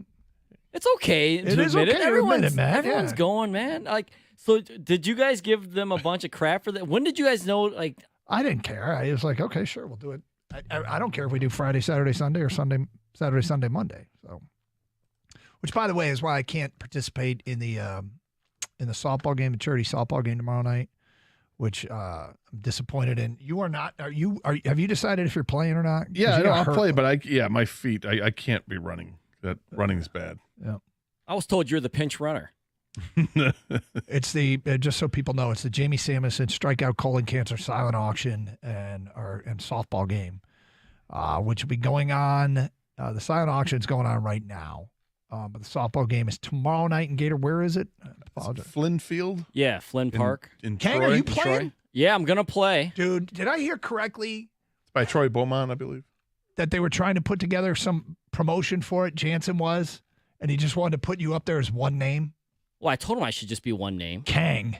Yeah. Like Prince. Yeah. Obviously. I was like, yes, please. That's not. I asked Jansen, do you need a list of my walk-up songs, or how's this work? No. And it's going to be a bunch of Taylor Swift songs because none of us can be at the concert. So I'm basically, we should open it up with, so no one here got Taylor Swift tickets, right? Yep. At least for tonight. So I probably shouldn't say something, but I will. All right. So I asked our friend Ryan's wife. Yeah. I said, you're going to Taylor Swift? Unfortunately, I don't like her. Only know 2 songs. I'm going for the experience and to hang with Hoffman's wife. Katie's great. Well, good for them. So we're starting our golf trip with an afternoon round Saturday instead of Friday, but whatever. 248-539-9797. Jeff is next. Hi, Jeff. Hey, guys. What's up? How you doing? All right. My niece has a wedding that day, Saturday. She's got it. And she booked her wedding before the Taylor Swift concert. Yeah. And then after the concert was announced, she tried to go downtown and get more rooms for the hotel. Oh, God. And all the Swifties took them. Where's the wedding? Downtown. I forgot where it's at. The invitation's at home. But I know it's right in the middle of downtown. Good luck with that. Well, it's like Evan's wedding. Evan's wedding, we were at the reception was at the Troy Athletic Club. But we happened to be right next to Ford Field, and there was the concert. Country singer. Luke Bryan. No, older country singer married to another country singer. Nobody had heard about him for Tim McGraw. I feel so stupid now. Well, you probably are. Yeah. You're really not narrowing it down. I know. Married to Trisha Yearwood. Oh, I don't know. Garth Brooks. Oh, okay. There we go. Garth Brooks. Well done. Yeah. Country singer. Hey, Gator. It's Valento. Oh, yeah. Did you hear about this? Yeah, no, we got it. We combed it. I got some good ones out of that segment. I'm sure you did. I want to thank them. It was basically 20 straight minutes of filling our drop board. Because Stoney doing that dramatic reading, right off the top, 4 or 5 good ones. Jansen had one for himself, so we're adding that to the pile. And then, butchering the show name was super. He referred Valento Enrique. I don't care what he referred to it as. It's awesome. It's in the system. Pretty funny. We're down. How are you today? Super. That's good. Oh, yeah. Are you Reds feeling... call up Ellie De La Cruz. We signed Frank Rizzo. So it's great. It's just great. It's Joe Rizzo. Please get it right. They sent him to Toledo so they can promptly send him down to Erie and call Colt Keith up. I don't know, man. I hope so. Yeah. I don't even need the team to be good. I just can't watch the same lineup. You got to do something, man. Gator brought up something very curious. What? Who was supposed to pitch yesterday? Reese Olson. Yeah. He's not pitching today. They skip him? Yeah, they just skipped him. To play Tyler Holt. He took a no-hitter into the 6th inning in his major league debut. Why Next would you time skip out, him? they've skipped I don't know. And Can't Tyler Holton's pitching. It's He not never like started a game in his major league career. Right, it can't be an innings limit thing. No. Right, if it was later in the year, you'd go, okay, I see what they're doing. Gator has started community-wide panic over the health of Reese Olson. No. Hope not. They got to do. We need different players. Like we just. Yes, there's no solution like here. There's nothing quick. Like, look, Parker Meadows is 23. It's now or never, right? And if he sucks, he sucks. He can't be worse than Nick Maton. Nope. Riley Green, Justin Henry Malloy.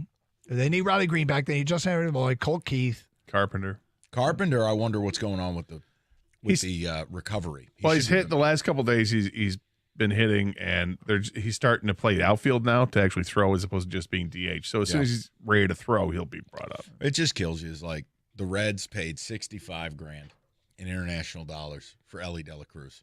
And that guy hit one to Kentucky last night. And ran from home to third faster than Corbin Carroll. He's 6'5". That's all right. It's cool. It's cool. We got Dylan Dingler. We got Roberto Campos on the. Doug, we need. He's still young. I know. We just need. Really is still young. He's very young. Keep hope alive. He's a I love it. Good for you. All right, what do you guys got planned coming up next? Well, Rico has some insight on the schedule stuff for the Big Ten, and basically, you can kind of pick your own rival. Is that right? So, I think I've got a solution for Michigan and Michigan State that'll make both fan bases happy. All right. You don't want to bother with us because you want to play Ohio. We don't need you no more. You're going to pick another one? Yeah. I'm going to play for the Spittoon every year. I'm going to follow Michigan's lead. I'm going to play as few teams as possible, win some games, hope it shakes out. Do we know does Rico know the format? He may. Right. And he's wearing a NASA shirt today. I saw that. We have in UFOs today as well. You have what? Every day there have been these stories about UFOs, and I didn't know Rico believed in aliens until 2 days ago. So now we've just created it today in UFOs, and we have a 911 call Rico has to break down. I like what Rico had to say, and I echo his sentiments. Are you so arrogant to think that we're the only people? Yep. Do you not know who you're talking to? No, I don't think I do think we're the only people as we know people. That's all I was saying. Right. But the only intelligence, the only intelligent life. You see what you did? Okay. You went to college with the guy. You see what you did? You just wound him up now. Yeah, I had 2 semesters. Well, trimesters back He was then. on the Drove me whiteboard crazy. out there drawing up his rendering of Area 51. Oh, God. Stay safe. Treat each other with respect. 97.1.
There's nothing better than your co-host walking out as the show begins. Kenny, I bleep you not. Rico frantically trying to get my attention and puts his phone up to his ear and he goes, "This is about the schedule." Oh, okay. Big Ten schedule day. Rico is in a tizzy. So Rico has stepped out to get some more of these details. Let's speculate. Who do you think he's talking to right now? I don't care who he's talking Who's the to. It important was the big greatest wig? thing in the world to have him just walk out of here as the show starts going, schedule D, gotta go. Talk to me. That was great. You're amped up. This is like Christmas for you. Big Ten, the new era.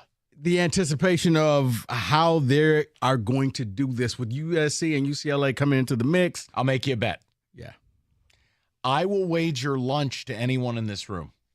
USC and UCLA are going to play Michigan, Ohio State, or Penn State to open their Big Ten career. Why? Money. Media markets. TV. But no, look, we'll get it at 4:30, but you have something you want to open with that's different, unless you want to tell us who you were talking to. No. We can open up what was different. Damn it. Most predictable no of all time. I know, right? You know what? As you say, you got to ask. You don't get the award. All right. Were they a coach? So here's what happens. It appears that the flex schedule, they don't know exactly which schedule is coming out, but it appears it's going to be the flex schedule for the Big Ten, meaning the biggest thing is you get to pick your protected rivals. So there's going to be some teams with 3 rivals, some teams with 2, some teams with 1. Mm-hmm. And it also will do away with divisions. That's what it appears that it's going to be. So how do you account for teams with 3 and other teams with 1? Who gets to make the choice? It's like Match.com or Tinder, where you want to be my rival, I want to be your rival. Okay, it's now protected. So we go that route. I believe Iowa's going to have 3 of Minnesota, Wisconsin, and Nebraska, where there's other schools that'll just have 1. And I believe Ohio State is one of those schools that got smart and said, you know what? We'll just have 1. Michigan, you're our rival. That's it. Everybody else we'll take our chances with. And then they're going to try to rotate all the teams in there with home and home games. So you could have 3 rivalries because they couldn't decide how many protected rivalries. So they just went flex schedule and said, okay, you guys tell me how many rivalries you want. You know what? And we'll make the schedule accordingly. This is the easiest thing in the world. Seriously. I got a solution for Michigan and Michigan State. Let me say this. I don't have to like what Michigan does to respect it, but they've taken an SEC model. Every team in the Big Ten is going to play a Power 5 team in the non-con, except who? Michigan, dummy. The point is, Michigan wants to play Ohio State. That's their sacred cow, right? They don't want to play us anymore. They don't like us. They don't want to play us. They find us to be a nuisance, right? Oh, I got news for you. I don't care if we play them anymore.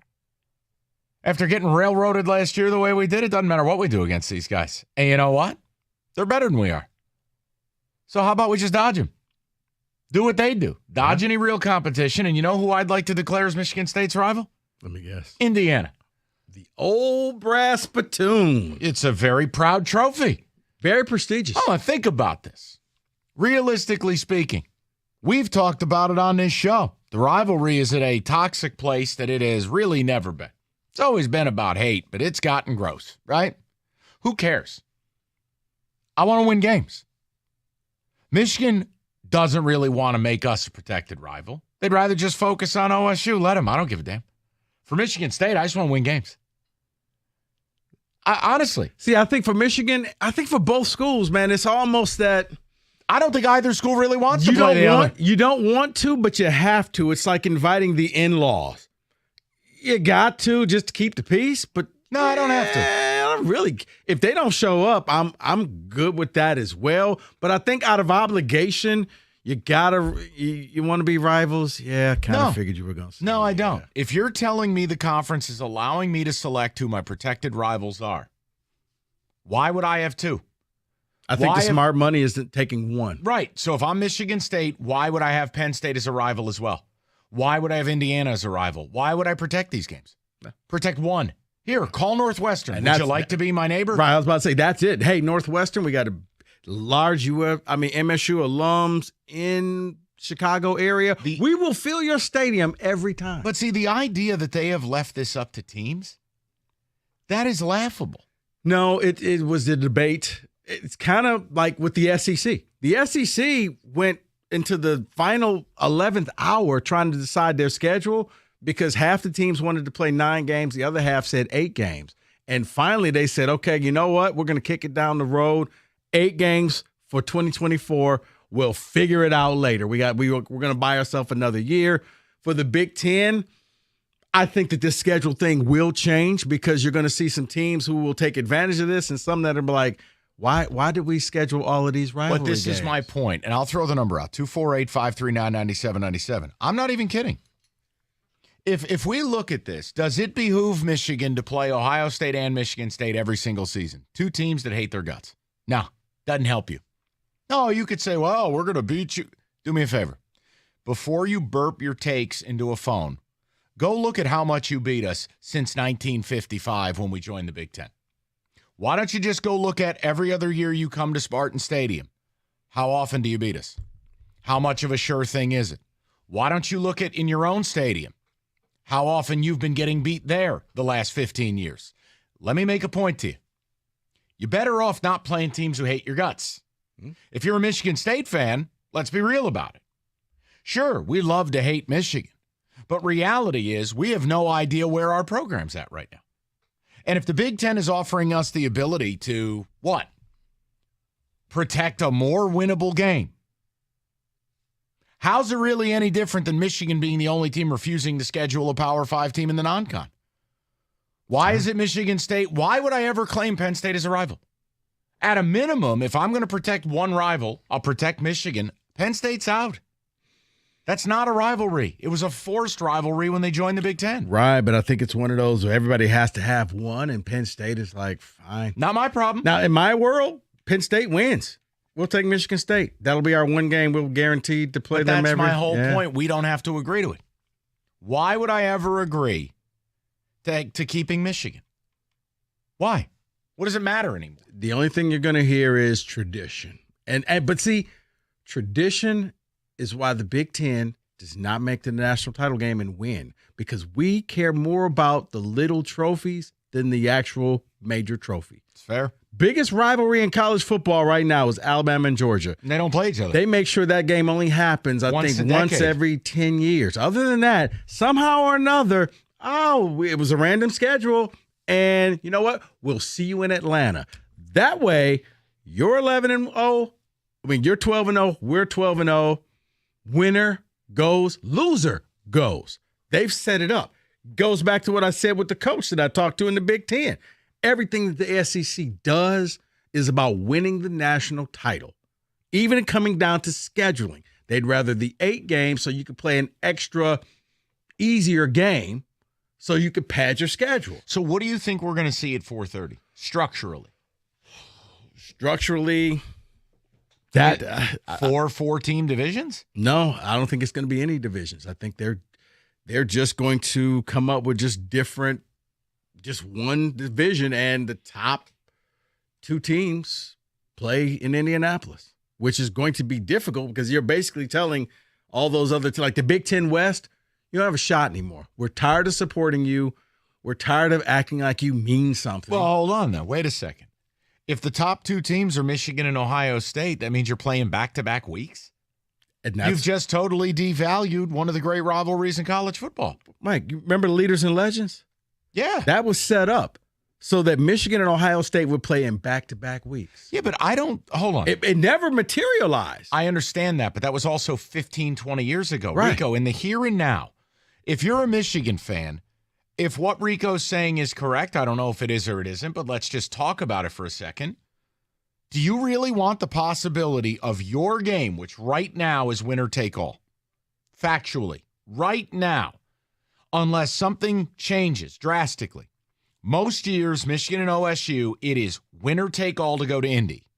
Now you mean to tell me you could go into that game and the result could not matter in the least? Not in the least. Because the next week is the real winner, which we've seen in the NFL. And you know what happens in the first round of those games? Hey, we're finishing the year. It's Bengals-Ravens, but Bengals-Ravens are playing in the wild card? Mm-hmm. Nobody cares. Mm-hmm. See, to me, that's disgraceful. That's an embarrassment. That would be the equivalent of the SEC switching to a model, and I understand that this isn't totally relevant because Florida's no good anymore. But if Georgia and Florida played in the world's biggest cocktail party to finish the season and could face each other the next week in Atlanta, that game doesn't matter. Got devalued. You're telling me that's what you think's happening at 4:30? That's what I believe is happening. With no divisions, they're going to go to the top teams. Now, like I said, I would love for them to even – I don't know if they're even going to expand the playoffs and have a 14 playoff for the Big Ten title, which would be better. What, semis and then a final? Right, and then a final. But looking at this now, if they go without divisions, they're going to go with the top two. So here's my other question. Do they go without divisions because they know that while they haven't officially expanded today, they're going to by the time these games actually get played? Look at that man. Is that so? Basically, what we hear today may not ever materialize. No. I think it may materialize for 1 year. And then in 2025, we do it all. Kind of how what they did for the pandemic year, where a brand new schedule was invented. And guys, sorry about all the other stuff, but here's a new schedule. I don't think that they're going to stick with this because you may have new teams coming in with Oregon and Washington, and then maybe they go with the pod system. So let me ask a question to the people. Your rivalry thing is already out there. I'll be honest with you. If the Big Ten's allowing me to choose how many rivals I have, you know what? I don't. Piscataway is pretty nice in the fall. That's what I'm saying. The rivalries don't mean anything anyways. But here's the bigger prevailing one. It's not necessarily what we're going to see at 4:30. What do you want to see when this schedule's released? If what Rico is saying is true, there's a chance Michigan and Ohio State just got completely devalued, at least in a normal sense. But see, the Big Ten doesn't see it as devalued. They see it as this goes back to 2006 when they played, and then they wanted to play again in the national title game. But that's different. They want to play. That's a once in a lifetime I understand, moment. But then they set up leaders and legends so that they would play at the end of the year and then play again a week later. Right, but see, in the rematch. You're a shill for the conference. No. I'm talking about fans, Rico. You're in management. I think fans. You're in management. I want to hear from the people. You're in management. You're in the Chicago offices. I'm sitting right here across from you. So then I want you to speak to your customer base. You're not working with Kevin Warren anymore. I need you to realize Kevin's gone. No, I think the fans want to see it, Mike. 248-539-9797. I want to hear someone call up and say because especially if you lose that game, you want another shot at that team a week later. Wow. But if you win the game. Look at Kenny. Tell you what, Kenny has something for you on the flip side. Wow. Sit right there. 97.1. All right, guys, you've heard me talk about Awaken 180 weight loss for the last 9 weeks. And you know what? This could be the weight loss plan for you. I mean, the holidays are coming up. You could be down by 20 pounds come 4th of July. It's been 9 weeks for me, down 40 pounds. You could do this too. It's very simple. You call 844-346-1800.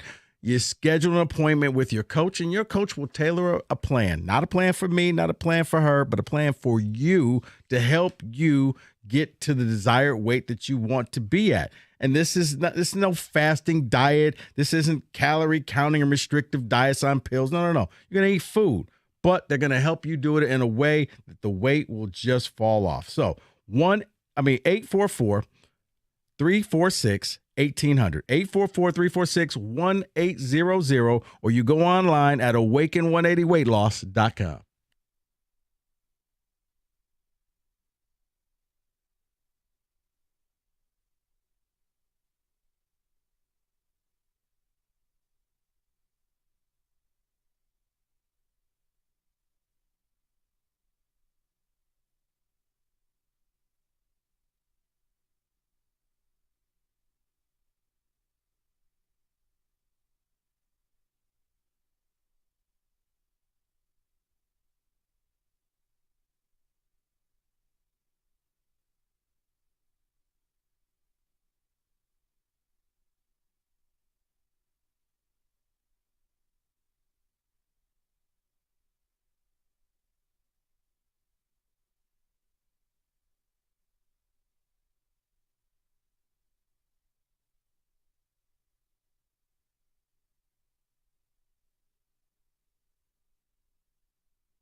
Thanks, Tony.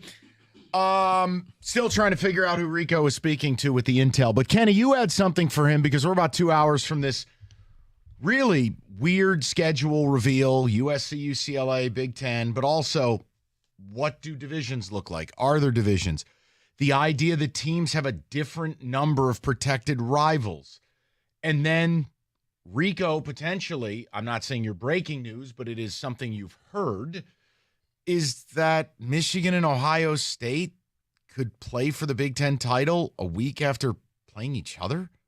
For the Big Ten title. That's dumb. It's dumb. I agree. I think it's dumb. I think fan experience-wise, you're not only devaluing the last game of the season, you're devaluing the conference title game. Both, if you play them back-to-back, they mean less collectively than if you played once in the middle of the season and then once for all the marbles. I don't see the upside of having, hey, let's have our biggest marquee matchup, and then a week later having a rematch of our biggest marquee matchup. But isn't that Georgia-Bama every year? I hate it. I'm not saying it's good. Title game. You were ready to just, oh, my God, we suck. That's Kenny, different, give it though. a week. Those are both playoff-type games. Those are a conference title game, and that's playoff game. The way that it works out that way, that's happenstance. That's not us planning it. You're actively trying to plan those two games happening back-to-back. I can't abide that. Not in my conference and hopefully not in your conference. No, and if you're a Michigan fan, I know the bravado's exciting and it makes your denim tight, but the reality is, let's say you pound OSU the way you did, and a week later you got to line up and do it again. Let me tell you how that story goes. You don't win that next game. And vice versa, if the Buckeyes beat you the first time, they probably don't beat you the second. That's why I said it renders the first game moot. It's useless. That would be really dumb if the Big Ten did this. Now, Rico has precedent. He has history. He has his office next to Kevin Warren. I understand. It's an empty office. I am not arguing Rico's point about precedent. I am arguing the principle. It's a dumb idea. It was dumb then, and it's dumb now. I think this is kind of like the SEC when they had their guys and they couldn't decide on the games. I think they're coming out with a schedule for 2024. I don't see it staying in this same model. I think it's going to end up changing again, but this Amazing. is just something. So, Kenny, here you go. Ready? You may as well put an asterisk next to this. It'll be the 1 year it looks like this, and then in 25, we're going to mix it all up again. It'll be like the pandemic schedule where, you know what? We're just going to change everything around, and we'll see what happens. I just hate the lack of consistency. Do it. Figure out the right way to do it, and just, even if I disagree with it, just do it that way from now on. Because, Kenny, I mean, it's the same. Your conference is doing the same thing. They couldn't decide 8 or 9 games, and they finally just said, okay, what if we just do 8 for 2024, and then we'll come back to the table. I'm not saying my conference is any better, by the way. I disagree with that wholeheartedly. No, but you know what? I think your conference is leading the way, and this is why Jimmy got upset with us last week when me and Cookies. He wasn't listening. You're doing it the right way. You're putting up as few roadblocks as possible to get as many teams, especially when the playoffs go to 12 teams. You're going to have probably 5 or 6 teams ready from the SEC because they know the more teams in there, the better chance we're bringing that trophy back to our conference. And then that's when I would inform U of M we're not playing them anymore. The SEC? Oh, Michigan State. Wow. F it. You're telling me we're expanding to 12? Why do I need to play anybody difficult? Michigan's laid out the model. Michigan has a 1-game season. And you know who complains about the Michigan schedule is just a lot of the older fans who are used to. We just had 2 people on the line. I don't mean to interrupt you. We had 2 people on the line saying the rivalry with OSU is dead. Huh? How does that work? Now they hung up, but I'm like, how does that work? 2 years? Does that? No. Okay. It doesn't work that way. Would love to hear from you if you decide to call back. All right, you want to go to the people? Let's go to the people. Let's go to Victor, 97.1. What's up, Vic? How are you? How are you doing? Good. All right. You all make a lot of great points on the schedule, and there was one other interesting point that Joel Klatt initially brought up about the SEC versus the Big Ten, outside of the fact that they play 4 non-conference games and 3 non-conference games, and it really comes down to when they play the games. I don't know if you remember last year, but right before the Iron Bowl, Alabama ended up playing Austin Peay. And in those types of games, Cupcake week. you can, like a cupcake week. And the Big Ten doesn't really have that cupcake week. And it becomes significant when your players are all banged up towards the end of the season and you have an impending rivalry game. I'm a Michigan fan.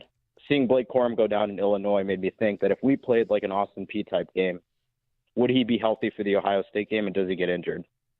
So that offers an advantage to the SEC and not so much the Big Ten. So I think it's also like not only how many non-conference games you have, but it's when you schedule those. Well, no, Victor, you're right, because that game pretty much sets up that you can rest your starters. You play the backups, you get them healthy. Unless you have somebody in the Heisman contending for a Heisman, go out there, pad your stats, and we're going to yank you by the end of the guys, first you can quarter. save a lot of words by calling it a bye week. Yeah. All right, SEC teams get a second bye week. Full stop. That's it. And Vic, listen, I agree 100% with you. Look, the problem I have with college football, it'll never change. The only sport that's more disorganized and is more desperate for central governing body is horse racing. There's just no national. Why are conferences playing different amount of conference games? It's absurd. We all play the same sport together. Why do conferences have different setups with divisions and title games? And some, remember the Big 12 didn't have a title game, but other conferences did. College football's never made total sense. But I'm with Rico in this regard. If the goal of, if I am a Michigan fan, while I don't have to like what they're doing, I can understand it. If the goal is to make the playoff, you have to begin doing it Michigan's way. Play nobody in the non-conference.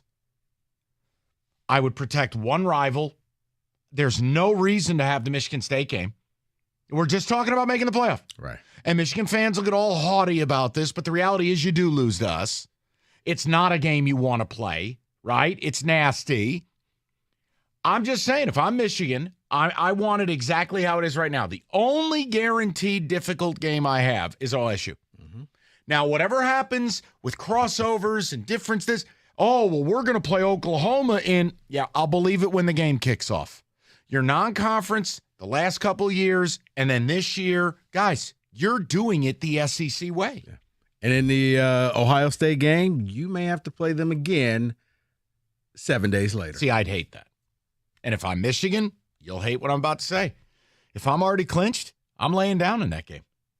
I want no part of that first game. I'll see you when all the chips are in the middle of the table, and we'll go beat you next week. Right, like a certain morning show host would be livid to hear. You didn't represent your school in the maize and blue. Okay, well, tell John to join us from 1923 and come to the 2023. I didn't make the rules. When John played, the sport was rice. No. I'm just thinking about that, Mike. Not to sound like back in my day, but when John played, this sport was real. But just think of how bastardized that game would become if both teams have already clinched the spot. Right, it's pimped. It's backup versus backup. It's the NFL fourth preseason game, or now third preseason game, where it's a bunch of guys you've never heard of before out there on the field because nobody wants to get their star player hurt. Stephen A., please. I know we're upset as well. Please. It reminds me of Lou Holtz. 248-539-9797. We'll get more of your calls. We got a little football today. We've got some Lions news to get to at 3. And yes, the schedule release at 4:30, where hopefully we get the details we want beyond who you're playing. I want to know structurally what we're looking at. 97.1.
All right, so let's mix in a little football. I know today's schedule day in the Big Ten, but the NFL, major news, including, I think, a team in the division partially thrown in the towel. We'll get to it. Kenny Cott, subpar music, please.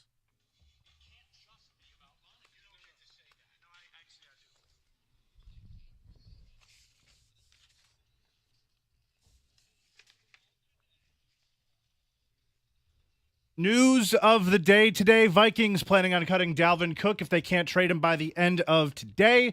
Off fourth straight 1,000-yard season, 52 career touchdowns. Free agent, 27, 28 in August, years old. Let's talk landing spots.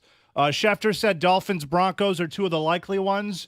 Teams with the best cap space are Bears, Panthers, Cardinals, Jets, and the Lions. Anything there? What do you guys think? I don't care. For me, it's all about Lions are winning this division. We're getting a home playoff That game. he's not there. That he's not there. I mean, Kenny, God love you. He's going to Miami. He's a Florida kid. He went to Florida State. Miami loves the stars. They're star bleepers.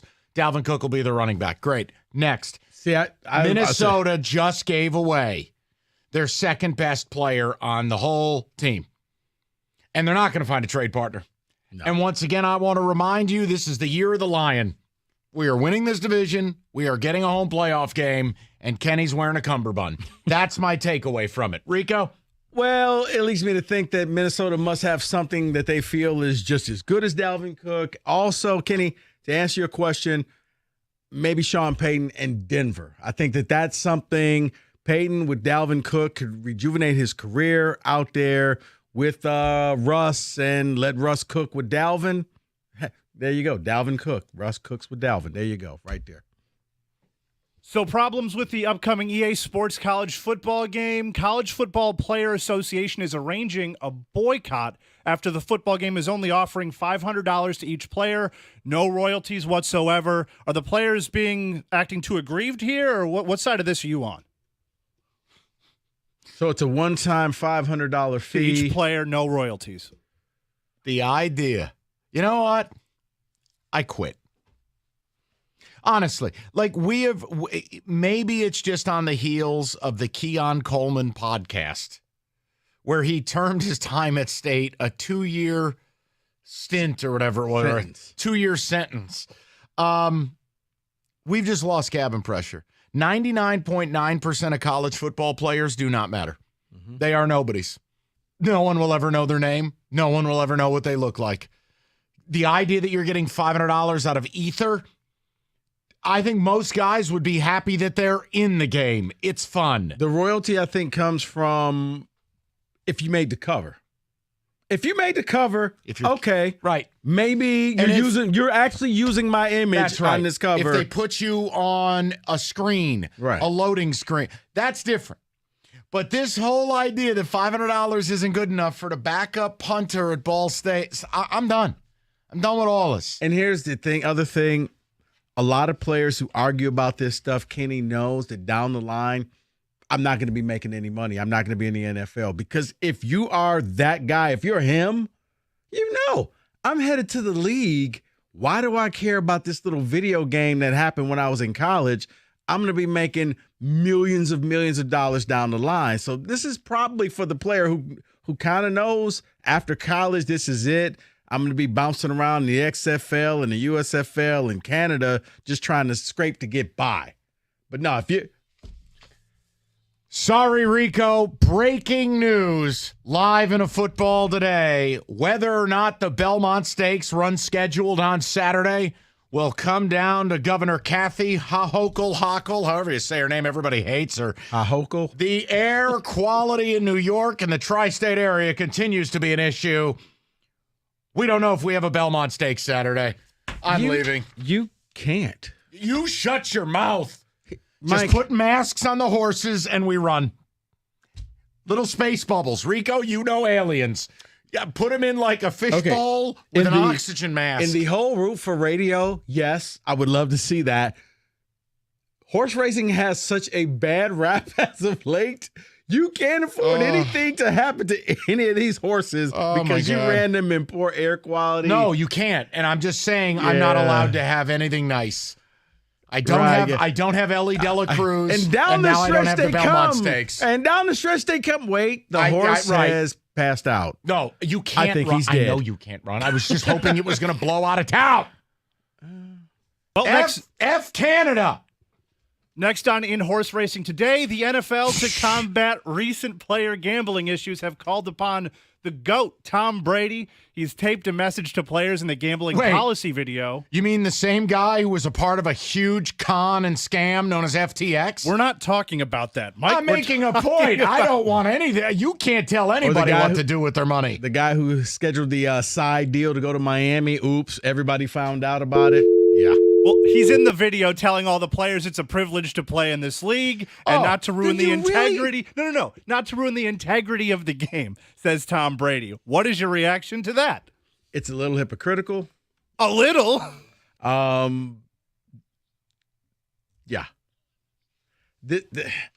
Well, first of all, it goes to the whole thing. If you're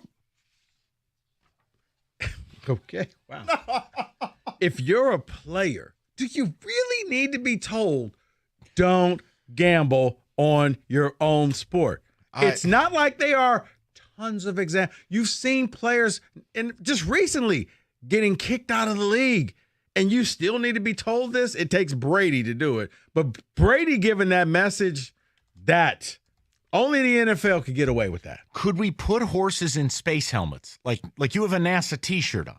Like an astronaut helmet for a horse. Could we do that? No, I'm under like one of those like Nike breathing machines. You know, when like you're on the treadmill running, put it on the horse. This is going to devastate my weekend. Belmont Stakes Day is one of my favorite days of the year. It's a fabulous card. These wildfires are ruining my life. So what does this happen next weekend? Can't speak to it. Up next, sugar cubes and horseshoes. For this next one, I'm going to tell you something. I'm going to wait till you leave, and I'm going to run you down at a high speed. I just want to let you know was that. In football today. Shut your mouth. For this one, I'd like to go to Rico Beer. Talk about Deebo Samuel. Recently spoke out saying he was awful and sluggish, bad on tape last year, vowing to be better. What do you, Rico, expect for your guy Deebo Samuel this year? I mean, it really boils down to, is he happy? Because remember, last year he was going through the whole contract negotiation where he didn't really want to play. He was like, you guys are using me too much as a running back. And it was a little bit of pouting on his side. If he's back to being Deebo and just realizes, dude, you're a weapon, you're something that we can't quantify right now, then I think it'll be okay. And I also think that Christian McCaffrey coming there and kind of taking some of those carries and running the plays that they just kept running him, I understood why. Because running backs don't last long in this league, and he saw longevity. I'm a wide receiver, guys. I said I'd do this for a couple times. Give it to Christian. Let him run himself down. So I think he'll be back. I think he'll be focused now. What about some form of a breathe right strip? I don't. I have to get some information. I'm rattled. This is really going to throw off my weekend. You know what we need to do? Let's go and rent a lot of those fans that they put in houses when the houses have fire, and let's just blow the smoke out of there. We'll just set up fans all throughout the racetrack. It's why I've been saying since I watched the film, we really need to build a track inside of a Wakanda bubble. We need someone out there that can help you with some artist renderings. I Yes. think that's what you need. I want a horse racing track inside of a biodome like Wakanda. Is there a track inside of a dome? Only in The Simpsons. No, but that doesn't exist? No. Okay. Well, there you go. Maybe now you get a track We inside got a it. business plan, people. Kenny, what back were to you those horses and sugar cubes. What were you saying about Devo? Don't care. Next. This has been a Horse Racing Weekly. No, Kenny. I got one more for you. Please. It's a big deal. Panthers Pro Bowl pass rusher Brian Burns will wear number 0. I wanted to know how traditional you guys are with the number 0. Are you into it? Do you hate it? I don't. You know, players can wear whatever numbers they want. All I ask is if you're an offensive lineman, I can't have you out there wearing number 2 or something. Honestly, I always thought that 0 was just the dumbest number to have. I mean, Why? It writes the jokes. I mean, if you're a wide receiver with no catches and you're wearing 0, I think, no. Wear 1, anything like that. 0, if you want it, you could have it. To me, that's a loser number. I guess I grew up watching Robert Parrish with 000. And 000, I can live normalized with. it for me. I don't know. 000, yes, because you don't see that often. 0 is what you give the kicker or the kid with no other jerseys out there. We'll give him 0 because nobody ever wants 0. Okay, I actually think it's kind of cool, but maybe I'm an idiot. 000, yes. All right. Kenny Burrow. I'm Houston Oilers. I'm glad we have really settled this. Major issues handled here. What about the gray horses? Genetically faster. Yeah. And that is what should have been in football today.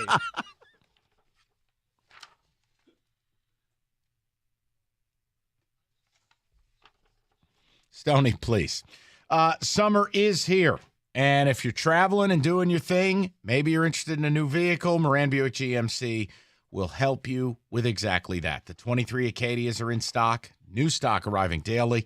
If you need service on that current vehicle before an upcoming road trip, MoranExpress.com. Scheduling is always fast. It's always easy. MoranExpress.com.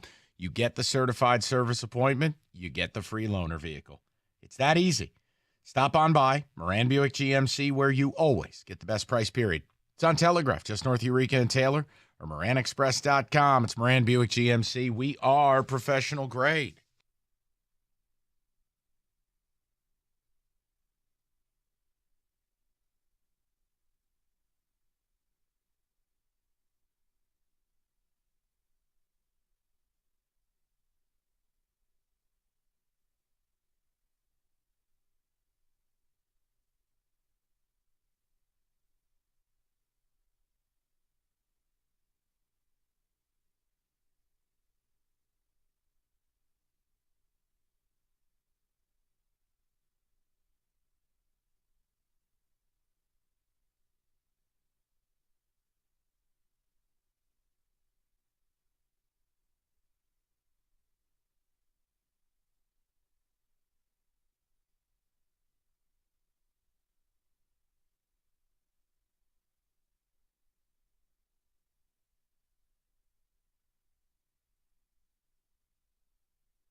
All right, before we go on the board, I want to bring David in because we had David, then we lost him, but David has a take. I want to understand what he's trying to say. Big Ten scheduling day, about 90 minutes from now, we're going to find out what this 24 new world of the Big Ten looks like. Rico made a point. Michigan and OSU may play each other back-to-back weeks because of a divisionless profile. David had a different take about the rivalry. David, go right ahead. Thank you for calling back. What's up? Yeah, hey guys, how you doing? Love the show. Good, man. After we beat Ohio State last year, my wife and I went to the Big Ten championship game, and we were standing there waiting to go in the game, and we were at the media thing and yada yada yada, and we watched TCU lost. I looked at my wife immediately with other Michigan fans around me, and I said, the rivalry right then and there is dead. And they looked at me and said, what are you talking about? I said, watch. Ohio State's going to get in the playoff, and now if Ohio State does beat Georgia and Michigan does what they're supposed to do, which they didn't, but I digress, if they move on and we play in the championship game, the game is utterly useless. It's utterly meaningless. Now that the all that played out the way it played out, I still feel the exact same way. Mm-hmm. With them making the playoff last year, it doesn't matter. The game doesn't matter anymore. It just doesn't. Michigan beat Ohio State. Michigan destroyed Ohio State 2 years in a row. Yes, the first year they didn't make it, but with the 12-game playoff coming fastly, I see. It's not going to matter what that game does. David, I'm so glad you called back, because hearing you explain it makes now sense allows now. me to now I can say, you know what, David? Because it sounds like it was arrogant at first. Yeah, no, David has a point, though. And Rico, this is where, and I mean, David, I think you agree with me. I know Rico and I bicker. The 4-team playoff kept it real, because it had to be a real rare moment. And I know we saw Bama, Georgia, whatever. It took something extremely outer space for teams to play each other again. Now, you're right. Ohio State and Michigan, if the last 2 years are any indicator, they'll go into that last game in a 12-team format. The game won't mean a damn thing. Here's what I would simply say, and this is where I know a lot of, Big Ten fans will get angry at me, but just go the route of Georgia and Alabama. Just take it off the schedule. Put it into rotation and play each other either in the Big Ten championship game or we'll see you in the playoffs. But this way, you both make the playoffs. You're not going to knock each other off and give the other one an unnecessary loss until it's time, until all the cards are on the table. I'm just happy Rico got his way and he's ruined the Big Ten. Look what he's done. We'll get into this as the day goes along. 4:30, is there a press conference? It's just going to be a schedule release on BTN. Oh, great. Dave Revson. You know it's a big event when he's on it. Let's go on the board, please.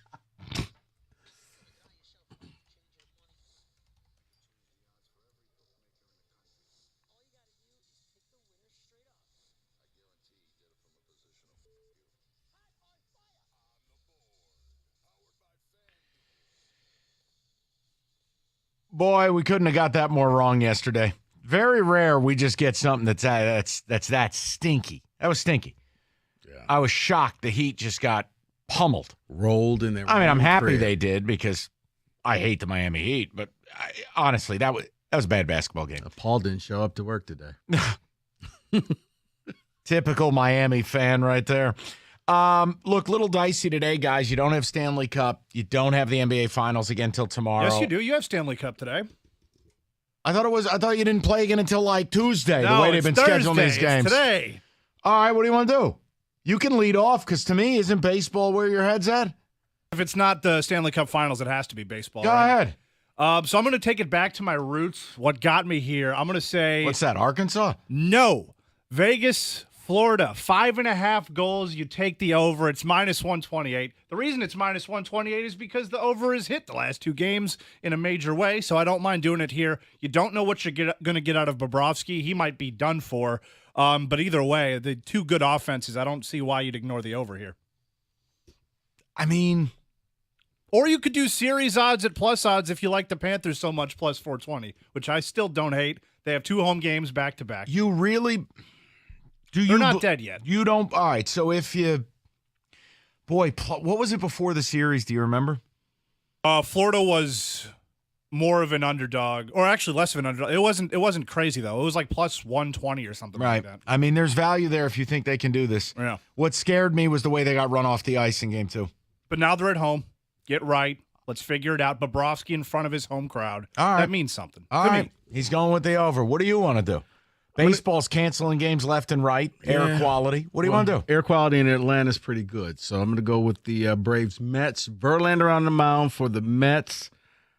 I'm going to go, you got two things you can go with. You can go with Ronald Acuna getting 2 hits at plus 180. Is Michael Harris ever going to get a singular hit again? We're working on it. We only care about the man. He's been bad.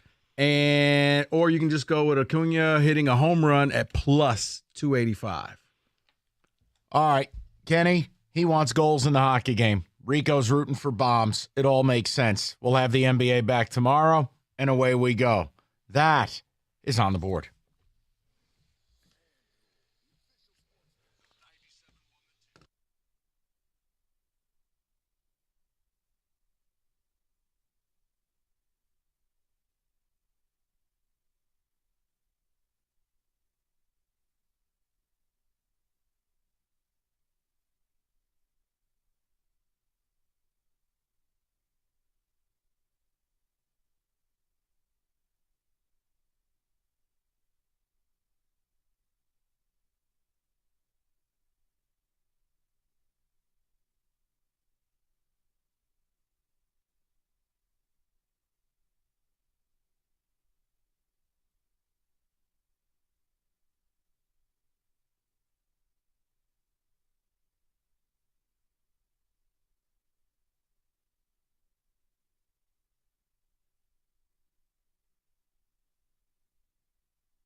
And we are brought to you by the good people at Mother Waddles. Tigers supposed to play the Phillies tonight in Philly at 6:05 right here in the ticket. Air quality still a question, but as of now, the game's still on.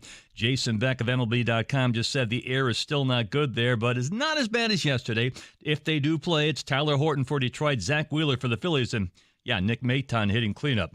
Phillies a -260 favorite. Arizona and Washington game this afternoon was postponed due to the same issues. Lions moved their workouts inside today due to the air quality conditions. Minnesota releases running back Dalvin Cook, according to ESPN. Dolphins and Broncos among those interested. Stanley Cup Game 3 of the finals tonight in Florida. Vegas leads 2-0. Florida, though, a -120 favorite. Forte, the +250 favorite to win Saturday's Belmont Stakes. That is if it happens. The famous NYRA, that's the New York Racing Association, for those of you keeping score at home, today canceled all Thursday races due to the air quality. At the Ticket Update desk, I'm Jeff Lesson. For more 97.1, the Ticket or Odyssey.com.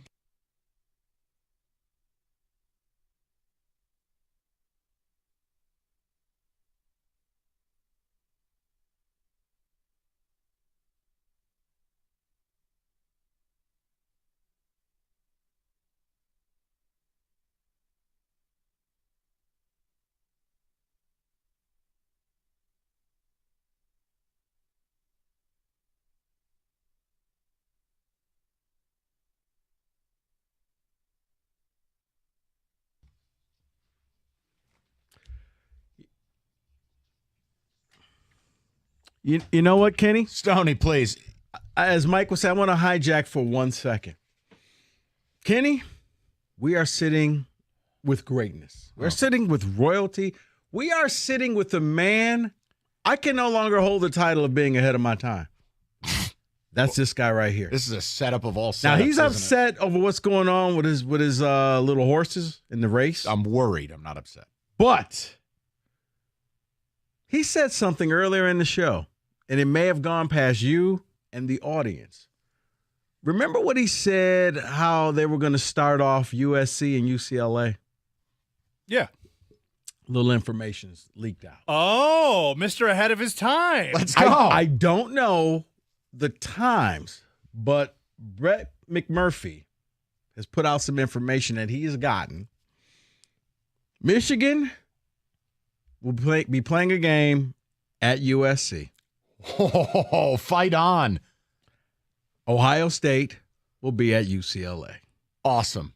And then UCLA will also be at Michigan at some point the year. I don't know when the exact dates are. But you knew it. But and I learned from right you. here. You are my television Miyagi.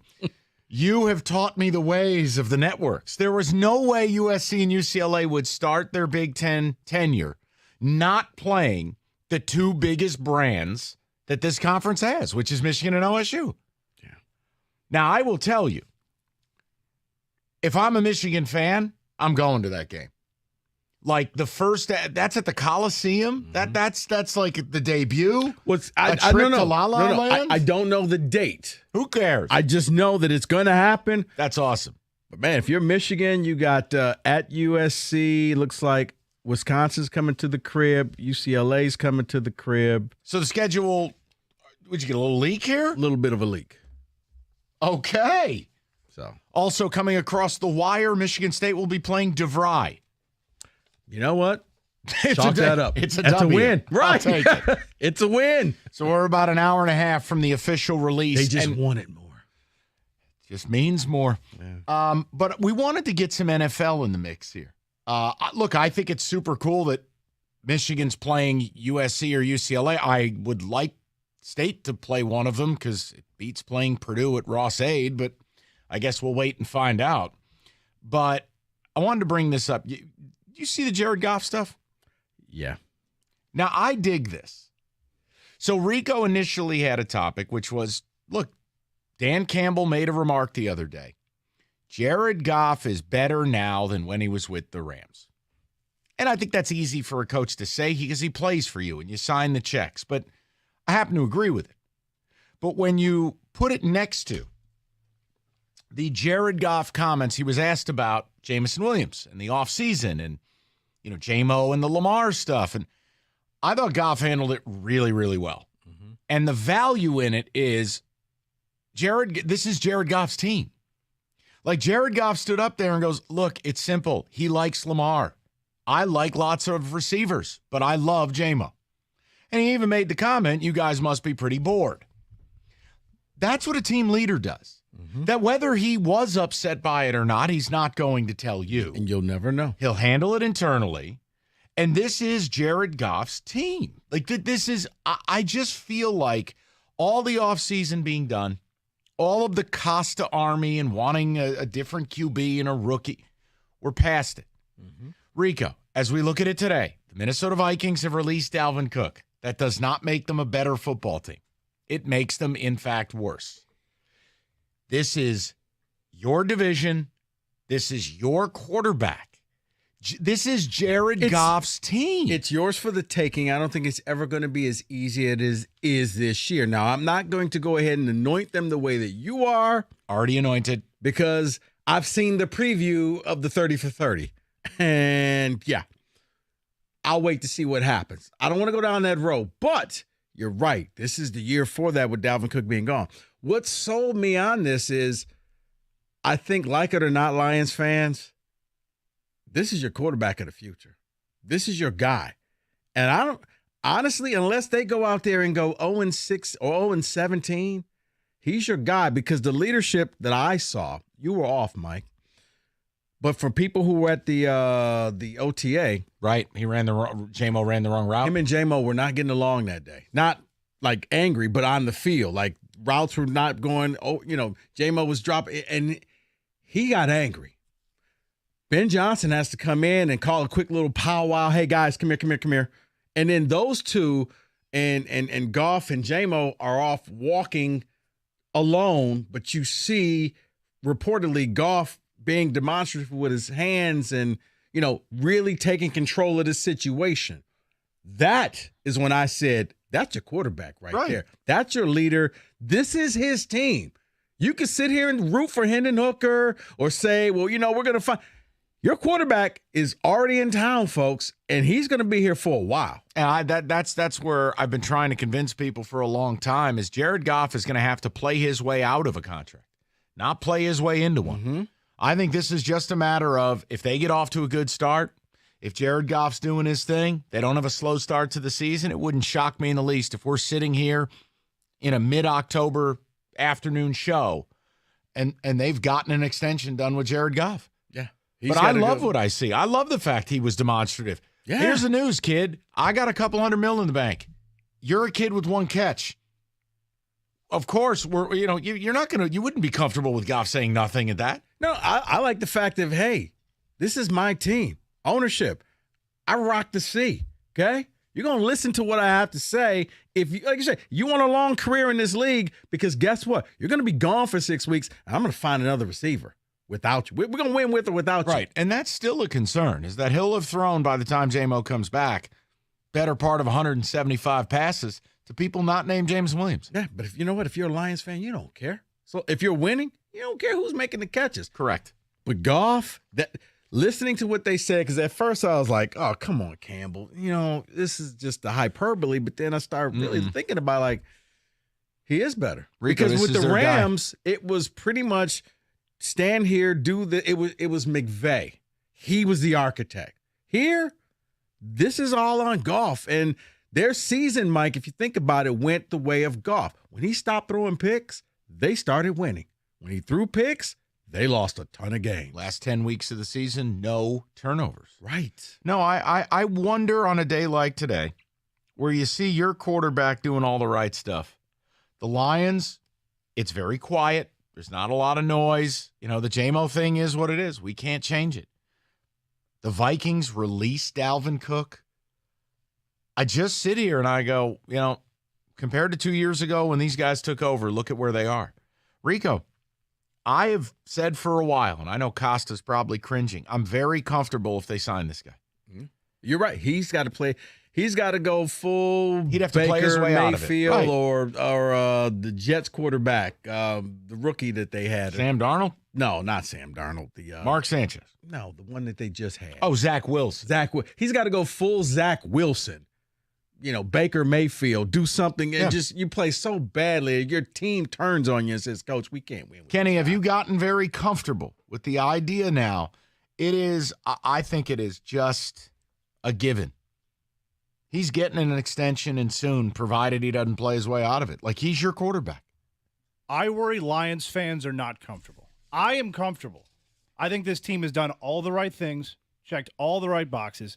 I think Jared Goff speaking like that and also being demonstrative. I like the fact that he got a little bit, not emotional, but just, hey, this is what you need to do. This isn't a joke. Like, we need to get on the same page right now. I like all of that. It's all pointing in the right direction. And also, Sean McVay also agrees with what Dan Campbell said about Jared Goff, and that, yeah, they're putting him in a better spot than I put him in. Now, he's doing more things, and he's doing them well. He is, but Kenny, here's the problem. Here's what Lion fans don't want, and this is led by the Costa Brigade. Oh, God.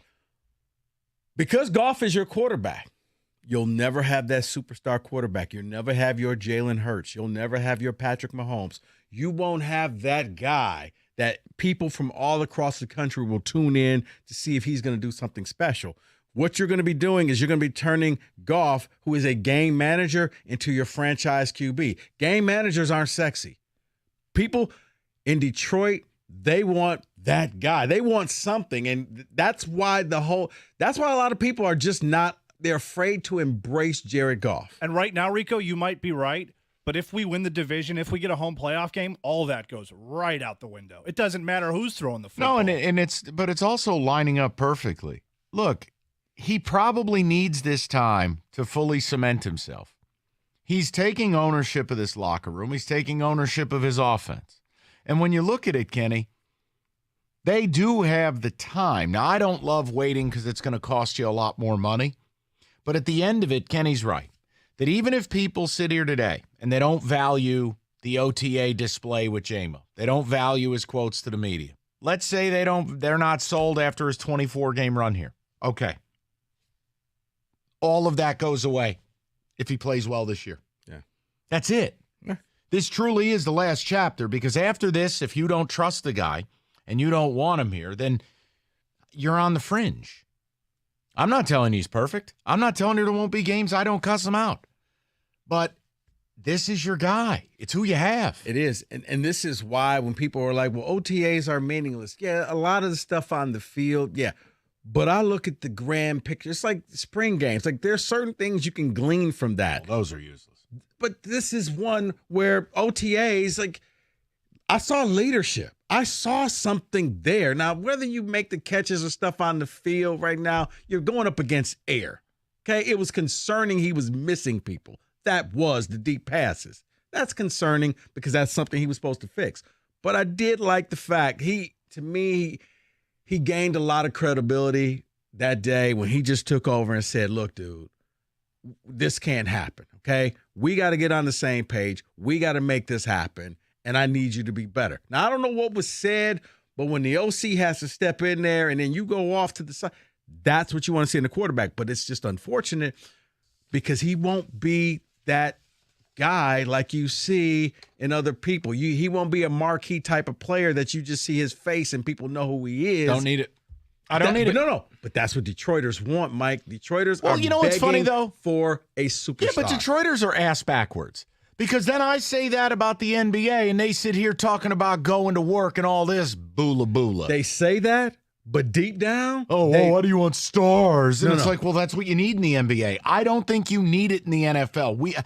They got broken down star in Blake Griffin and used and washed up Allen Iverson, and people lost their mind. Oh, my God, we got somebody. No, you don't. But you had a name. Detroiters want a name, but they fooled themselves into thinking, no, we want grit. We want all of this stuff. Now, you really want that name that you can compete and say, we have our own version of Lamar. Right here, right now, if Jared Goff plays the way he played the last 10 weeks of last season, he's the second or third best QB in the NFC, if he plays that way. Jalen Hurts will be number one. We know it. Now, he'd be right. Don't tell me right now that you unequivocally would take Dak Prescott over him, that you would take Stafford the late years over him, that you would take whoever San Francisco's putting out there. No, but see, here's Kirk the thing. Cousins. Here's why people would say Dak, because they know who Dak is. Dak's a household name. Oh, please. Golf is not. Okay, I don't care. No, Mike, you're smart. You realize football is about winning. Right. But people get caught up with the name. The other thing, you too, see Dak in commercials. You don't see golf in I'm commercials. able to put value into these reports and the OTA thing you brought up because there's a power imbalance at the quarterback position between the AFC and the NFC. We don't look, the AFC right now is what the old Western Conference used to be in the NBA with Burrow and Allen and Mahomes and Lawrence and Lamar and Rodgers. I mean, it goes on and on and on. Herbert. We don't have that here. So I don't have to look at it through that lens. I can look at it and say, right here, right now, Jared Goff is absolutely good enough in the next 3-year window for us to compete for this thing. Let me put this succinctly. You use too many words.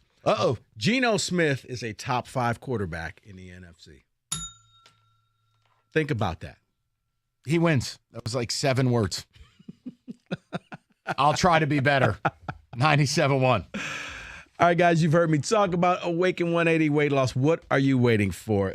Because when football season comes, you could be 30, 40 pounds, a lot lighter. Let's just put it like that. Whether you're trying to lose 20 pounds, 50 pounds, 100 plus pounds, I suggest you give them a call. I've been doing this, and honestly, the biggest question is, what was I waiting for? I mean, I work with my coach every week. We come up with different things, and, there's a plan that they made and tailored specifically for me. You're going to eat. So don't think you're going to be starving yourself. You're not. You'll be able to do all the things that you wanted to do. They're just going to tailor it and make sure that you're healthy and you're dropping the weight. Awaken 180 Weight Loss is waiting for you to give them a call. 844-346-1800. 844-346-1800. You can go online at awaken180weightloss.com. But seriously, what are you waiting for? By the end of the summer, you could be 20 to 40 pounds lighter. So give Awaken 180 Weight Loss a call or go online, awaken180weightloss.com.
Well, Kenny's just yelled at me, which means it's time for me to tell you about the D Las Vegas. It's located in downtown Vegas. And whether you're staying at the D or not, you will get stadium swim passes to the Circa Hotel and Casino, the largest outdoor sports book on the planet.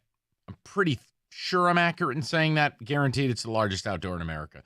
The point is, whether it's Circa, whether it's the D, they got you covered. Any sports event, any time of year, book your room. D.com to book your stay today. It's the D.com, the D Las Vegas. It's your home for sports in Vegas.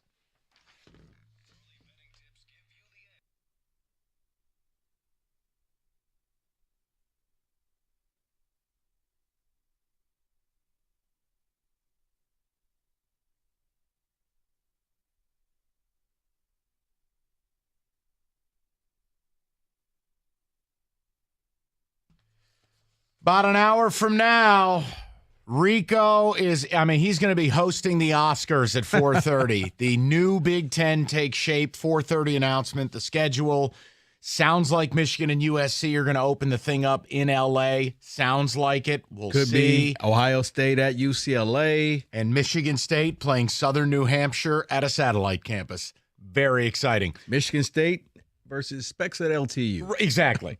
You know what? Once again, I'm going to hijack the show for a second. I don't like this theme, Kenny. Tigers lineup has come out for today. Looks like the game is going to happen. Batting first. Stop. See, I know what's happening here. In right field. He's only doing this to anger me. Zach McKinstry. I have no problem with Zach McKinstry hitting first. Fine. Batting second. There's only one person. At shortstop. There's only one person that would upset me. Javier Baez. On. Come on. Are they seriously doing this again? Mm-hmm. You know what? Straight up, putting Javi Baez second in any batting order in today's MLB, the way he plays, it's malpractice. It's malpractice. Do you know what Javi Baez OBP is the last 20 games? 20. No. I looked this up last night because I'm sick. On-base percentage last 20 games. So, about a 15% rip of a season. Kenny, what do you think his OBP is? 300. I was going to say 350. Lower and lower. In fact, you'd be more accurate dividing your answer by 2. 181. He has a 181 OBP the last 20 games. And A.J. Hinch is batting him second. Scotty Harris ought to go down there with a straight jacket. Last 100 at bats. 100 at bats. Look this up last night. I'm a loser. How many walks you think Javi's gotten 100 at bats? And if you play every day, you're going to get about 500 ABs. If you're every day, maybe 600.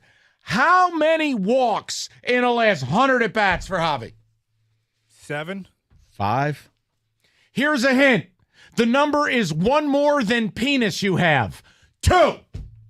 2 walks in 100 at bats, and they just trolley him out there in the 2-hole again. How many home runs does Javi have his last 100 at bats? 2. I'm going to go 0. You are correct, sir. 0. I thought for sure he'd have at least 2. 0. No, because I was waiting on the home run because I wanted it to be a drop. I was going to have Roberto Taylor make that drop. Right, so I knew that one was 0 because the second he hit one, I'm like, we got to have a show open with Javi hitting a home run. Either him or Miggy hitting a home run is a new open. And you know what's just increasingly difficult to watch? And I understand. It's hard to find players of this caliber, but yet every effing team does. I watched the Cincinnati Reds, who have a terrible owner. Whole town hates him, and they hate his kid. No payroll. But they're still overachieving. They're about 500. But here's what they are. They're exciting. You can watch Hunter Green. You can watch, even though he's hurt right now, Nick Lodolo. You can now, look, they called up Ellie De La Cruz. Ellie De La Cruz, who they spent $65,000 on of international dollars. Hey, let's check the Alavila Dominican hotline. Still waiting. I've been here 20 effing years. I've never seen a player like Ellie De La Cruz. He walks into the show, and the Reds are now one of the most entertaining teams to watch in the league. 460-foot bomb. Right. You got it. Triple running faster than Corbin Carroll. You got it. And you know what the Tigers' answer was to that? Do you know what it was? They traded a bag of Fruit Stripes gum to the Marlins to get some guy named Frank Rizzo, who's a career 111 hitter in AAA. Top 50 draft pick in 2016? Yeah, which means he's about Kenny's age, 30. And look, you can be bad. But I mean, right, we're not even calling up the people like Parker Meadows, who's 23. Justin Henry Malloy, Colton Keith, Scotty Harris. He just called up one of the jerky boys. Frank Rizzo? Come on. I think maybe the dirty little secret is they realize they don't have anything. They probably would love to call some of these players up and realize I can't do I don't know what the previous regime was doing, but I can't, in good conscience, bring these guys up to the major league. Because you're seeing none of them. I'm just what you say makes sense. I know, but Rico, on any level, you cannot, on the lowest scoring offense in baseball with 210 runs, you have scored 30 less runs than the Oakland A's. Who aren't trying. You cannot keep putting Javi Baez batting second in your order. He's there today. Yeah, that was one I saw. I was like, oh, boy. You know what kills me? His reward for that ridiculous strikeout the other night was hitting second. Another, what was he, 1 for 4? Got a hit, yeah. With 2 Ks. He was one of the 3 people who got a hit. You're right. So. Big single. He mowed the lawn with that one. And you're going to keep hitting him second. I mean, Kenny, you're a huge Tigers guy. I understand there might be 5 people in town who care. I just find what they're doing to be insulting. You can't keep hitting this guy second. And I'm tired of watching other teams call up players and you give it a shot. Hey, if I call up a Justin Henry Malloy and it doesn't work out, or a Colton Keith or whoever it is, it's okay. Send him back down. Give him a taste of the big leagues. You know why? Because these stiffs that I got up here, I know. I'm 70 games in or whatever it is, 55, 60 games. I know they ain't doing the trick. Go ahead. We've been very patient with Scott Harris. We've given him all the leeway in the world to say, hey, I mean, we have a bad team. This is an Alavila mess that you have to clean up. But at a point, you have to start asking, when is he going to start trying to see what we have in guys like Meadows, Dingler, Malloy, any of those guys? It's time to – you don't have to keep him up and do the Torkelson routine, but I want to see what else we could have in the cupboard. Right. By the way, I just tried to look up Frank Rizzo. His name might not be Frank because the Frank Rizzo who played Major League Baseball was born in 1931. What's this guy's first name?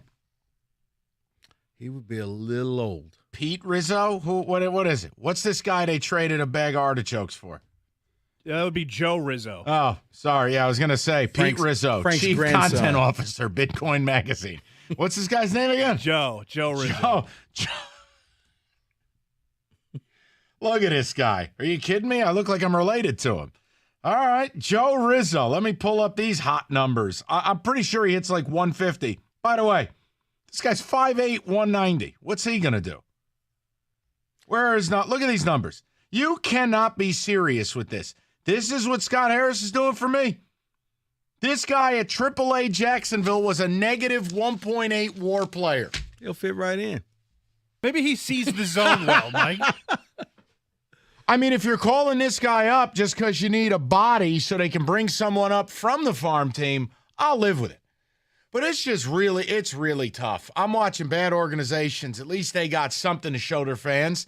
And we're sitting here and going, Javi Baez in the 2-hole tonight. See, here's the problem, and this is where you yell at me. I won't yell. Cupboards, bare. They were torn down. It's the rebuild of the rebuild, and this is why. Kenny, I understand what you're saying. He probably saw what he had and was like, yeah, if you can't do this here in Toledo, what makes me think you're going to do it in Detroit? It just can't be worse than Javi Baez. Javi Baez batting second. Look, all I'm saying is you got to drop him in the order. You can't do it. Whatever, no one's going to watch. All right, Northville Lumber, oldest company in the state, largest Trex decking outlet in the country. Nobody stocks more. Nobody sells more. And they can move this amount of product, cover 26 football fields with what they move, because it's all in the warehouse right down the road. All colors of Trex decking, railing, lighting, you name it, they got it. It's just that simple, man. It's one-stop shopping, and you'll get it at the most competitive pricing in the industry. You don't know who's going to build your deck for you? No problem. They'll introduce you to a Trex certified pro. All you need to do is stop by Northville Lumber today. Call them up, Northville Lumber, or go to northvillelumber.com. That's northvillelumber.com.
And we're brought to you by the good people at Beaumont Health. Tigers Phillies tonight, 6:05, the first pitch scheduled right here at 97.1 The Ticket. Air quality in Philly has improved from beyond hazardous yesterday to unhealthy today. As of now, the game is still on. Tyler Horton for Detroit, Zach Wheeler for the Phillies, and the lineup cards are both out for both teams, so there's that. Arizona at Washington today, the nation's capital, was postponed due to that same air quality. Lions working out indoors today due to air quality in Allen Park. Vikings released running back Dalvin Cook. Dolphins and Broncos among those interested, according to ESPN. Stanley Cup Finals, game 3 tonight in Florida. Vegas leads at 2-0.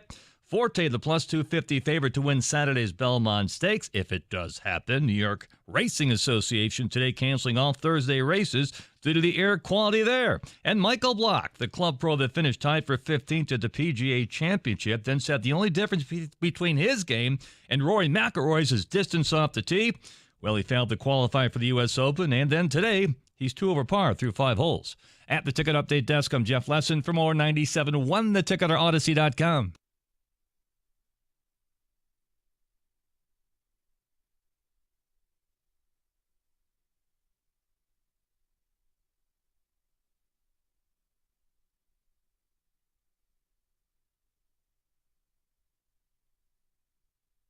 All right, Kenny, we have been way behind on ticket text, so let's check in on those. I know we've got some football to get to, and I promise I won't drone on about the hobby thing. At a certain point, guys, it gets insulting. That's all I'll tell you. I promise you this. I will not hijack this segment. No. Maybe. Maybe. Probably. Who is AJ supposed to play? If I'm AJ, I quit today. What is Harris doing? He's taking way too long. Is he taking a couple of years to ease into the job? I'll say it again. You can play Javi Baez if you must. You can't hit him second. It's a very simple point. I disagree with you, Rico. Detroit doesn't want a superstar. They want a winner. That's all that counts. Oh, regarding Goff? Yes. Yeah, I agree 100% because football success has been so scarce. I mean, hey, we all want the superstar quarterback, but the reality is we've seen enough non-superstars make a Super Bowl that if we do this right, and look, they're going to win this division. I'm going to keep saying it to you, too, but I'm going to speak it into existence. Okay. Dalvin Cook getting released today. Another thing we're speaking into existence. You're going to win this division. Dak is only overhyped because of the star. Roberto could be Dallas's quarterback and would have just as much hype. That's from Glenn in North Carolina. Sounds about right. True, but he still has star power. Goff doesn't. Not to say that Goff is not as good as he or better, but recognizable, no one knows. Don't you think that'll only last until the Lions, let's say the Lions do start winning and they win the division, have a home playoff game. Do you think that narrative changes? Because I think that's all that matters to Lions fans. No. You get them into the playoffs, you win a playoff game, they'll build a statue of your ass. I'm with Kenny on that. No, here. A Jared Goff statue. Yeah. No. Here they will. Nationally, they won't. I don't care about it nationally. Lions fans can act as if we don't care about that. You do. You want to know how I know? Because every time they do the NBA champions, the past champions, and they gloss over the Pistons, they get so angry. Well, why didn't you show the Pistons? Because you were a bunch of tryhards that won a title 1 year on a one-off, and the NBA doesn't deem you like Shaq and Kobe, like Michael, and like all of those other teams, and LeBron. So they get all upset and in their feelings when that happens. They want stars here. Believe it, they do. I think if they start winning, that's I mean, they're going to force their way into a national narrative if that's the case. If Goff takes you to a let's say an NFC title game, that's all that's going to matter. It doesn't matter that, I think nationally they're going to have to talk about you. You're not going to feel disrespected. It's not going to be Detroit versus everybody. Just go earn it. I mean, who cares? 100%. They'll talk about you, but you won't have your Jalen Hurts. And that's why, doing shows with cookies. That's why he doesn't want Goff here. He wants to go get a star QB. That's why there are people out here right now who can't wait for a year for Hendon Hooker to show up on the field and take this team over. Saying all Lions fans are like cookies, that's a dangerous I'm not saying that. I'm saying that there are a lot who want that star QB. What, bad fashion sense and drive a clown car?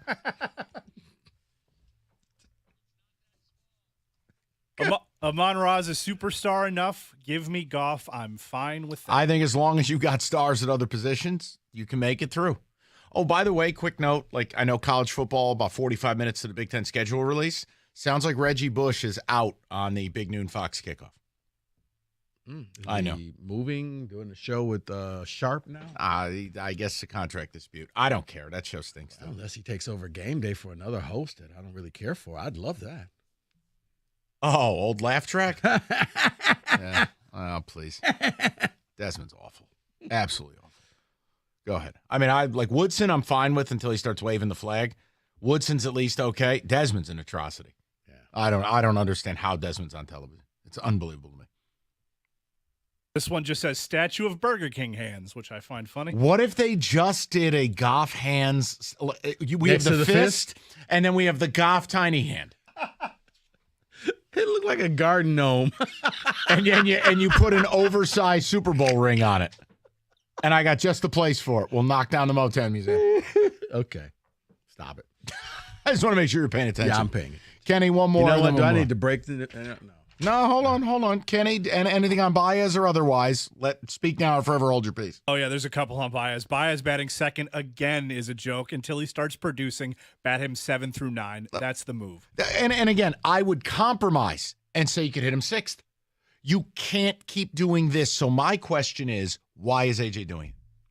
They moved Miggy down because he's not producing, and Miggy was like, that's fine with me. I know where I'm at. Move Javi down. What's the problem? Yeah, because I think Miggy's a foot out the door. Like, you know, he's got senioritis. He knows my days are numbered. I'm just here for the gifts from the different cities. Philly's going to give me something today, and then I'm moving on. Javi actually believes he should be there. Why? What's inspiring his confidence right now? You know what? I don't know. When he's on good teams, he's motivated. He's not. Kenny, one more, and we'll move forward. Ultimately, Goff will be judged by his playoff success or failure. That's all, as a Lions fan, I am interested in. Yeah, me too. All right, we're good on the Goff thing. The Baez thing, I'm done. I won't say his name at all today. Let's get to a football today. We got deal breakers coming up. The Big Ten schedule release. The highlight sounds like Michigan's playing USC at the Coliseum to kick off their membership. But what will it look like? Divisions or not? How does this whole rivalry thing shake out? Like 4:30, we find out everything, I guess.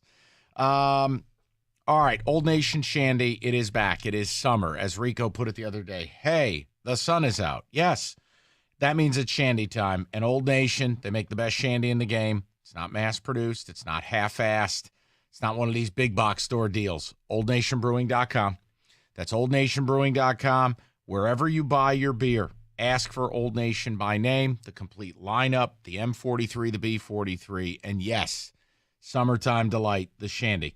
Pick up a 4-pack. Enjoy yourself responsibly, of course. It's OldNationBrewing.com. 21 and up. Please drink responsibly.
All right, Rico, you've got some football to get to, so let's do it. What is college, NFL? What's the deal here? It is college, my I'm friend. in. We're under 90 days. It's very exciting. What type of subpar music do we have for this shindig?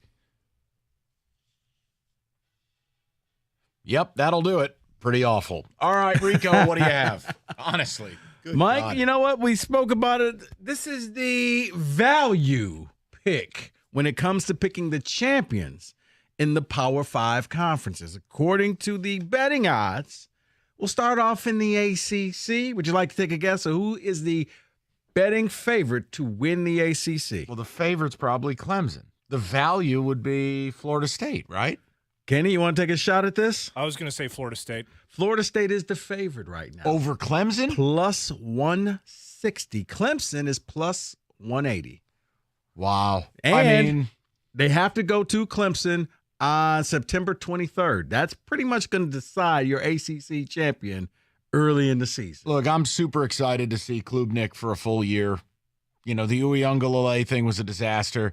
This is really it for Clemson, though. Rico's been ahead of the curve saying they're dead and buried, and he's leaving flowers at their grave. This is kind of it.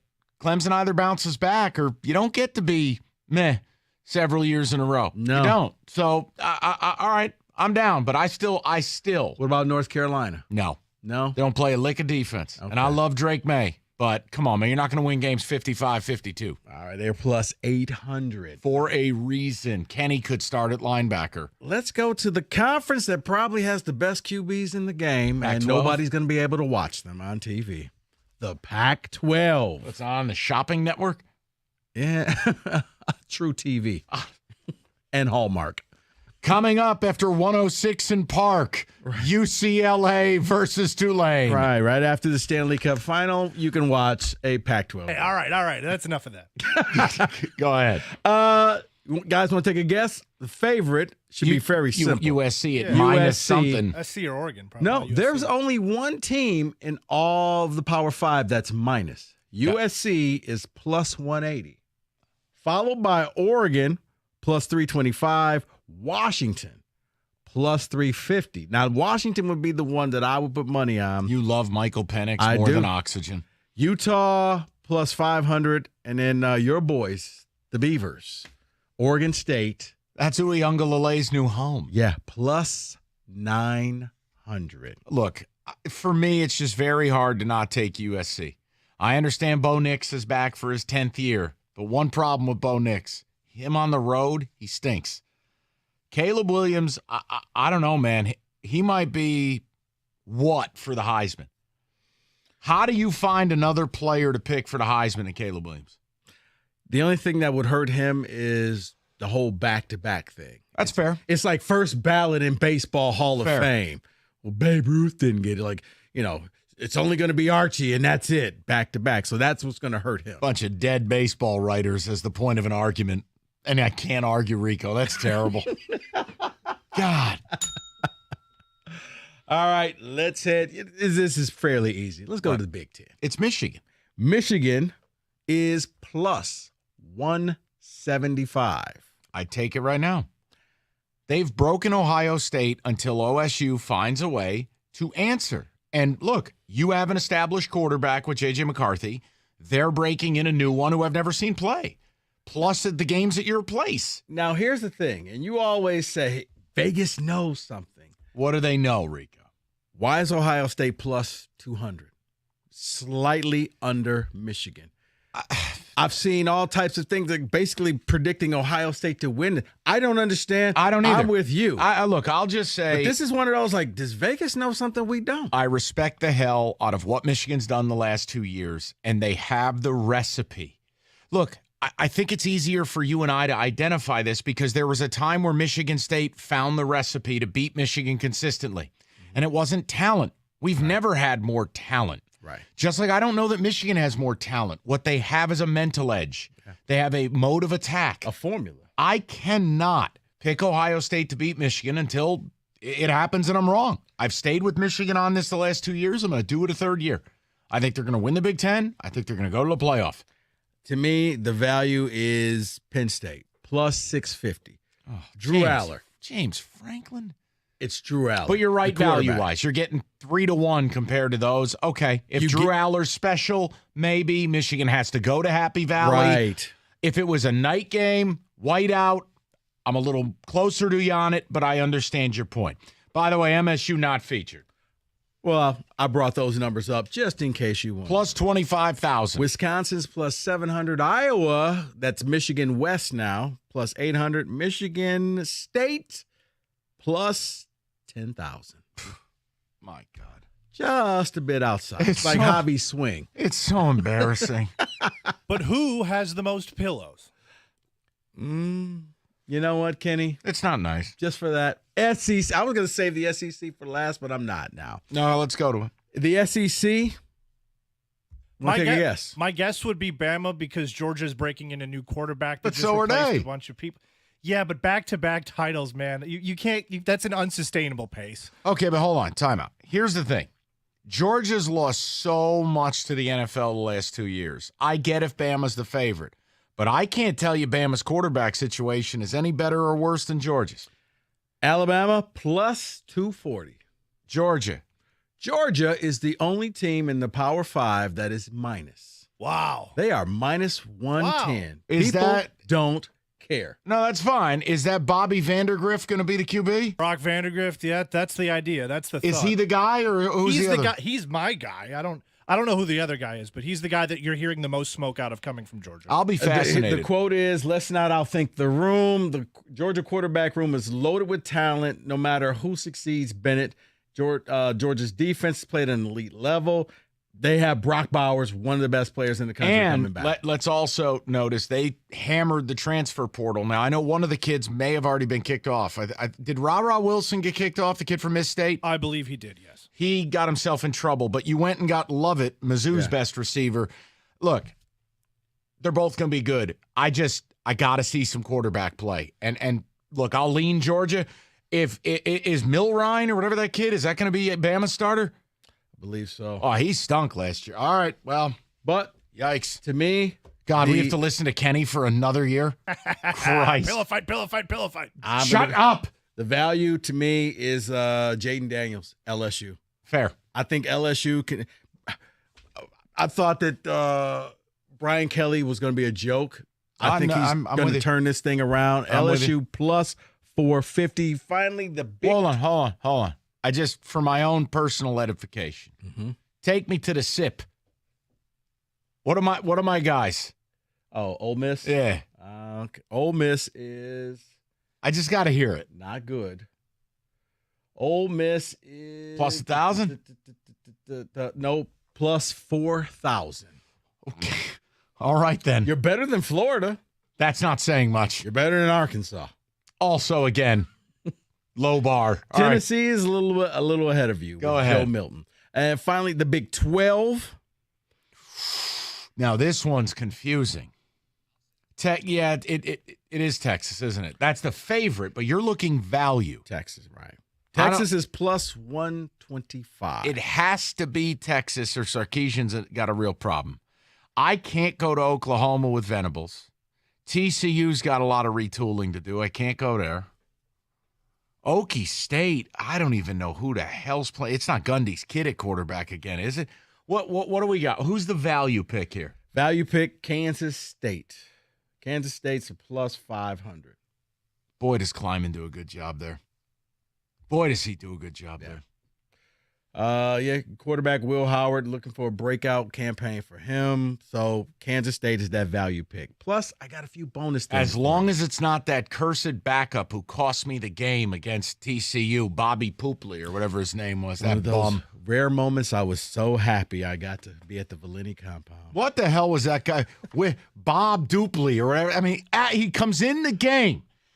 He's a third stringer. The guy hasn't played since prom night, and they throw the ball his first pass. He throws a pick. I go, he's appropriately named Poopley. This guy, what are we doing here? Mike, two more things for you to the marriage of college football and television. Well, they got a wedding date. It's going to happen in South Bend.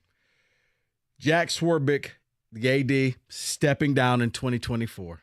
You know who the new AD of Notre Dame is going to be? You'd have to Pete give me. Bavacqua. Who is that? Wait, for the NBC Sports Group chair is taking over at Notre Dame. Oh, no, I'm sorry. I was thinking Tommy Lasorda's meltdown. That was Kurt Bavacqua. Right, no. Who the F is Kurt Bavacqua? If you can go to YouTube and see that. I went, wait, what universe am I in? Yeah, the NBC Sports Group chairman is now the new AD at Notre Dame. He will be the new AD at Notre Dame, and he says it's all about Notre Dame being independent. He loves it, and he's going to continue that. And finally, for those with the Big Ten schedule out, if you want to watch the games on Peacock, there is a deal right now. My public service announcement for you. What is this? It's $20 for a year. There you have it. What a value. There's your blitz. All right. It's all about value.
We're brought to you by Lady Jane's Haircuts for Men, open 10 to 8, 7 days a week. It's wicked awesome.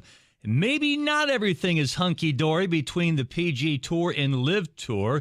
A Live executive today was quoted about the future of the Live League. Quote, now we can finally get Hideki and John Rahm. I would say every big name in the PG Tour will get an offer except Rory, meaning Rory McIlroy. Stay tuned there. It does appear the Tigers will play the Phillies today at 6:05, the first pitch, right here on 97 when the ticket. Air quality in Philadelphia still not good, but game is still on. It's improved from beyond hazardous to unhealthy, so say the health experts. Tyler Horton going for Detroit. Zach Wheeler for the Phils, who are a minus 260 favorite.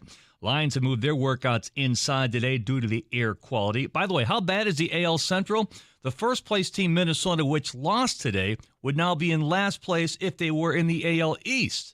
The Tigers, by the way, in the middle of a 5-game skid, are only 3 games out. And the Vikings released running back Dalvin Cook, according to ESPN. Dolphins and Broncos among those interested. Stanley Cup Finals Game 3 in Florida tonight. Vegas leads it 2-0. At the Ticket Update Desk, I'm Jeff Lesson from R97, The Ticket, or Odyssey.com.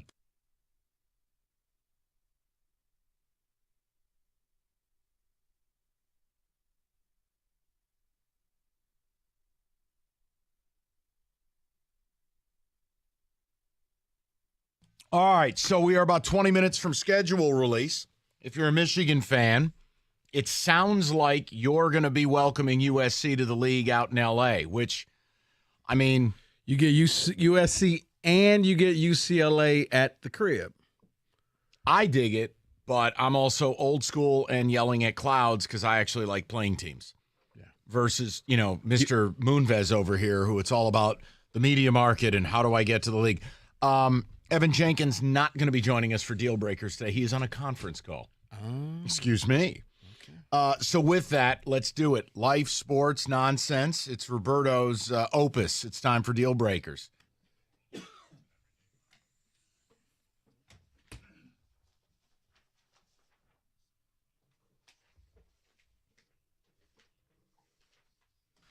And yet again, there's the awful detective music. It's back. Staple. It's a staple now. I will tell you, I was hoping for Paul Serra's perspective on Deal Breakers. I know. That would have been great. The Miami Heat killed him. Paulie Serra. Well, right. Mike, Serra. I don't know, Mike. I like aliens. All right. Let's go. God. All right, here we go. The blockbuster movie of the summer has just hit theaters. You and your friend have made a date to go see the movie. At the last minute, your friend has to cancel. He asks if you can wait to see the movie next week when he is available. Do you say no and see the movie yourself anyway? Does it bother you that he would even request that you not see the movie without him? All right. There's only one person fit to lead this.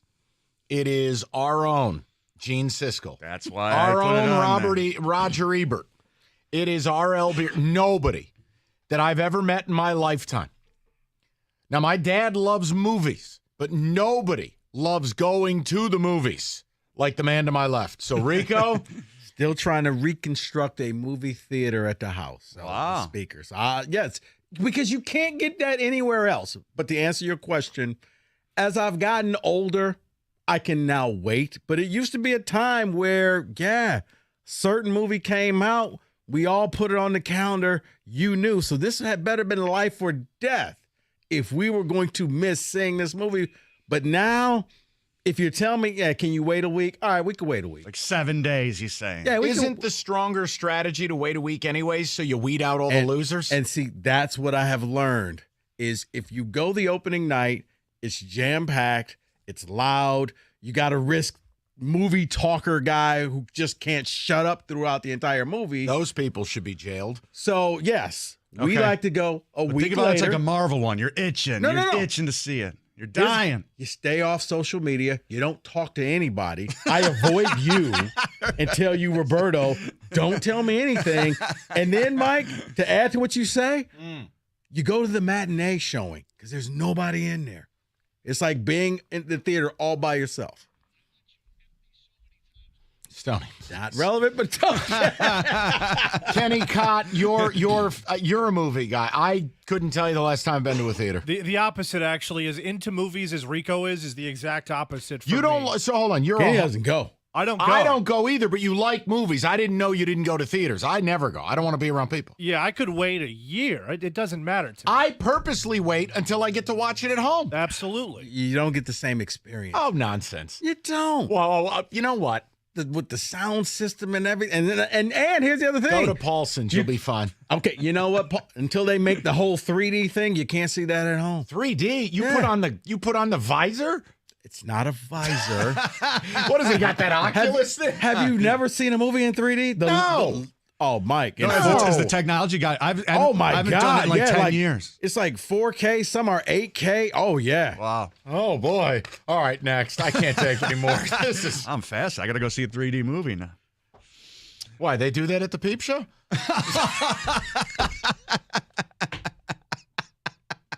You imagine Roberto at a 3D adult theater? I wouldn't know. It's an extra $5 I'm not willing to pay. The oxygen masks are falling. We're losing cabin pressure. They're falling. I just imagine him with one of those Oculus things on. Kenny, put on your mask before you help someone else. I prefer. I'm more of an analog type guy. Just like vinyl, I like the analog experience. Oh, okay. Keep it going. I'm sorry. I'm sorry for everything I said. Keep it going. Jesus. All right. You and your first cousin are close and follow each other on social media. Most people going do with that, this? right? No, it's not that. Okay. Your favorite TV show aired last night, but you couldn't watch it until today after work. You open your Facebook this morning and see that your cousin has spoiled the ending of the show. Do you unfollow your own cousin or just tell him never do anything that's stupid again? I'm going to leave this for this guy Why? to start off because I know what you're going to say. Don't go on. Death, taxes, and Mike Valeni and Tom Izzo blasting social media. Yeah. Those are certainties in life. Well, let me surprise you. I don't think you have anyone to blame for spoilers. The world we live in now, the more connected you are to the world, the more you've done this to yourself with all of this TV show. You can't expect other people to babysit you. So if you're not going to watch the show when it's on, you get what you get. Now, yes, obviously I would follow this up with, why the hell do I need to follow my cousin if I have his phone number? I don't need it. Who cares? So here's the thing. Go ahead. No, it's what I said for the earlier. If you stay off social media. Exactly. It's on you. It's probably on you. Yeah, Okay? I didn't think about it that way. It's not other people. If they want to sit and talk about it. Yeah. And the beauty of it, you can mute words and phrases, all types of things, so it won't pop up in your timeline if those words are in there. What do you mean you mute words and phrases? So if you're talking... There's no sound. No. But if you're talking about the end of Succession, okay, and I don't want to know, because I'm on a business trip and I'm not going to be home for 2 weeks, you could put the main characters' names, the word Succession, anything that deals with that. The algorithm will see that word and block it out of your timeline. Amazing. I need to get on that for other reasons. So yeah, when Marvel movies come out, yeah, Roberts. So I do that for the movies that Amazing. come out. Fascinating. Yeah, it's like DVRing a game. It's your responsibility to stay Oh, off social media. You know who's famous for that deal? Oh, Karsh. Yeah. I'm in the bubble. Okay, sure you are. Sure you are. But you know who actually, this was real life. I don't know if you got this for real life. You know, there was somebody here who spoiled the ending to a show. Was it Succession? Was it me? No, it was Cookies. Oh, man. Cookies went on social media and just basically, and people were just blasting. Why would he him. do that? Dude. Again. Serious. The guy drives a clown car. They can't figure out anything he does. At least it's not a chrome car. Oh, come on. All right, let's go to the third one and we'll move. Come on. It's chromed out, mister. Okay, come on. All right, here we go. A coworker of yours is constantly bragging to you about the trips he goes on, the expensive watch he just bought, fancy restaurants he goes to. You could really care less and you find it inappropriate. How do you politely address this topic with him? Is that what you say? No. That's what Stoney says. Yeah, pretty much. Is that what you would do? I don't care to hear any of this. Like, what are you bragging to me for? Right, you lived this great life. Okay, I mean, occasionally if you ask, like, "Hey, Mike, what'd you do this weekend?" Sure. and you tell me, that's one thing. But if the it's funny part, the funny part is, people like this get off easier. I'm not pointing at Roberto. I'm saying like the people he just described get off easier than like me. I get my balls broken because I don't tell nobody nothing. People get all upset because I don't do that crap. How is the guy who doesn't tell anybody anything? It's none of your business. I don't advertise what I do, where I go. Who cares? No, because you're the enigma, Mike. Because I get people ask, what does Mike do in his spare time? And I'm It's like, not your what? business. It's And I'm what like, I do between 2 and 6. Right, I'm like, why? Like, is he that way? Does he? Like, but because folks just have this image built up in their head of Mike Valenti. I'm like, yeah. Well, I'll be like, hey, Rico, I cleaned my pool last night. I had a turkey You share sandwich. way too much. I had green beans. No, yeah, you share way too much. But none of them are brags with you, Roberto. It's all, I fell off a ladder yesterday. or Kenny, random picture of his dog asleep. I'm like, guys, I'm on my off day. Yeah, I'm the opposite of this guy. I'm not bragging about anything expensive. I called David. I'm like, David, does this mean something? Why did Roberto show us his dog? Oh, Is you'll the dog never believe dead? who I ran into at the aquarium store. You guys are like, who gives an ass? I'm like, what is this guy doing? Like, yeah, you share way too much.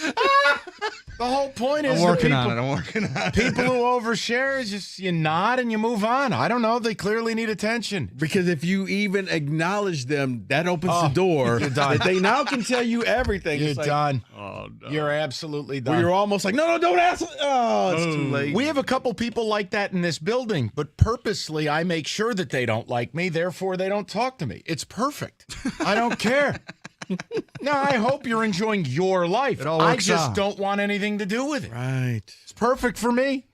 Kenny, any thoughts about this? No, I'm with you guys. I don't want to hear it. I won't ask about it. Don't tell me. I will ignore you. I'm tired Like of I it. said, there's times where I'm like, hey, Kenny, what you do this That's weekend? different. Or, you know, hey, I know you went to this big event. You know, what was Taylor Swift like, Kenny? And then the concert was great. Exactly. You're, Stephen A., please. Please. All right. there you have it. That is deal breakers. Tremendous. Bam. The baseball and hockey finals are in full swing. Baseball. Really? NBA, I was about to say, are they? Take two. NBA finals and the Stanley Cup finals are in full swing. And Xfinity connects me to more of the games that I love to watch. With Xfinity Internet, you get the speed you need at a great price. You can get the speed that you need at a great price too, thanks to the fastest internet on the largest gig speed network, delivering to more homes than any other network. You can enjoy all your favorite apps all in one place, and with a free 4K streaming box. The 4K, beautiful, especially when you're watching games. I'm telling you, you need this. And you get all this with Xfinity Internet. Xfinity allows me to stream all my favorite shows and all my favorite games without interruptions. That means I can get the latest scores as they happen, the schedule release, fantasy stats, whatever it is that you need to know. Is your favorite player in the portal? Xfinity can help you out. Choose from a variety of speeds, depending on your needs, up to gig speeds up to 1.2 gigabits per second. Enjoy reliable internet on all your devices. To get started, call 1-800-XFINITY. Visit Xfinity.com or just stop into a local Xfinity store today for more details. Maximum download speeds of 940 megabits per second when hardwired via Ethernet. Actual speeds vary and not guaranteed based on Xfinity's fastest available download speeds.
Don't get stuck without power the next time a storm hits, or wait for the first 100-degree day to find out, oh dear, the AC is, well, not working. Mastercraft Heating, Cooling, Plumbing, Electrical. They have you covered. $78 AC tune-up. Get your air conditioner in tip-top shape. Save on that energy bill. And Mastercraft has generators in stock, too, as well. Schedule that $78 tune-up today. Visit mastercraftheating.com. That's mastercraftheating.com.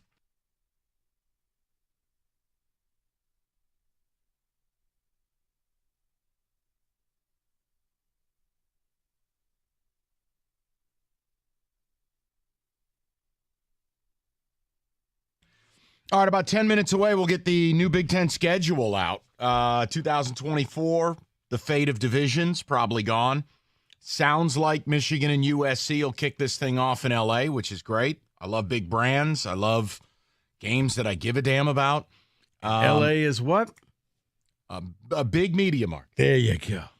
But we'll find out more here in about 10 minutes because it's very murky. And I think if there are no divisions, and if they're taking the top two teams, the idea of devaluing Michigan and Ohio State, I'll leave it to you guys. For me, I would never want to play the same team back-to-back a week apart. And I don't want to devalue a rivalry game. I feel like the way it is right now, it's winner take all. That game in the snow 2 years ago doesn't have the feeling it had, nor does the game last year have the feeling it had, if it wasn't winner take all. And I just don't want to live in a world where, as a sports fan, forget about hating your guts and not being a huge fan of the Buckeyes. I don't want to turn that game on and have an asterisk that says both teams have already qualified for the playoff. And both teams have already qualified to go to Indy. Well, then what the hell does the game mean?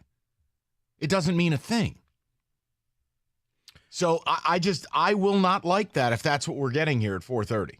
But I'm letting Rico's the conductor. He's the maestro of all Big Ten media affairs. So I'll let it be. Go ahead. You were about to say something?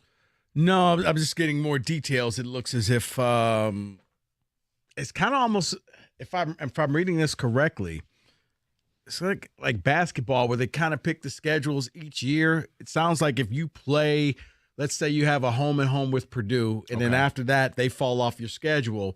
If Purdue goes into the tank and you become good, it sounds like they're going to try to pair you up with team, like kind of like the NFL model where you play your equal team. Yeah. That's what it's looking like. But I don't like that. It's not like you got to play this team for the next 4 years. It looks like there's just a See, I want some stability. I want to be in a division, or I want to have a locked-in group of teams I play every year. Strength of schedule model. I don't know. Kenny's just looking on and looking down at all of us. But newsflash, your league's about to do the same thing. I know. I hear you. What do you make of this? I mean, Kenny, you like playing in the SEC East. That's your division, right? Sure, yeah. Okay, so why am I wrong for liking to be in the Big Ten East? I don't think anybody's saying you're wrong for that. And I'm open to realignment. But once you realign, I want to play the same teams every year. That's part of... Or am I just a dinosaur? You're a big continuity guy, whether it's geographical relevance or whether it's wanting to stay within your conference. Yeah. I think it makes all the sense in the world. But We've lost Rico. No, Rico is fully in the WikiLeaks category here. No, I was about to say it looks like some schedule may have been, not the days and times, but Michigan will play both California teams. MSU will not.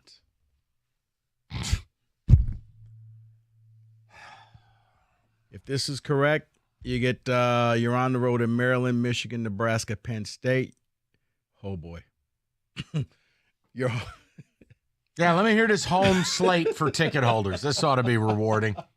Here, go ahead. I think Stoney's got a comment on the Big Ten. Oh boy. If this is true, your home slate. Let me hear this. Illinois, Indiana, Ohio State, Purdue, Rutgers. That should be Alan Haller on the phone with the Big Ten Conference. Those are winnable games. It's garbage. Don't. It's garbage. Do you want the garbage? Do you want the winnable games? I don't want any of it. You want the marquee games, or do you want to win? Rico, none of this. Okay, look. The next year, you get the 2 California teams.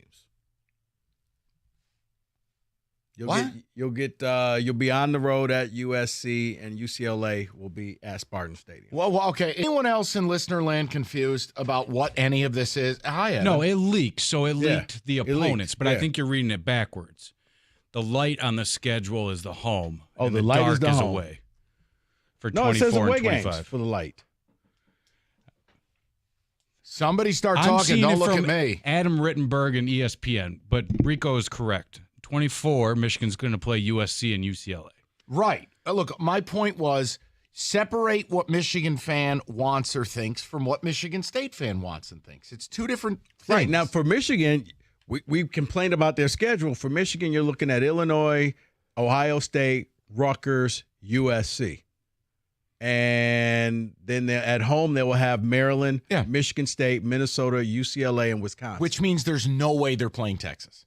They will buy out of that game. There's no chance. way they're playing that You game. got all of that. And you knew the Big Ten was going to do that. They want to show it off. And I'm fine with it. The point I'm making is if there's no divisions and it's just this barf bag where they throw up random schedules, look, I mean, what Rico read off as MSU's home games in 24, there's one game that's worth a damn. Yeah, so it looks like what? You play 4 one year at home and then 5 the other year Right. at home. It rotates. Yeah. Because you're playing 9 conference games now. You know, listeners out there, a question for everyone. So then your other home games are going to suck, right? That's my whole point. Oh. That's my whole point. No, they are. But for MSU, your schedule probably got easier with this schedule. Now, sure. Do you want to put down the money for the season tickets? Probably not. And that's what I was getting to. I want the people out there right now, again, Michigan fan, Michigan State fan, it doesn't matter. Right. It's everyone. I want to know if anything Rico is barfing out there makes you want to run out and buy tickets. I feel like, and I know this is no secret, this is all television, but the unintended consequence to me, they are taking away any reason to go to these games. Think about it. We're going to have a 12-team playoff. The importance of these games and then the amount of good teams you actually play, both of those are being reduced. What is the purpose? Like, if you're a Michigan fan this year, we've had this conversation. You guys are going to be very good. But you have one game worth a damn if you're a Michigan season ticket holder. It's the OSU game. That's it. Rest of that schedule is ass. And now this schedule coming out in 3-4 minutes, but Rico's got some of the leaks here. The way they're doing this, you don't even get guaranteed the same amount of conference home games every year. Can't, because it's a 9-game schedule. That's the problem. So, for Michigan, your home games next year, Maryland, Michigan State, Minnesota, UCLA, Wisconsin. Those are your home games. And then it'll flip where they'll only have 4 Big Ten home games in 25. Yep. And 25, Northwestern, Ohio State, Penn State, Purdue. You're on the road at Indiana, on the road at Iowa, on the road at Maryland, Michigan State, and Nebraska. I need, you know what? I'm not going to lie to you. I need to think about this. For Michigan State, you got Michigan at home, Northwestern at home, Penn State at home, UCLA at home. There's 4 losses. So divisions are gone. I don't know if divisions are gone. This is just the schedule for the That's next what 2 I years. want to see here in a couple of minutes. If divisions are gone and they truly take the top 2 teams to go to the conference title game, I think a Michigan fan or an Ohio State fan has a problem with that. Because what am I doing? You've just devalued our biggest game. Let's see what happens here in a couple of minutes. 248-539-9797. Hungry Howie's 50th anniversary. They are celebrating 50 years of flavor, and for over 50 years, they have been serving delicious pizza, fresh dough made in-house daily, 100% real mozzarella cheese, 8 different flavors of the flavored crust, which they invented. And right now, whether it is the mix and match, $6.99 menu items, or special menu items, such as the 73 Classic with 73 slices of spicy pepperoni, $9.99. They have tons of things going on. And they're going to roll out a bunch of stuff for football season as well.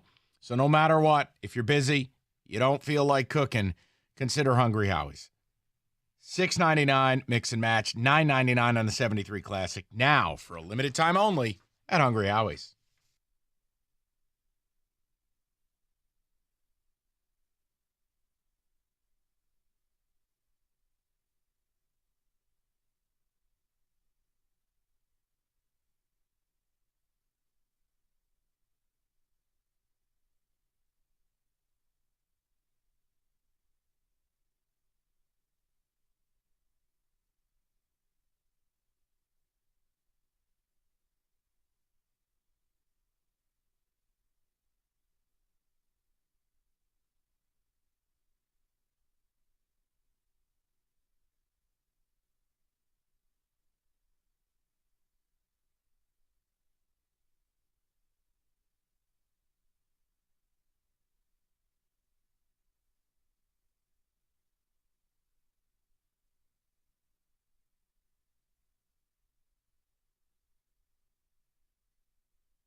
Brought to you by the good people at Wendy's. This just announced by the Big Ten. Starting in 2024, divisions will be gone. The top two teams will play in the conference championship game, and Michigan against Michigan State, along with Michigan against Ohio State, among 11 protected rivalries that will face each other every year. Tigers looks like they will play the Phillies in the smog tonight at 6:05 right here on 97 when the ticket. Air quality in Philly has improved from hazardous to unhealthy today. As of now, the game is expected to be played. Tyler Horton, the opener for Detroit. Reese Olson, so says A.J. Hinch, will still pitch tonight. Zach Wheeler for the Phillies. Phillies a -260 favorite. Tigers now just 3 games behind a below 500 Minnesota, who is still in first place in the Central and lost this afternoon. Tigers have dropped 5 in a row. Lions moved workouts inside today due to air quality condition. Vikings today releasing running back Dalvin Cook. Stanley Cup Finals Game 3 in Florida tonight. Vegas leads it 2-zip. At the Ticket Update desk, I'm Jeff Lesson. For more, 97.1, the Ticket or Odyssey.com.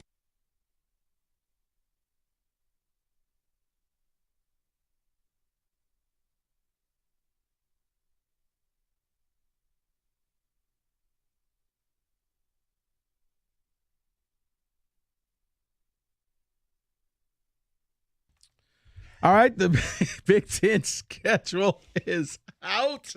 This guy is so excited. This is like Christmas for this guy over here. And tell me divisions are gone so I can leave. Well, first thing that happens, see you later, Mike Kinney. Want to take over the show? Divisions are gone? Divisions are gone. So let me ask this question before you dig into the announcement and everything you've found out. Am I wrong for throwing the number to the people? Or do you think no one cares? We can throw the number out. Guys, are you upset divisions are gone in the Big Ten? Now, I admit, whether you're a Michigan or Michigan State fan, look, the Big Ten East was tough. It's hard. It's a brutal conference. I think it's every bit as good as the SEC West. Yeah, if you won it, it meant something. Kenny, I'm not, it has nothing to do with Georgia. I'm saying quality quotient. It's a good division. And you're guaranteed you're going to play good teams, right? Divisions are gone now. So now we're kind of floating in the wilderness. Now, I don't care if you're a ticket holder or somebody who just watches the games on TV. Right, starting in 24, the Big Ten divisions are kaputs. 248-539-9797. I don't love that. I'll be honest. I don't love it. Gone. So if Michigan, Ohio State finishes the year off and they play again, you're going to be playing in back-to-back weeks. I wouldn't love it if I were a Michigan and OSU fan. As a State fan, it seems like a lifetime ago we would qualify for such a game. So I can't even. There will only be 11 protected rivals. Total? Rivalry games. 11, yeah. Michigan has 2. They kept Ohio State. They kept Michigan State. Michigan State has 1. It's Michigan. Good. Penn State's out? Yep. Penn State is out. Perfect. I wish we got rid of Michigan and protected Indiana. Shout out the Spittoon. There will be a 9-game schedule. It's going to alternate whether you get 5 home games or 5 road games because that's just how the schedule goes. Don't love it. Wish they would have gone to 10. But you know that's coming. Oh, with further expansion. Right. Okay. And here's how the schedule goes. You're going to play every opponent in the Big Ten in a home-and-home matchup within the 4-year period. So you're going to play everybody within 4 years. I like that. Okay, see, I'm not all negative all the time. I like that. So, yes, they're going to break it up so that you're going to play everybody. So every person that goes to school, you'll get to play at every stadium at least once in your career if you stay in school for 4 years. All right, this is a positive. So, title game. I think the problem is going to be the strength of schedule type of thing because you may have something where, you laughed at the Michigan State schedule, but just bear with me. I'm not saying you don't play a ton of great teams in that first year. They win, and Michigan has a lot harder schedule. They may be a better team, but they have more losses. So that's where there's not really a balance of talent. That's missing. So it behooves you that you want to play some of the worst teams in the Big Ten because you're kind of padding your numbers. I think this will absolutely destroy non-conference scheduling.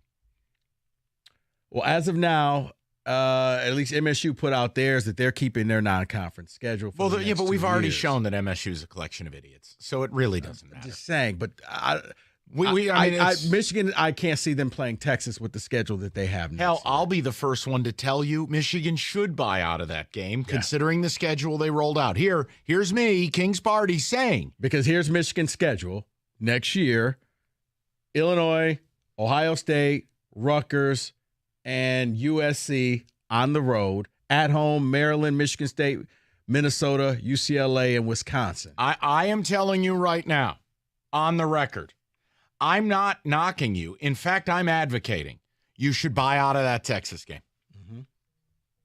Because you're playing a real schedule. Yeah. So this is where, you go SEC route and you continue your non-conference like you've had them for the past couple of years where you're playing Little Sisters of the Poor. But what I don't, here are the things I don't like. I don't like that they didn't reorganize divisions. They got rid of them. I don't like that. And I don't like that we're entering this almost knowing it's going to change quickly. But they still put this out there because now you're going to have 5 conference home games one year and 4 the next. I don't think that's appropriate for ticket holders. I just don't. It don't. But I'm sorry. You got to hope that when you have the 4 games, man, you got to try to get the marquee teams. So then in. let me say this. The biggest takeaway I would get from this, you have to move the Michigan-Ohio State game. Hate to break it to you. You have to move the game. I'm thinking this is the opening week. No. It just cannot be the last week in November. It can't be the last 2 games of the year. Now, look, if they have to play twice in a month, we've seen that in the SEC. Right. I'm not trying to tell you have to move Michigan OSU to September 26th. No.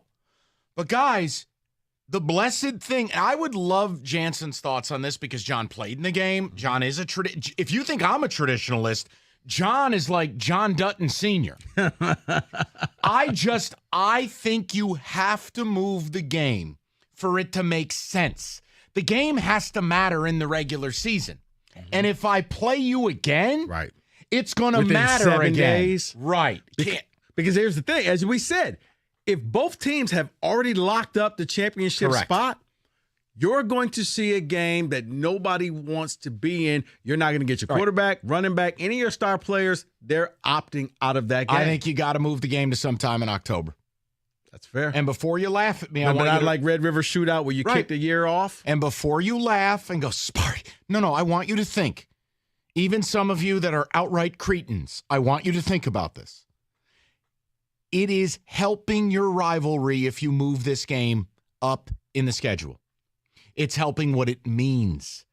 It helps that it matters. And it gives you a chance at 2 games against OSU that are going to be wars. And it also gives you a chance that if you're the loser of the game, time to recover. Yeah. Because think about this. If a player goes down in this week, he's not going to be ready the next week. Oh, look, Michigan fans lived it with Blake Corum. Yeah. So what I would say to you is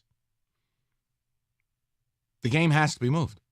I think so. You have to let go. Here's the other thing, guys. I know you love, well, I don't even know if Michigan fans love noon. I know TV does and the school does. Michigan fans love noon, too. All right. Well, you may have to let go of that, too, to be quite honest with you. Because that's going to be the last bastion of TV coming in, dictating what you want to do. Because, Dave was like, they'll never move that game. I'm like, David, never say never when it comes to TV. I want to hear from the people on it. I want to know what you like and what you don't like about this. And I want to know if you think we're drawing conclusions that just aren't accurate. But to me, I don't love that there's no divisions. And I don't love the even and odd scheduling with home games. And I will tell you, unless they move that Michigan OSU game, I wouldn't love a distinct possibility with the trajectory of the programs. You might have to play each other twice in a week. That just does not make sense to me. And with no divisions, it leads to that one team that just kind of plays a bunch of nobody, like that'll Purdue. Be Iowa. Oh, that'll be Iowa. Don't worry. But they played no one. They missed out on Michigan and Ohio State and USC, and they missed out on all those teams, and they're undefeated. Yep. They get to go, and the loser of the Michigan-Ohio State game can't go because they have that loss in the Big Ten. 248-539-9797. I want to get Kenny's SEC Feinbaum perspective on this momentarily, but I want to hear from you guys. And if you're a Spartan fan, look, obviously Wolverine fans are going to have bigger opinions being that they're at the top of the mountaintop right now. I think it affects them more. But I just want to know where you're at with it. Schedule releases out. Headlines are divisions are dead. Headlines are it's clear this is going to change in 2 years because they're going to expand. But beyond it, what We'll do you take like? We'll take a trip out to Seattle. You love Washington. It's great. It's just wondrous. Nothing transforms your garage like a Comer & Cross premium garage floor coating. Comer & Cross makes getting that new garage floor easy. It's one day. Charlie and his crew will come out to the house. It's donezo. I mean, they get in, they move all your stuff out, clean it out, grind it down, lay down that brand new floor, and you're good to go. And this isn't some cheap epoxy job. It's not going to crack. It's not going to weather. It's beautiful. And by the way, it'll put your stuff back the next day. So it's as good as it gets. Get with Comer & Cross right now. Have Charlie and his team come out, give you a nice price. 248-266-4443. That's 248-266-4443. Or you can find them online at comerandcrossgarage.com. That's comerandcrossgarage.com.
That's the sentiment I feel about the Big Ten and these TV networks. Thanks, Stoney. Well, I guess Gene Smith will be talking.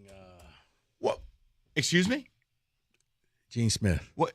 I guess he's going to talk. No. For the people that aren't geeks like yourself, and I say that lovingly, who's Gene Smith for the uninitiated? Ohio State athletic director. Why is the athletic director of a university a part of a schedule release program? Because I guess he's going to probably answer the question that we all want to know about the Michigan-Ohio State game. No, he won't.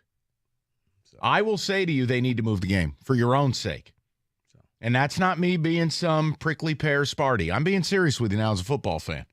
I think you want that game moved because there's a very good shot you're going to play each other twice if divisions are dead. And then the thing is, even if you happen to win, but your player goes down, yeah, before when you play a team from the Big Ten West, you can survive that. But you got to turn around and your quarterback is hobbled 7 days later. It's not something you want to do. I want to know what you like, what you don't like about it. Kenny, ticket text coming in, or are people just like, you two are nerds? No, a lot of people agreeing with your guys' opinion on the Ohio State game. Rico is right. Move it up. The loser then has a chance to recover. How is Rico right? It was my idea. Rico I don't said care. it last. He's a liar. It's my segment. It's my True, and you're wearing a NASA shirt. Today's your day, big guy.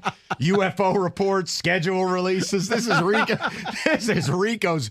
Hey, are you in a dream right now? 248. No, it's Kenny. Are you in the Matrix? Okay. Hell no, I'm not upset they got rid of divisions. The Big Ten West was an utter embarrassment and totally invalidated the core nations. All right, but time out. Hold on. All we've said for years is reorganize the divisions. We don't need to get rid of them in sum total. I hate the divisions going away. I'm with Mike, Michigan fan here. I hate the noon kick for Ohio State. That needs to change. I just think a 3:30 or 4 o'clock kick would be perfect. You don't need to make it 8 o'clock at night. Whenever I make that suggestion, I mean, Michigan fans turn into want-to-fight guy. It's like, I don't want to die on this hill. I make that. Yeah, but that's because it's you. You can't. It's tradition. It's Bo and it's Woody. But you don't get it yet. You're their antichrist.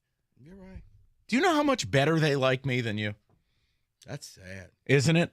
Let's go to the people. Let's talk to some of these people. Let's go to Matt, 97.1. Matty, what's going on, buddy? What's going on, fellas? How are you? I'm good. Just wanted to call in perspective from an Ohio State fan. And when the news broke earlier today on Twitter, I spent probably a portion of a good hour in the office today arguing with Wolverine fans the point that you just made, that you have to move the Ohio State-Michigan game. And to a man, every single one of them said absolutely not. There it is. And my response to them was, would you have wanted to turn around after going down and winning in Columbus last year and playing them again next week in the Big Ten championship game? No way. Not indoors on a fast track. No way. Right. And it was crickets. Same thing if Ohio State, on the off chance they come up here and beat Michigan. I don't want to have to turn around and play them again next week. It just devalues that game. And that's what, for the past better part of a decade, has made that game matter, is the winner gets in, because the West has been so terrible that following week just becomes a bye game, and whoever wins that last regular season game is going to the playoffs. And Matt, here's my thing. That's where, when you get rid of divisions, you are getting rid of a winner-take-all mentality to one of the great rivalries in college sports. And I'm sorry if I'm Clint Eastwood and Gran Torino and sneering at the sky. I don't want to lose that. I love that when Michigan and OSU play lately, it is winner take all. I love that. Right. And to me, like, the only way you can preserve that is if the last game of the season is Michigan-Ohio State. And the only way you can do that is what you said. You have to move it up. Maybe it's October. If you want to be the Big Ten and be provocative in this new world of college football and satisfy someone like Mr. Media Market R.L. Beard himself, make it Labor Day weekend. Put your big marquee game on, plant your flag, and start the year with it. I like it. Whoever loses that game still has the rest of the year to get right, and then you get a rematch, and you bookend your season with the two biggest potential games in college football. And, Matt, it's also the recency bias. If you have one game early and one game later, you can still get both teams in. But if you have a team that loses twice, 2 weeks in a row, recency bias says, well, this team isn't as good as we thought that they were. Case in point, like we're talking with you, Matt, right now, okay? Let's say one of the teams, Michigan or OSU, is sitting at 10 in the playoff rankings, and that game is last in the season. Guess what happens? The loser's not making the playoff. Versus if we do it 100%. Your way, Matt, or Moonvez's way over here, that team will have earned its way back, and now you're both in. Yep. Right. Well, I even look at Ohio State this year, right? Huge question mark at quarterback. You go out there, you lose to Michigan, maybe Kyle McCord gets his head on straight, and by the end of the year, you got a much better shot, and you're playing a different team. Agree. Same thing if you're playing a different quarterback if you're Michigan. So, I don't know, if you're the Big Ten, if you've learned anything from the debacle that's been divisions the past few years and you're going to divisionless football, you have to rethink when you're playing these games in the time of the year than you haven't Agree. done in the past. I think Rico did, and I will give Rico credit for this point. Matt, that's a great phone call. Rico brought this up, Red River. Yeah. Okay? Oklahoma and Texas do not finish the year playing each other. They start the year. They go to the Cotton Bowl. They go neutral site. I don't love that, but I mean it's they play the game early. It's on that rivalry Saturday. It's like the last week in September, I think. Yep. And it's not like that's not a huge game. I mean, normally that's where ESPN and Game Day and everybody's there for that game, and then you have a chance. Because here's the thing: you lose 2 weeks in a row, and you're still a good team, you're out the playoffs because recency bias says, well, you suck now. Right. And now we're going to put that team in that, like Alabama, who all of a sudden got hot at the end of the year, jumps you. You may be a better team, but if you schedule it early, you get a chance. And this is what goes back to the Big Ten needs to start thinking, how do we get more teams involved in the playoffs instead of just looking out for one specific team? Let's go to Brent, 97.1. Brent, what's going on, buddy? Hey, guys. How you doing? Good. Hey, so you just had the Ohio State perspective. Now I guess I can give you the Michigan fan perspective. Yes. I guess this is one of the very few things that us and Ohio State fans can agree on. This has got to be the dumbest thing the Big Ten has done lately. This is them in dollar and cents wise trying to, you're giving up the tradition of the Michigan-Ohio State game, just like you guys said. I mean, go look at the viewership and the revenue they made off the game the past 2 years, and it's going to stay like that with years to come with how good Michigan is and Ohio State. You're totally giving that up. Nobody's going to tune in the very last game of the year to see, it doesn't matter anymore. They say there's going to be protected rivals still and all that stuff in the league going forward. With no divisions, you totally throw that out the window. It is. I just think it is the dumbest thing ever, and I just don't understand it. I really can't make sense of why they would do that. Well, hold on. Rico will tell you. No, tell him. Lecture him the way you lecture me. No, Mike. And he sounds like a much nicer person. But he hates me, according to you. No, so. but tell him. Tell him the magic word. Money. It's all about money. This is why. But, like I said, it's fluid enough. Eventually, I think heads will say, guys, we need to move this game. But right now, they're feeling not only will you watch it at the end of the year, Brent, but then you'll turn around and watch it a week later in Indianapolis. I understand that, but let's say in that first game, like you guys said, one of our big players goes down. That Big Ten game, throw it out the window. I mean, there's no point in that. I mean, I understand when they talked about the divisions. Whoever won the East these past couple years, you're going to win the Big Ten title. That's just the way the talent's been lined up. But just realign the divisions. You got the two California schools coming in here in 24-25. Realign the divisions. You have the talent. Don't throw it all out the window and go back to the pre-Big Ten title age where you just had the winner at the end of the year of the conference, take home the title. Brent, I'll say this. The Big Ten had the answer, but everybody made fun of the names. But it was the leaders and legends, how the divisions were – it was a perfect balance that you had 3 good teams on this side, 3 good teams on the other side. When you won your division, it wasn't a cakewalk. You actually had something. And then they did the East and the West, and then it became a joke because the West – never won. The West won as many titles as Javi Baez has hit home runs in his last 100 at-bats. But they also had multiple chances to do it right, and then people like you did the expansion for your blessed TV sets instead of football. Instead of Maryland and Rutgers, they could have gone out and gotten Midwestern to West footprint teams, bolstered the West, and still had a very powerful conference. Do you really need me to say why they took Rutgers again? I just don't want to hear it. Mike, I just don't want to hear it. You got the New York market. Wow. Someone alert New Yorkers that you got it. Doesn't matter. They're still paying for it. See what he does? He acts like he's getting a share of the TV money. I don't have to like it. No, every New Yorker is paying for the Big Ten Network if they never watch it. Doesn't matter. Your phone calls next. We'll have Rico recap this whole deal. When does Gene Smith speak? He's speaking now. Okay, I look forward to audio on that. 248-539-9797. It's 97.1.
Brought to you by the good people at Lady Jane's Haircuts for Men, open 10 to 8, 7 days a week. It is wicked awesome. Big Ten announcing that beginning next year in 2024, the divisions will be gone in Big Ten football. Top 2 teams will then play in the conference championship game at the end of the year.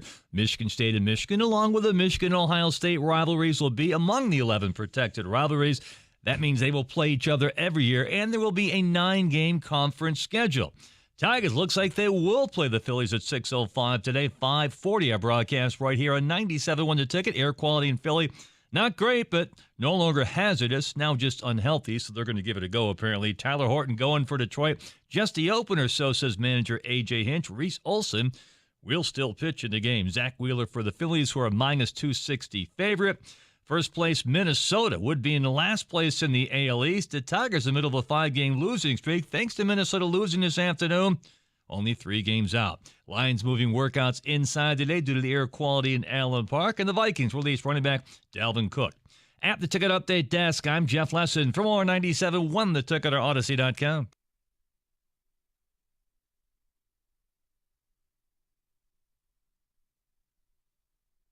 All right, so news of the day, obviously Big Ten scheduling, and so here's I'll let Rico go granular with it. Divisions are dead. Big Ten East is dead. Big Ten West is dead. It's everybody in the chili pot. Over the course of a 4-year span, you will play every school home and away. Rico has just exited his phone call with Gene Smith, so let me be quiet. Please talk to me. We are championing the sound. Evan doing a fine job out there. Okay.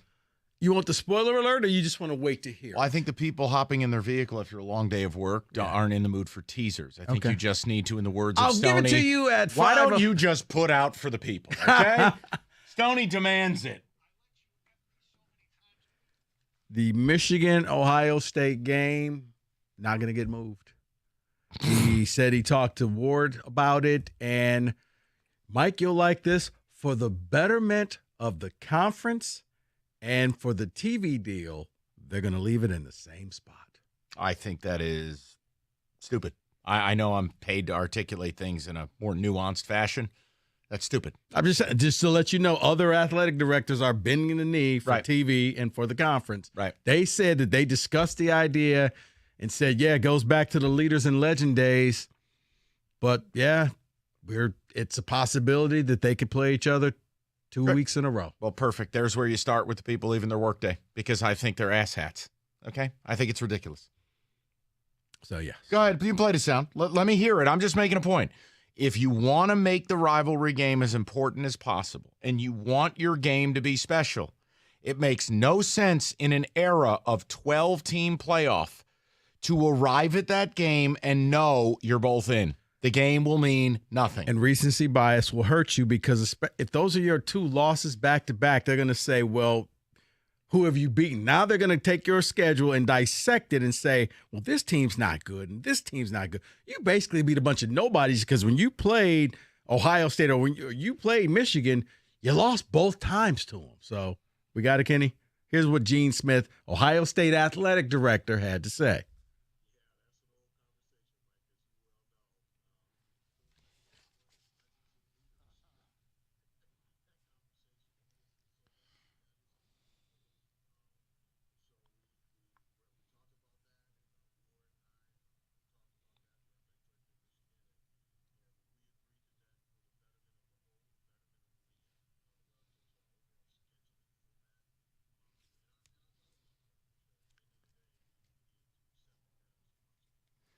I got to be honest with you. You know what I find really weird about all of it? Why the hell are Gene and Ward making the call? I thought the TV networks controlled everything. I guess they were saying, yeah, it's going to happen. And there's really nothing we can do Well, about then leave it to the fans. I mean, look, it's not for me. My school doesn't even play a role in these conversations because they can't even make a bowl game. If you're a Michigan or an Ohio State fan, you just listen to Gene Smith, and I don't know, it makes no sense to me. Yeah, I love the winner-take-all aspect of Michigan OSU, especially because I bet on Michigan the last 2 years. It's very exciting for me. I like knowing the loser dies. And now the possibility is the game will mean nothing. That's not a smarmy Sparty. I'm shooting you straight, guys. No. It's devalued. How about that? Yeah, and doesn't mean nothing, but it's devalued. It's not where it is where by 4:00 on that final week of the season, this is the champion, because a week later you're going to be playing some team in the West who's never won. Right. And you're winning. It's a coronation a week later. If you play the game in October, you leave yourself 7 or 8 weeks to then, if I end up having to play you again, we've built back the equity in the game, and it's worth a rematch. Right. At that point, you're looking forward to, I got to tell you something. 7 weeks from now, these two teams will be battling it out again in Indianapolis. I mean this. And it's people either believe me or they don't. I don't care. I'm shooting you straight.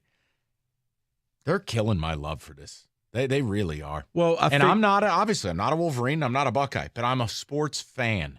And I will tell you, I have no appetite to watch Michigan OSU back-to-back weeks. That is perverse. It's stupid. Because at least Alabama and Georgia, there was semifinals in between, and then it was like, is it possible these two teams could play? Like, even last year, you got to thinking, is it possible that Michigan and Ohio State could play for the national title, but they have something to do beforehand? But you're right.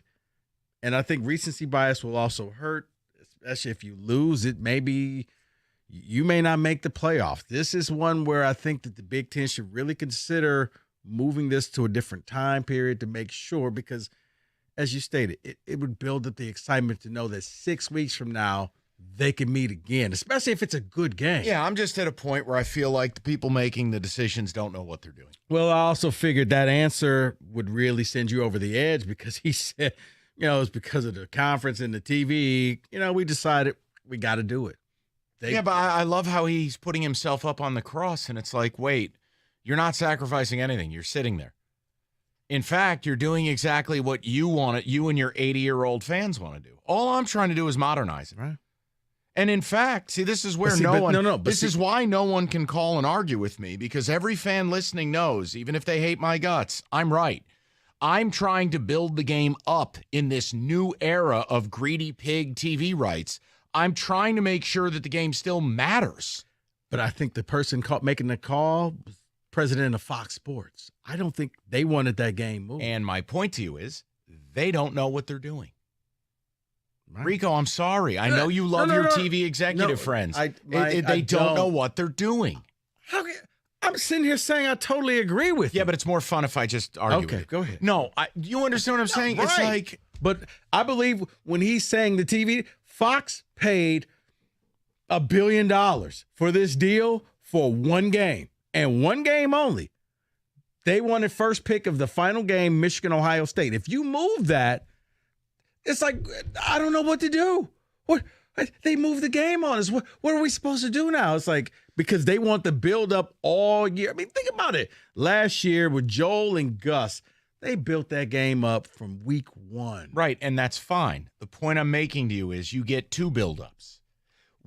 It's just short-sighted because, look, Michigan is a freight train right now. The Big Ten runs through Ann Arbor. Ohio State, they've had a 20-year run where they're going to win minimum 10 games a year.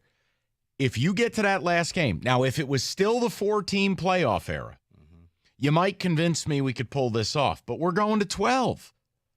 See, I think it'd be even worse if it was 14. Okay. Because you could end up knocking both teams. If they split, well, then I'd laugh my balls off. Both teams just knocked each other out. I'm making the point that the game will mean absolutely zero because divisions are gone now. Mm-hmm. They could both already be qualified for the playoff, and the game means nothing because they know they have to play each other in Indianapolis next week. That's where I would love to talk to a guy like Jansen, because does school pride kick in and you play people even though you know you're risking injury because of the opponent, or are you just smart about it? But and see, say, that's for the players on the field. What I care about, I am a representative of the fans. No, but I'm saying for the fans, you could get a preseason spring game because I'm not playing. Mike, if I've already clinched, my quarterbacks and running backs, none of those guys are going to play. Well, and look what happened with Corum. Imagine playing Corum in a meaningless Ohio State game knowing we're playing next week in Indianapolis. He blows his knee out. Mm-hmm. Why? What was it for? And don't tell me all of a sudden, well, I want to win the Big But Well, we you had can't. Donovan Edwards. It didn't matter. Right, but you can't win the Big Ten. You have to go to Indy. Yeah. So it's devaluing. You know what? Look, it comes back to, and I know the people probably won't call and support me on this. They're just destroying everything you love about the game. They're destroying it. The game is evolving. You can call it evolution. I think it's. But Mike, I think it's a porta potty flipped upside down. With evolution, some of the things that you enjoy go away. But you know what also happens with evolution? You find out that there's new things that you actually like. It happens. Unless you just want to be a curmudgeon about it. I'm not being a curmudgeon. No, not you. I'm saying in general. 248-539-9797. We can get to the people on it. It is a scheduled day, and divisions are dead. Big Ten East is dead. You could be playing Ohio State back-to-back weeks. How do you feel? Talk to me. If you're a Spartan fan, I wish I had more for you, but considering we can't kick extra points, I don't know if we're a part of the conversation. I mean, I can give you part of the conversation, but you're just doing that. So I'm just going to leave it at Michigan, Ohio State. Kenny, that was hurtful, wasn't it? No, it wasn't. 97. Well, you know what? If you want to join me on this radio show, Specs at LTU can help you out. Seriously, though, Specs is now located on the campus here in Southfield of Lawrence Tech. And they're offering digital media arts and broadcast media arts and graphic communications programs that you can get into. You can enroll, and your instructors, they will help you out from day one because they actually work in the business. You're going to learn what it takes to make it in whatever program you decide to go to, but you got to do something for me. You need to be curious. You need to make magic, and you need to go to ltu.edu/specs to get more information on how you can get started. Because once again, if you got talent, if you want to do radio, if you hear what me and Mike are doing, you could do this too. Specs at LTU can help you jumpstart your career. ltu.edu/specs. Do it today.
Oh, sorry. Kenny's yelling at me again. Let me tell you about David Femininio.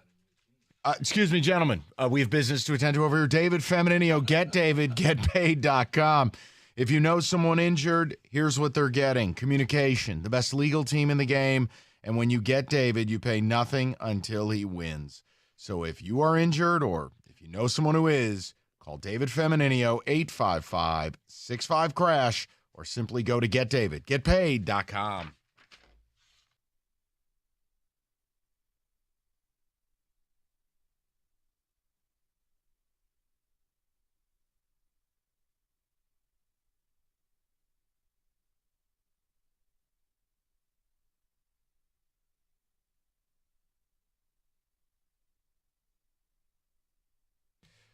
All right, Kenny Cott, ticket text, and then we got a ton of callers who want to rap about it. The Big Ten is, it's really no more. Divisions are dead. They're not moving the OSU-Michigan game, which means you two could play each other back-to-back weeks. If you love it, great. If you hate it, I think it's stupid. I think you move the game. You get twice the fun. And it makes sense in a divisionless environment because you two could have everything wrapped up if you wait till the last week of the season.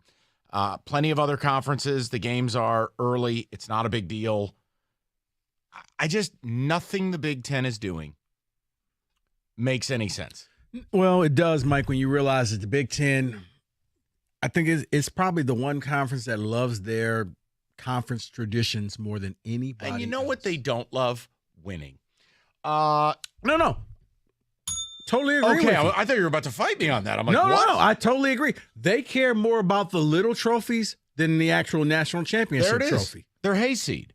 And all right, so it's like we got to make sure that we play for the Paul Bunyan Axe and the Spittoon and all of these other trophies. And it's like, guys, what about that big one that we see the SEC hoist every year? Yeah, and that's where the SEC allows their teams to play a 1AA team in Week 10, and we're worried about playing Thanksgiving weekend, Michigan, Ohio State. Yep. I want to win national titles.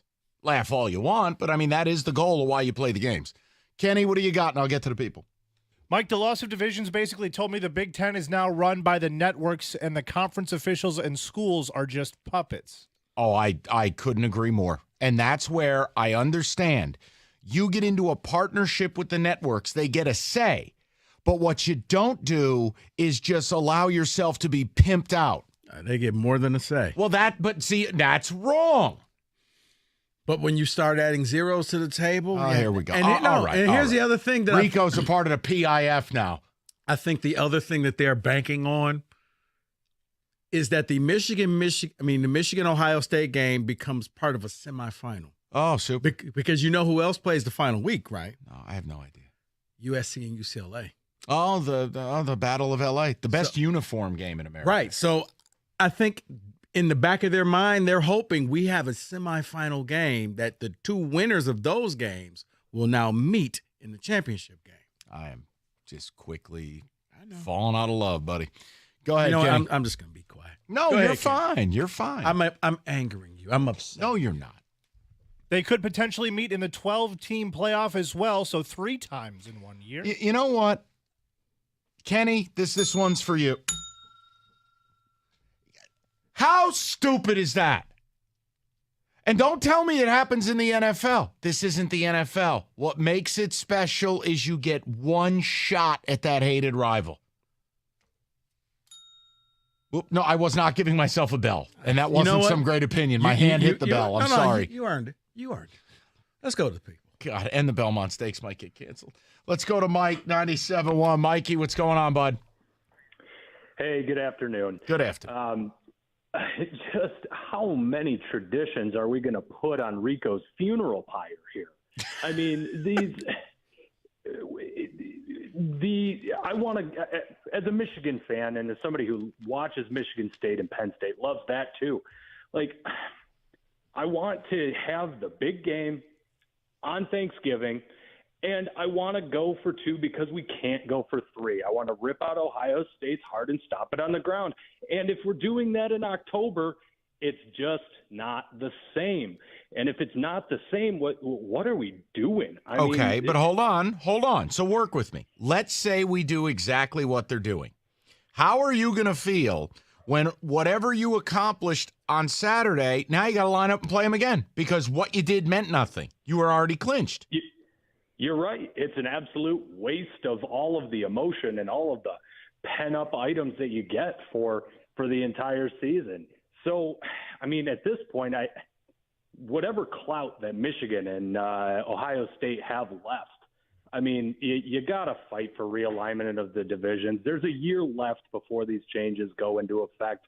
See what they can do. I mean, because this is just awful.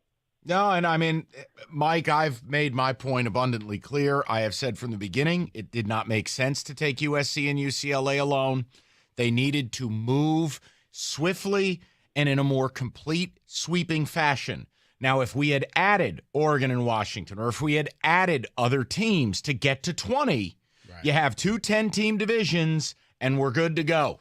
But instead, they're doing this hayseed, meth head piecemeal routine. No, I'm not down with this. And the 2 10-team divisions would also help you because you would have legitimate tiebreakers.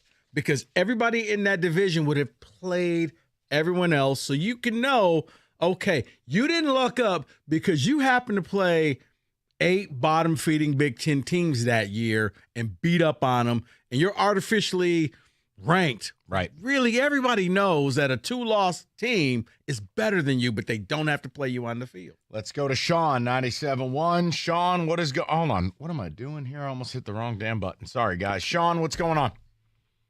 Hey, guys, a big fan from here in Orlando, and I'm an Oklahoma fan about to go into the SEC next year. I just want to give my 2 cents on this. Yes, please. Thanks for calling. Number one, the whole playing twice in 1 year with Ohio State and Michigan. I'm an Oklahoma fan. I went through a little bit of this back in 2010, 2011 when we lost divisions with conference realignment. And a lot of people thought back then, oh, my God, Oklahoma and Texas are going to play twice every year, and that didn't happen. Oklahoma was fairly consistent. Texas, we only played them twice 1 year, 2018. And to be fair, we play in October in the Red River, and then Oklahoma lost the game on a walk-off field goal. We got a rematch. Kyler Murray won the Heisman, went to the playoff, all was hunky-dory.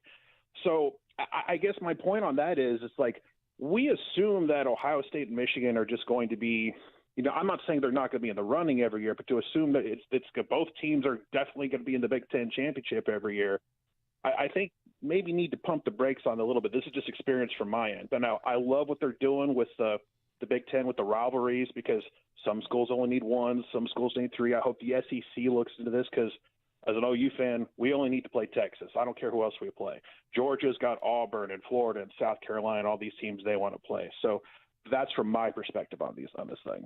Yeah, and Sean, you're right. For I think 7 years, the Leaders and Legends, those two never played each other in Indianapolis. Right, but we're at a different place. I mean, Michigan is at a place as a program that they have not been, God, I don't know, late 90s. Ohio State hasn't gone anywhere. I just feel like until or unless somebody's – and again, I mean, Sean, I know you'll have an opinion on this because you're a versed college football fan. I mean, until USC proves they can win in November – I really don't want to hear about USC making waves. They're a pain in the ass early, but then they'll dump games in November. Like, it's Michigan and Ohio State's conference. Penn State, James Franklin turns into a Rubik's Cube in big games.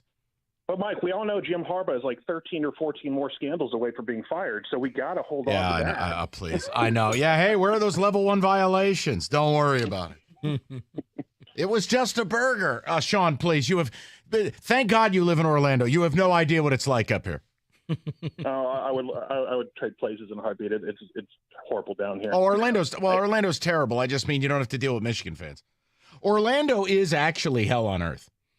Have you spent much time down there? Mm-hmm. Yeah. Yeah, it's great. Try finding a restaurant that's not a chain. Yeah, you're anti-chain. And no, it's everything, just everything is just Disney. Orlando's horrific.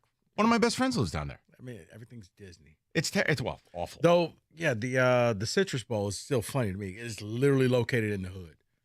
It's like check cashing place, Popeye's chicken, and there's the stadium. Don't know if you've ever gone. Wasn't there a check cashing place across from the United Center? And there is, and that's located right smack in the middle of the hood. And then, now I haven't been there, but isn't it if you take a wrong turn for the LA Coliseum, you're in Watts? No, USC. Yeah, USC at the Coliseum. It's you take right. a wrong turn, you're right in Watts. You crossed the street. Okay. Drew took me out. Drew Sharp took me out there when State was in the Rose Bowl the last time. And he was like, hey, let's take a trip. So we go there. I'm like, oh, USC, this is nice. This is nice. And it's like, he's like, now look over there. I was like, isn't that where they shot Boys in the Hood? It is. Kenny, if you can't tell by now, I don't care. I am tired. Kenny, I am tired of you yelling at all of us. All right, Tigers, we're taking it to 6. You know what? To hell with them, too. I mean, honestly, you know what? We're more entertaining than Javi Baez hitting second. I'll tell you that much. Right. Hey, summer's here. John Jansen Weight Loss Club. Whether you're looking to lose 10 or 100 pounds or anywhere in between, ideal.us right now. Don't wait. You can go to idealu.us today and book that free consultation. You could be 15, 20, or even 30 pounds lighter in 30 days. Go to idealu.us. They are local. They are client-focused, and you're going to have accountability with your weight loss coach you meet every day. John lost 10 pounds first 10 days. He's lost 63 overall. And right now you get a choice. You can sign up, get that $200 Visa gift card, and start right now. And you could make major headway by the end of summer. Idealu.us. John did it. A lot of Metro Detroiters have. So can you. Go to idealu.us today.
And we're brought to you by the good people at Lady Jane's Haircuts for Men, open 10 to 8, 7 days a week. It is wicked awesome. MSU football adding former Iowa cornerback Terry Roberts to the transfer portal. Big news from the Big Ten, announcing that beginning in 2024, the divisions will be gone. It'll be the top 2 teams playing in the conference championship game. And Michigan State against Michigan, along with Michigan-Ohio State, are among 11 protected rivalries that will play each other every year. There will be a 9-game conference schedule.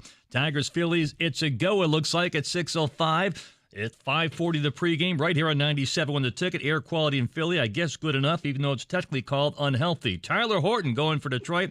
Reese Olson will still pitch. Meanwhile, the Minnesota Twins losing today. Tigers only 3 games out amid their 5-game skid. At the Ticket Update Desk, I'm Jeff Lesson. For more 97.1 The Ticket or Odyssey.com.